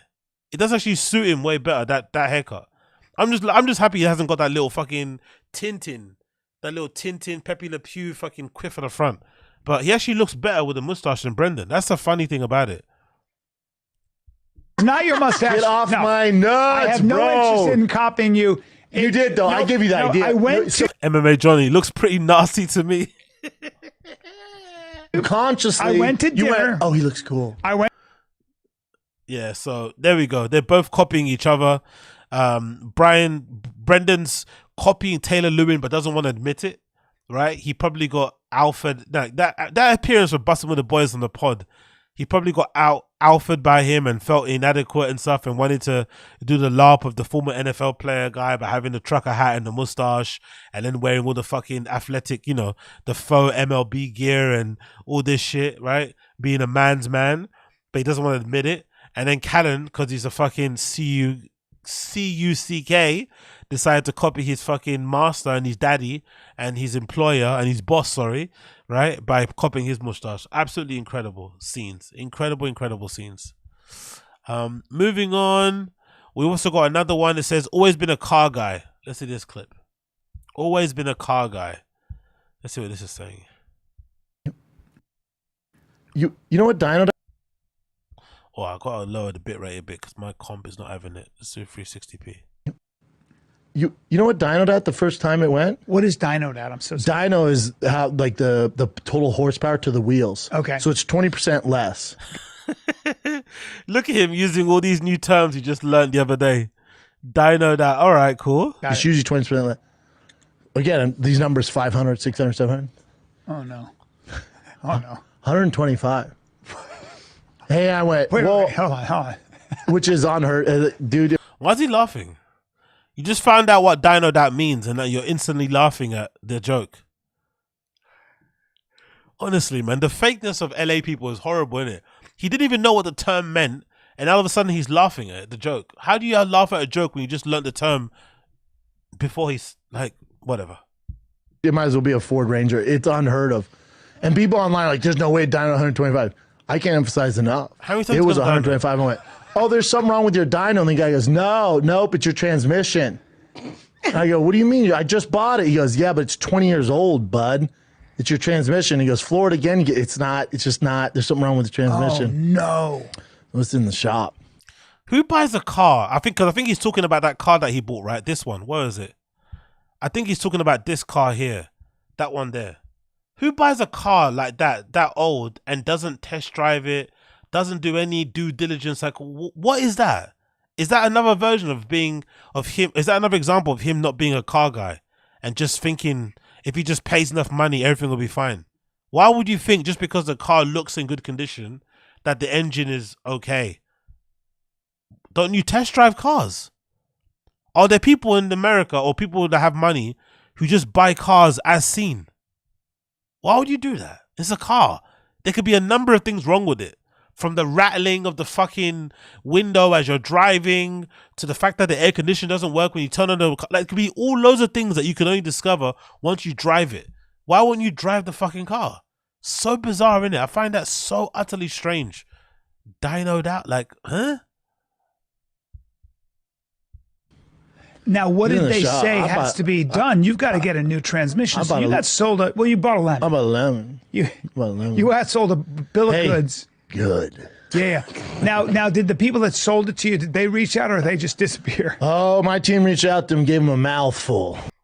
So you got scammed, but then your honestly, his inability just to accept responsibility is interesting, because that's a little lie there. My team. What, you mean you sent them a really stern DM? Or you maybe sent them a really angry voice note? Just say you did it. Why do you have to, like, pretend you have a team? What team? Chin. Axe J. The new girl. George. Who's your team? Come on, man. Why lie? It's such a nonsense lie. Like, just say, oh no, don't worry, I sent him a really angry DM, then I blocked him. It's not hard to do that. Like, why would you have to lie and say my team? What's your team gonna do? You got scammed, innit? It is what it is. Yeah. And you know what he went like this. He went, good. Figure it out. Also, that's a very good scam, innit? If you're a car dude, a really good scam is to get old cars and to make sure cosmetically they look in really good condition. Like this car here, right? The one that he bought. Cosmetically, it looks like it's in good condition, right? You know, the bodywork looks really nice. The tires look really brand spanking new, right? You blacken out the tire. Like, you actually make it look cosmetically on the surface really nice, but it runs like shit. Because you know you can get a fucking mug, like a Brendan will come along with a credit card, and he'll want to be a car guy, buy this old vintage car because it looks like it's in brand new condition and think it's okay. And then he'll buy it not knowing that the engine is fucking bust, or the transmission is fucking dodgy, or the wheels aren't that, or the axle's not aligned properly or something. Like, you could just sell somebody a car that looks like it's in good condition, but it actually runs like shit, because you know there are always marks like Brendan that are out there, innit? I bet you that's a thing in car world. I bet you there's a ring of people out there who buy old cars, make sure they're cosmetically nice, they fucking buff them up, they take them to a fucking car wash, they get the interiors cleaned, and then they just sell them to unsuspecting, really, you know, lacking in due diligence guys like Brendan, and then make a killing and then continue on. Crazy. Absolutely crazy. But hey, no surprise in it. No surprise when it comes to the big BRENDA. So let's see this one. Another one. Another clip here from the Friday Kid subreddit. Dig Talk. 300. What's this about? Let's see this. What's Dig Talk about? It's the guy from 300. Is a fast. It's the guy from 300. Is a fast bender? No. Michael Fassbender. Michael Fassbender. Was supposed to He have- doesn't talk. Michael Fassbender's in a 300. Is in 300. Is Michael Fassbender? I don't think he's in 300. Is he? What? Is Michael Fassbender in 300? Which one is he? Oh yeah, he is in it. I forgot. Oh, yeah, true. I actually forgot. He's the Is he the son that gets his head cut off? I didn't know that actually. Fuck, that's a fucking pull. I didn't know he was in there. Is he the son that gets his head cut off or not? And the dad then goes and dies for his honor. Oh no, he's the one that jumps out. Okay, cool. Wow, I didn't know that Michael Fassbender was in there. Oh yeah. Wow. Okay, fair enough. I didn't know. Fair play to him. Then I was gonna take the piss out of him, but I guess he's in there anyway. What do you call him? Did you call it Michael Fassbender? Or Michael Fastbender? It's the guy from 300. Is a fast bender? No. Fassbender. He's a fast gay guy. That fast bender, he's always coming really fast. Fast bender. He turned gay real quick. Fast bender. That's brilliant. Guy from 300. Exactly. Michael the last fast bender. Exactly as that. Michael. I love how he calls him Michael, like he knows it. Michael the 300 guy. It's like, what? Michael. The guy from 300. Is a fast bender? No. Michael Fassbender. Michael Fassbender. Was supposed He to have- does. Fast. I can go say fast. I love how he just adds letters to people's names that aren't there. Fast. The guy from 300. Is a fast bender? No. Michael Fassbender. Michael Fassbender. Was supposed Sorry, I can't get past that. Michael Fast Bender. It's the guy from 300. Is a fast bender? No. Michael Fassbender. Michael Fassbender. Was supposed He to have- doesn't talk. No. Supposed to have a crazy piece on. Oh, they're talking about The Killer. Oh, by the way, The Killer's a good movie. Have you watched it yet, guys, on Netflix? The Killer's really good. I really like it. The ending's a bit shit. I want him to go out in a blaze of glory, but the movie's good. I like it. It kind of made me want to get an iPod again. I miss the days of not having a MP3 player connected to the internet. You know, like I really liked it, to be fair. And I just didn't like the fact that it ended a bit the way it did. But I kind of liked it. I'm not gonna lie. I kind of liked it. On him, by the way. Oh, I knew that from day one, dude. He's got a ick on him. Imagine this is the thing that you talk about all the time. Whenever you mention male actors and shit, it's always the dicks. Like, what is with this again? Please, someone tell me. Please, someone tell me. I don't have the biggest group of like male friends, but I still have quite a few. Not you know, I don't have a huge group I hang around with. But I honestly don't think in the entire time I've been with my guy friends that we ever just sit around and say, "Oh my god, that guy's got a piece on him." It's like, it's the humor you have when you're like 16, maybe even not even that. Just randomly talking about someone's big dick. I was like, what? Especially some actor. Like, why would you know that? Like, it's so odd. I don't know. I've heard. I've heard. That movie, what is that movie? I mean, 300? ick. No. 300? Yeah, bring up Michael Fassbender's ick. Is it going to pop up the... Come on, man. Michael. Really? No wonder this show's audio is king, bro. Bring it up. Imagine listening to this while you're at work.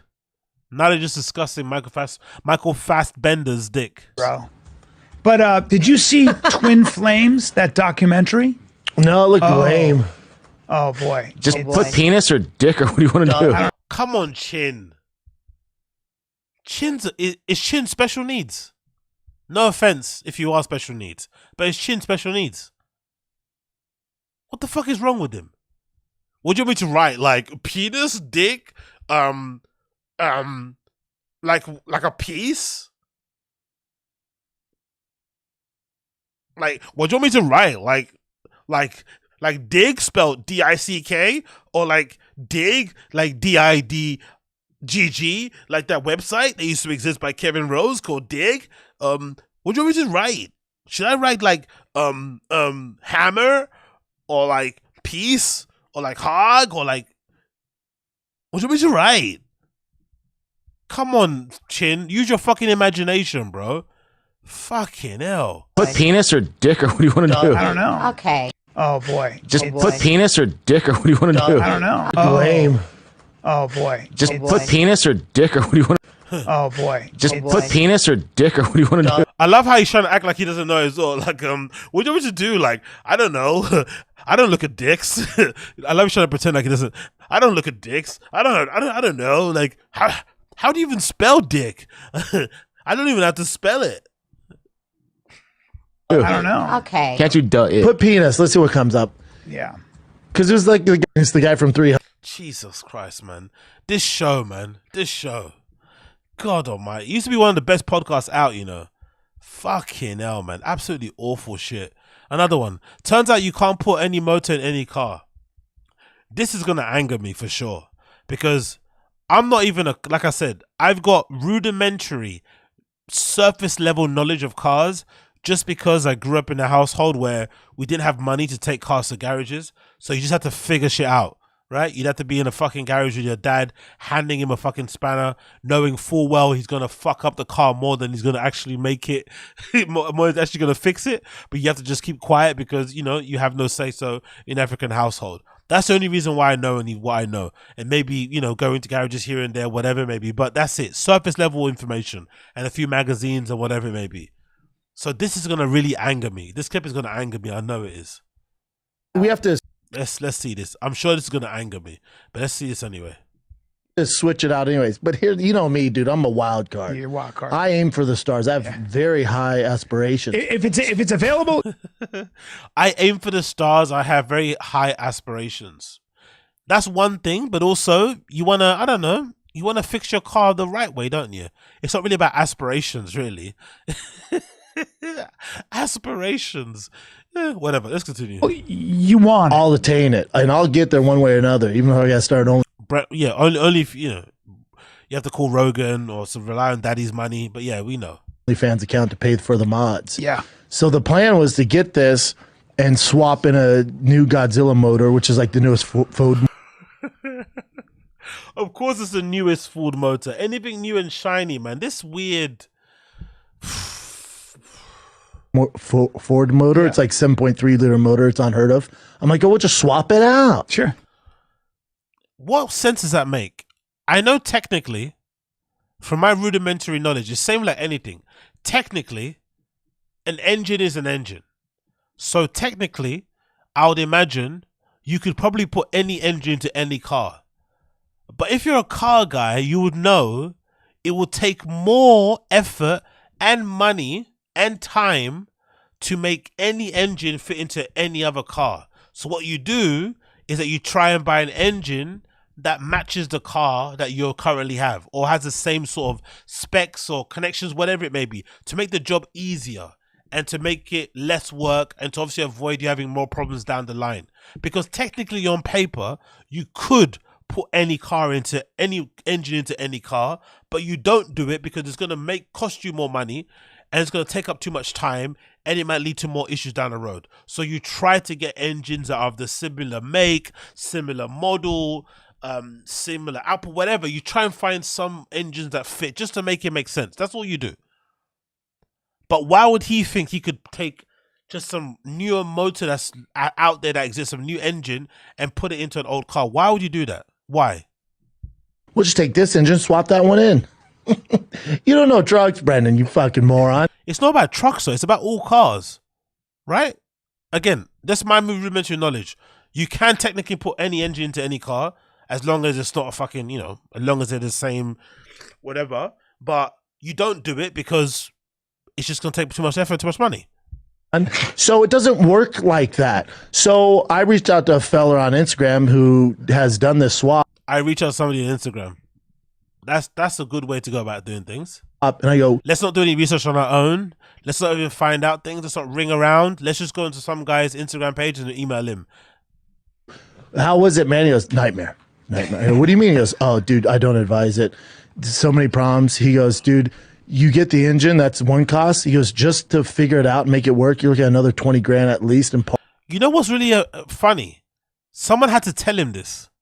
He didn't figure this out himself. He had to have some stranger tell him that, hey, it's probably going to cost too much money to make that Godzilla engine work in that old car. So just maybe try and get the same make model of engine that was in that old car. Just get a newer one or one that works better, whatever it may be, or in better condition, and put it in that car. Just replace the old engine with the same engine, but in better condition. Instead of buying this brand new engine, trying to make it work in that one. Someone had to tell him this. Parts and labor. And I went, oh, he goes, don't do it, man. Don't do it. Yeah.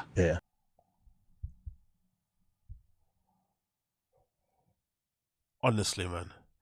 He's so redacted. It's actually offensive how redacted he is because he actually thinks he's smart. That's the issue. He's so redacted, he thinks he's actually smart.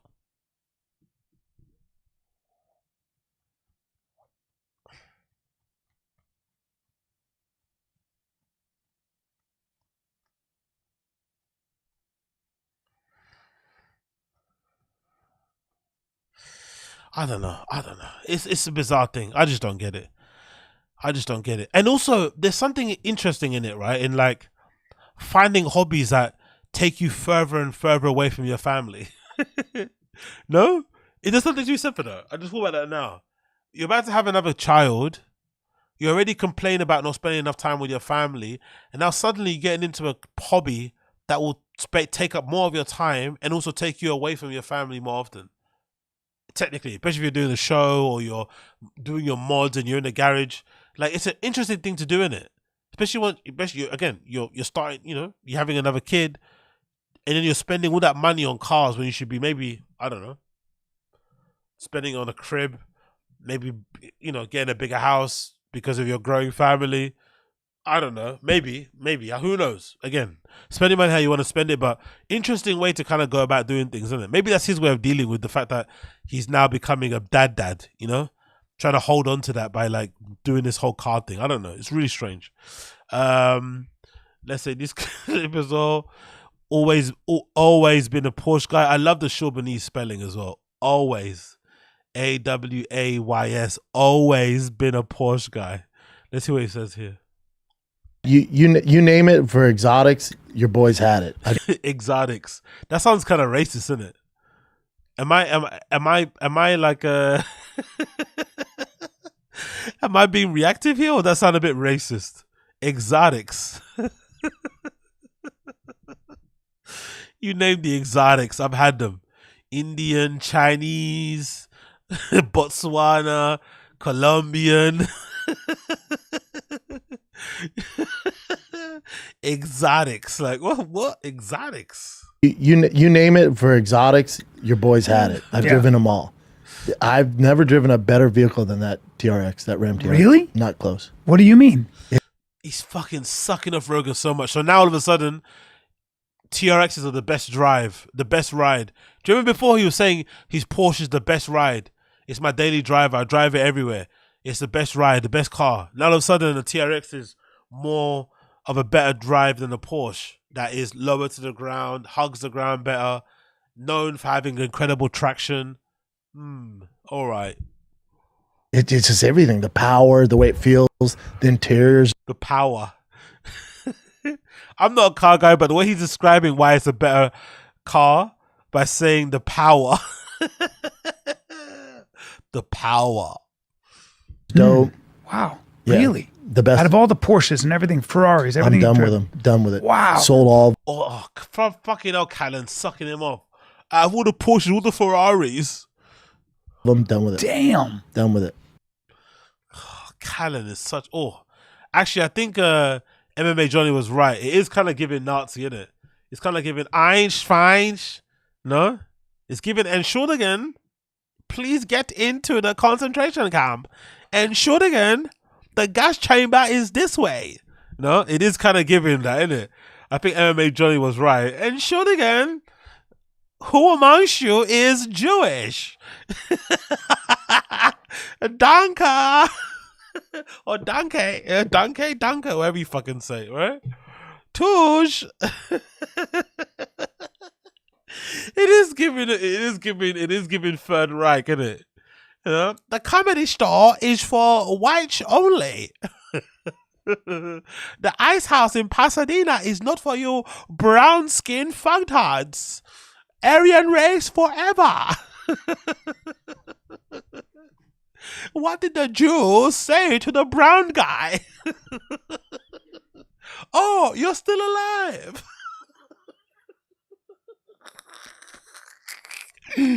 Honestly, it definitely does look a little bit. Countdown to your death starts now. Yeah. Oh. My name is Klaus Karlan. Admiral Klaus Karlan. Yeah, it definitely does look a bit Nazi-ish, I'm sure. My bad. It definitely does look a little bit Nazi-ish. You could easily do an edit there and you look at definitely Third Reichish. Exactly. Mr. Sharp, it's Jules. 9999, you know? I can't talk. I can't talk. Some people refer to me as the sassy. As the sassy Stasi, you know? Sassy Stasi. Oh, anyway. Let's leave that. Oh, fucking hell. I didn't know. How did I didn't recognize that before? It does look very, very, yeah, very SS-ish, shouldn't it, right? Oh, God almighty. Let's continue there.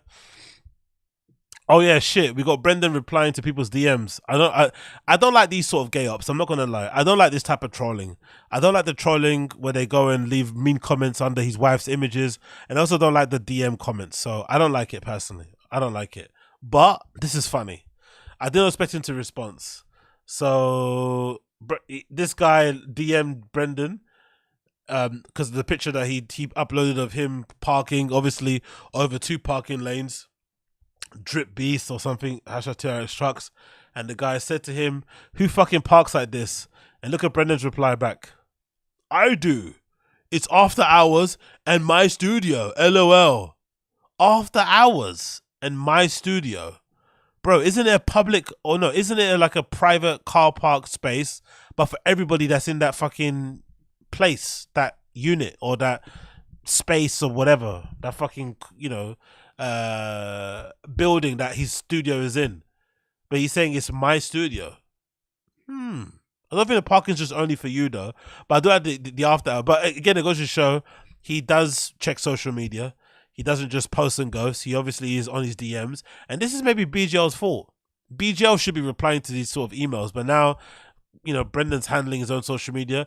I think quite possibly after the whole BGL thing, Brendan probably doesn't trust anybody with social media anymore. So even if he does get a new person to join the team, he'll handle all his own social media. He doesn't trust anybody. So that's probably why he's answering these fucking DMs. But that's a weird way to spend your time. But I also don't like these sort of trolls. I think getting at him directly in the DMs is too much. He already does dumb, stupid things. Just laugh at him from afar. No need to get at him and reply like that. Personally, another clip here. Karma for saying they discovered Jelly Roll. What's this about? Let's see this. Oh, I think this one where they said he cancelled it. I think this is a cancelled clip. Let's see. On my screen, I'm like, holy. Hold on. Let's get the bit rate down. On my screen, I'm like, holy shit. He had the Rock on. Jelly Roll just canceled on us. Only Brent. Oh, if that's true, that's funny. They tried to book Jelly Roll recently and he cancelled. So I guess they tried to book him after the whole country music awards thing. To be fair, I said it before. I don't listen to Jelly Roll's music. I heard some stuff here and there, but he seems like a nice guy. Well adjusted, chill dude. So I was surprised. How did someone like that become friends with Brendan? But I guess they're not really friends anyway.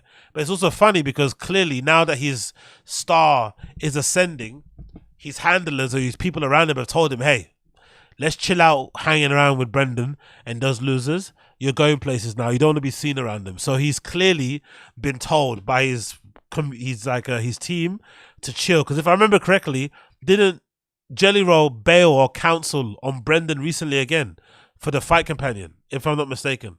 Wasn't he meant to be on the Fight Companion? And he counseled like super last minute. So it seems like his handlers and his team are like, hey, let's chill out with the Brendan appearances. He's not good for business. And they'll stop going on the show now because, you know, he's getting way too popular. And he might get cancelled just for sitting next to fucking Brendan, especially Brian, with his allegations out there and shit. So, you know, it's a bit sad, but it's kind of made sense. And also dumb for Brendan to try to reach out to him now. Like, you know, he's not going to come on your platform anymore. He's way too famous now. So that was always never going to happen. So sometimes you have to avoid being embarrassed and just leave stuff alone. But Brendan doesn't know when to leave stuff alone. So he definitely reached out again. Let's play it one more time. On my screen, I'm like, holy shit, he had The Rock on? Jelly Roll just canceled on us. I love The Rock. Look at that. He didn't like that, or did he? Look at that. He's not happy about that, innit? Motherfucker, I made you. Jelly Roll, I made you. You got that country music award not because of your talent and hard work and perseverance and your hit records. No, you got it because of me. Or because of me. Fucking hilarious, bro. You won't see Jelly Roll anywhere near Thick Boy or Fire and the Kid ever again, probably. That's the harsh reality of the industry. Now that he's super famous and he's going places, he's never going to be on that show ever again. Ever again. That's the real sad part about it. He's never ever going to be on that show ever again. Oh, bloody hell. What can you do? What can you do? Let's also bear with me a second as I get rid of one of these screens because my encoding error is getting loaded over here. Again, encoding overload. So let me take off some of the screens and let's go to this one. This one says Brendan's paid fans. Let's see what this says. What's his paid fans? Dude, should we do this one? Did we kind of touch on this? Is it a sad one? No, it's not sad. It's just like... Oh, Will Smith playing booty games? So apparently, there's rumors that they're saying that Will Smith was a bottom with Dwayne. What's his last name? Come on, bro. Spit it out. Fucking hell, Chin. Spit it the fuck out. The guy from Above the Rim. Dwayne Martin, yeah. He was in Above the Rim. You know him from Above the Rim. Very famous actor. According to this, like, assistant to Will Smith, he walked in the green room, and the guy from Above the Rim. I wonder what would possess her to like join. What would put like? I know you want to look for your kind of career, but sometimes there are some associations that can be negative for you. Like Cat's a good example. That Catwoman that was on here before, she was getting a lot of hate on the Reddit just because she was associated with the show. She wasn't really that bad or offensive. She wasn't, you know, she was a little bit dim, a little bit of an airhead, but she didn't do anything wrong. But because of her association with Brendan and Brian, she would get loads of hate on the sub. And I think sometimes association with these guys is so bad for business that it's not worth it. So even though you get extra eyes on you, it's not the kind of eyes that you want, you know? It doesn't really do much for your career, really. So I'm curious to know why someone like that would want to go, because she's clearly trying to make a bit of a name for herself media-wise or online-wise. I'm assuming that's why you do that. But I wouldn't. I'd rather have just focused doing my own. I'd rather, if I was her, that girl, I'd rather just do my own thing, you know? Like, do your own thing than going on their show. Like, you're better off just trying to start your own platform, try and stream, try and make content, make funny TikToks, whatever you need to do to get out there, or maybe even contact other smaller creators and try and jump on their platform, than going on the Fire and the Kid. It really doesn't do you anything, you know? Really doesn't. Like, even George, bless him, George seems like a chill, nice guy, right? And even he gets hate because of his association with fucking Brendan and Brian. And he seems like he would legitimately wouldn't hurt a fly. So it's really not the best thing for your business, I think, or for your profile. But hey, what do I know? Was balls deep. What's that? Uche, Kat was smart to leave when she did. Now she makes 200K a month on OnlyFans. Yeah, for sure. For sure. Cap, to be fair, that's a good point Uche made. Cap did benefit more from the Foreign Association because that's how her OnlyFans blew up.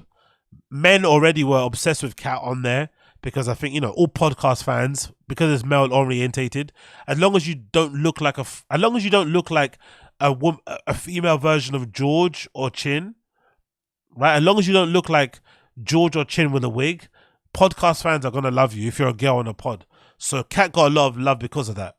And as soon as she promoted her OnlyFans, and she did really well. She I remember, if I remember correctly, she held off on having OnlyFans for ages because guys always wanted to have pictures of her feet. And then when she eventually did put the OnlyFans out with the feet only, it went crazy. And then she little by little started to ramp it up a bit. But I think even still to this day, she doesn't have any nudity. From what I know, there's no nudity on there. She's not fucking anybody. It's just her wearing sexy lingerie. So she's making all that money from just wearing sexy lingerie, which is nothing really, isn't it? In a grand scheme of what you could do from like hardcore to fucking softcore, she's just making a killing off of just wearing bikinis and stuff on, you know, seductively online, which is pretty okay. Okay. Oh, really? She's showing her bare ass. So you've seen the two cheeks, the two fucking Asian, the two Asian buns, yeah? Okay, fair play, but still. I think, you know, she's not fucking gargling dig juice on there, so it's probably a win-win, isn't it? Will Smith. And even if you are gargling dig juice, do your thing. If you're gargling dig juice on OnlyFans and you want to make your money to pay your bills, do your thing. I'd much rather a woman does that than fucking wait with her hand out for a guy to give her some allowance. Fuck that. Take control of take it into your own hands. You know what I mean? Do it that way. Now, Will Smith is threatened to sue him over defamation. Well, that's what Jada said, but... Wait, Jada exposed him? She's got her own little light. You know she's fucking experienced, in it, content creator. She's got her own little lighting rig. She puts on the fucking track on the little microphone thing. That's hilarious.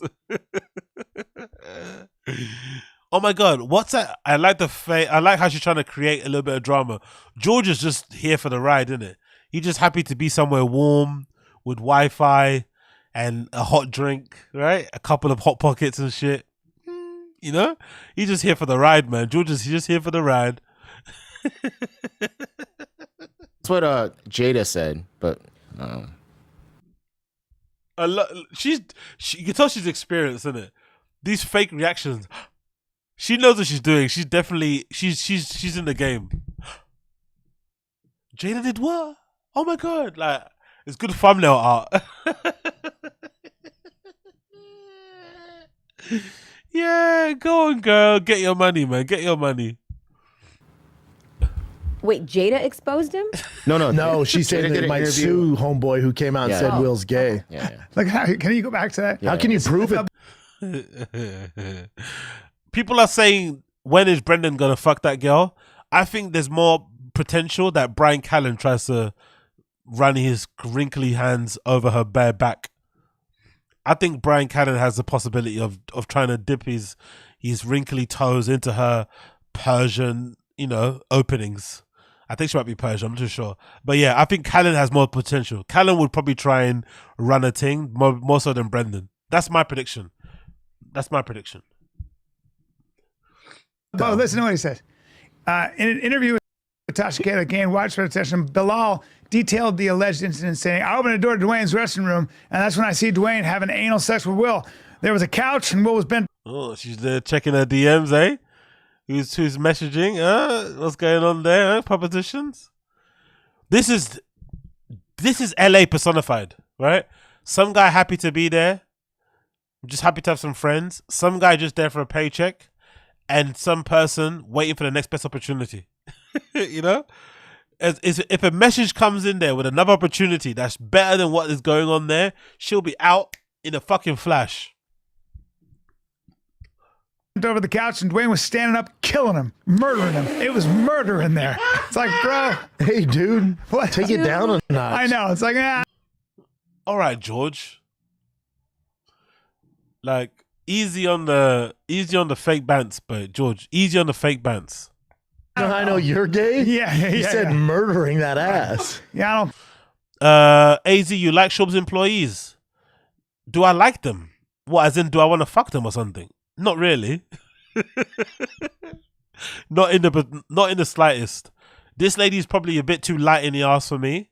He's a bit too heavy everywhere for me. And Chin looks like he might kill me in my sleep. So no. Zeros on all of them. Thanks. He was murdering that ass. It was hot. I mean, he was bad. Yeah. I don't know. Yeah, whatever. It's rumors, but yeah. Here's my thing. Imagine if Will's actually not gay. He's like, what the fuck, man? Yeah. I mean, Brendan's paid fans. They also his paid friends though, isn't it? That's a really sad thing about it. He probably doesn't speak to anybody else outside of these guys, with the exception of his wife. And his wife, he clearly doesn't like to spend too much time around her because he seems to have, any excuse he can get away from his fucking family, he finds them, right? From new hobbies to going on the road to endless podcasts. Like, he doesn't like being at home. So the only people he speaks to outside of his family are these guys. And DMs he sends to fucking Rogan and shit. Because I'm sure if he's checked his phone, he must have bare messages and DMs to Rogan. Bare one-sided. Him just talking to himself to Rogan and Rogan saying, and Rogan maybe doing emoji hearts and ha-has and crying face emojis, but Brendan just sending him text after text after text after text. Oh my God, man. What an existence, honestly. What an existence. What else do we have here? Brendan with another pot shot at Mark Harley. Really? Brendan is dissing BGL. What are you saying about BGL? BGL's my boy, man. I like BGL now. I'm BGL defense squad because he's owed money. And I know what it's like to be owed money. So I'm going to defend BGL. What's he saying about my boy BGL? What are you saying about BGL? That's my G. That's my player. That's my Cody. That's my killer. What are you saying about BGL? Let's hear the BGL slander. 40 years? You hate to see it. What happened? I've had friends I've known for a year go bad on me. 40 years? Oh, that was so clumsy. Yuck. It feels like he rehearsed it as well. Was that like a bit? Oh, I've had it for a year. I've had friends for like a year who have long hair, look like a lion, and handed me fucking whiskey from a bushes that I went. Like, come on, bro. That sounded. He doesn't even do insults correctly. Take your hand away from your mouth. Come on, Brendan. If you're gonna insult somebody, say it with your chest. I've had friends I've only known for a year who've done me dirty. I can't imagine a 40-year-old.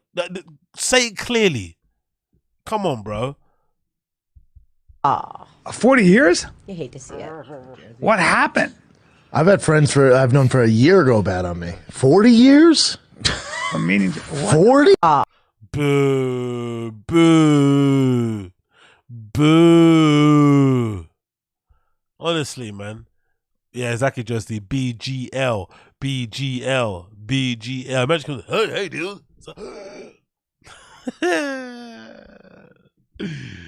Yo.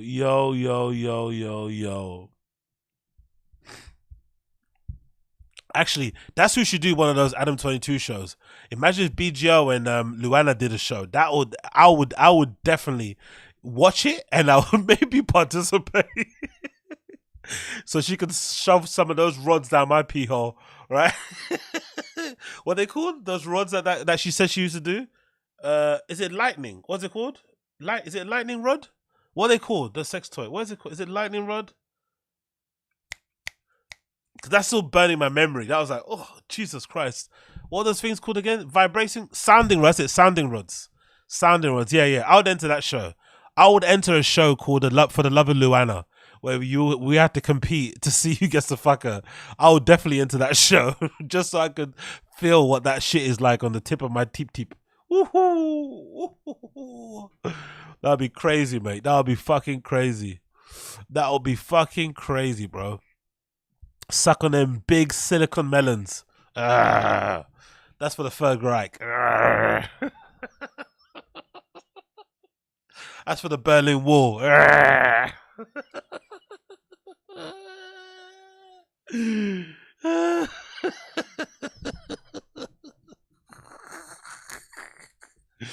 Yeah, mate. Motorboat those silicon bad boys, man. Let's go. Let's fucking go. B Joe, you sit in the corner. B Joe, you rack up the lines. Rack up the lines of coke in the corner while I go and get a good sounding from your missus. You rack up the lines, please, all right? Rack up the lines. I'll do a little sounding with your missus next door, right? Dong. Everyone's vibrating. Everyone's coming. We're all coming out here. You know what I mean? Exactly. Rod Wave. We all coming, man. Let's go, man. Let's go. For the love of Luana. He's touching me. He's coming me. I'm coming. He won't stop coming.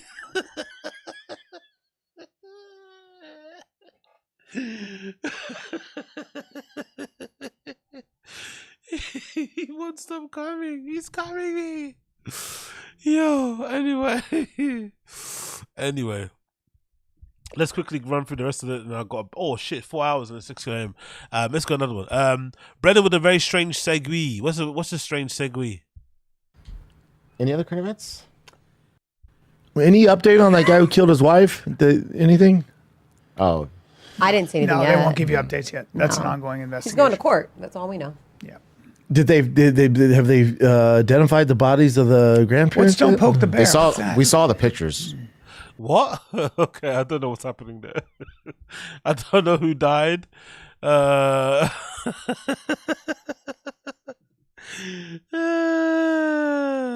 Anyway. Oh, this is a good one, isn't it? Again, I don't like to talk about the wife too much, but this post made me laugh. The wife gets on Instagram and look what she posts. Also, the conclusion to my bruised arm pic is that I'm mostly dehydrated, which is like 100% true. Because you all know I hate drinking water, let alone drinking when pregnant and having to pee every 2 seconds. So, note to self, drink more water when you know you're going to have an IV.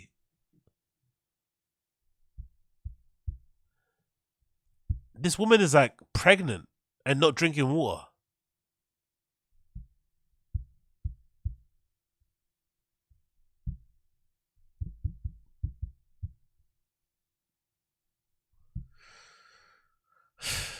Okay. Hey man, I got no comment. Just bless them together, innit? Hope they have a happy, healthy birth and stuff. No comment on that one. No fucking comments. Yeah. Exactly, Vagabond. They're meant for each other. No comment. I got no comment on that one. They're fucking made for each other. Literally made for each other. But no fucking comment on that one. Also, that's about, yeah, that's, you seen fucking what Dana White looks like? Fucking hell. This is him after a 36-hour fast, allegedly, right? So this is him recently, and then he fasted, and he got all tightened up. Look what Dana White looks like. Has Brendan ever been in this shape? Dana White looks in better shape than when Brendan was in the fucking UFC. Yes, I know he uses gear and stuff, but still, it's pretty impressive, isn't it? Look at the good nick that Dana's in. He's fucking ripped to shit. Ripped to fucking shit. Pretty crazy. Dana's fucking ripped to shit. Brendan's never been in this kind of good shape ever before, actually. But you know what was really cringe, actually? Do you know what was really cringe? Did you see this post? Brendan trying to suck off Dana. And he's atting him as well. Boss move from Dana, because I think this is the post about him removing all the Peloton bikes from his gyms. Because Peloton tried to cancel, was it Theo Vaughn for having, what's his name? RFJ, RKF, whatever he's fucking, the robot voice guy on his fucking pod. Dana now is going hard at fucking Peloton. Brendan's really trying to suck off fucking Dana. And I don't get it, because he should know more than anybody from his beefs with Dana White that he's the most vindictive, petty motherfucker to ever grace the earth. He never forgets. And he holds grudges. So why does Brendan think he can win his way back into his good graces? He's never going to be cool. Dana's never going to like you. He's going to hate you forever and ever. So I don't know why he's doing this. Boss move from at Dana White. And he tags him as well. Like, bro, have some shame. Have a little bit of pride. Have a little bit of shame. Like, it's the same thing with that fucking Prime Halloween outfit. Yeah, I know his kid might have wanted it, but you know that Logan isn't cool on you right now. Logan basically called him a dickhead, called him an idiot, right? To his face. Or no, online basically, for how he was interpreting the beef between Logan and Dylan and his wife and stuff, right? And Brendan was basically embarrassed online. He got quote tweeted and everything. The tweet is still up. He didn't fucking delete it. And now, here he is, you know. And then he obviously for Halloween he dressed up as the Prime the Prime bottle, and he tried to make it seem like Prime sent him the Halloween outfit, which is basically insinuating that he's sponsored by Prime. It's like, if you were sponsored by Prime, you would let us know. Don't lie. You bought the Halloween outfit yourself for your kids, which is fair, but don't lie about it being sent to you. And also, don't try and because I think if I'm not mistaken, didn't he delete that image from Instagram for some reason? I think he was getting a lot of hate, right? He deleted that image of himself in the Halloween outfit with his kid for Instagram, but he left it up on his Twitter for some reason. But yeah, I don't know. This kind of, it's also kind of gaslighty, isn't it? It's kind of gaslighty. It's like he tries to act like everything's cool when he knows it isn't, to make him seem like he's the good guy. When both of them, they're both equally as bad as each other, right? Dana and Brendan, in terms of being obnoxious, you know, insufferable POSs and stuff in their own way. So, but he's trying to, and they have legit beef, like they don't like each other. But he's trying to make it seem like he's the bigger person because he's tagging him and congratulating him on this stuff that he's doing. It's like, bro, you're so cringe. Like, he doesn't like you, you don't like each other. It is what it is. Just keep it going, keep it moving. It really is odd. I don't understand this. And again, it's only because the UFC makes a lot of money and Dana's rich. If the UFC was failing and Dana was struggling to make cards and sell pay-per-views, he'd be dunking all over him, you know? He would be reveling in his misery and his failure. But because Dana's winning and he's making a lot of money and the UFC isn't going anywhere anytime soon, he's now obviously trying to suck up to him to be friends. It's like, it's too late for that. And it's all right because I think he has a legitimate beef with him. Like he made, you know, the first time around with the whole, you know, Eskimo Brothers thing with the whole Ronda Rousey stuff, that was quite a good dunk. And, you know, later on it wasn't the best with the whole skinny jeans thing. It was a bit of a weird insult. But he has a legit reason not to like Dana White. And Dana White has a legit reason not to like him. But this whole pretending like you're over it and you're cool and you're mature is dumb because Dana White's never going to forgive Brendan. He's never going to forgive him. The guy is super, super petty. We know that from the UFC. He doesn't forgive. He never forgets. You know, he'll remember that shit forever and ever and ever. He's going to hold on to it. He holds grudges like no one's business. So yeah, I don't know what he's doing here. But, you know, Brendan's always going to Brendan. Brendan's always going to Brendan. But I think that might be it because it's now 6 a.m. in London. I've got a jet, my friends. I don't think there's anything more that I've kind of missed out for the time being. So thank you for joining me. As I said before, there should be some comedy fucking reviews happening on the fucking Patreon. So check that out. I'll be uploading it as I see fit. So keep an eye out for that one. But yeah, man. Thank you for tuning in. Been a good one, been a long one. We did what we needed to do. Nothing went a little bit crazy. You know how the vibe is. We keep it going. We keep it going. Thank you for you guys for tuning in and checking out the show. It's much appreciated. But yeah, man. Yeah. Big up the stream chat. Appreciate all of you. Thank you for joining me in there. They're both very intentionally funny and they're rarely intentionally funny. It's mutual. Exactly, NJ Ranger, exactly. I like that Dana, he needs a facelift. I had a look to see if you could buy those costumes on Amazon, baby. Really? Can you buy those on Amazon? He would be giddy. Can you buy on Amazon though, those costumes? Because if so, because he said he could only get it sent it to you or something. It's not us leaving Papa. They're both there. Not everyone. Stream as always. Thank you. Big up Alejandro. Thank you. Appreciate ya. TRT. Brian Cannon covering up. But yeah, big up everybody tuning in. I appreciate all of you. If you haven't already, please make sure you like the stream. Please like the stream down below. If you haven't already, please like the stream. Do me a favor and like the stream. That'd be greatly appreciated.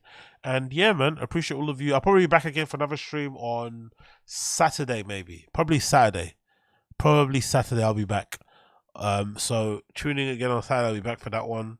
And yeah, for the time being, Thank you. Appreciate all of you. Sayonara, my G's. All that good stuff. All those nice gang signs. And I'll see you guys again very, very soon.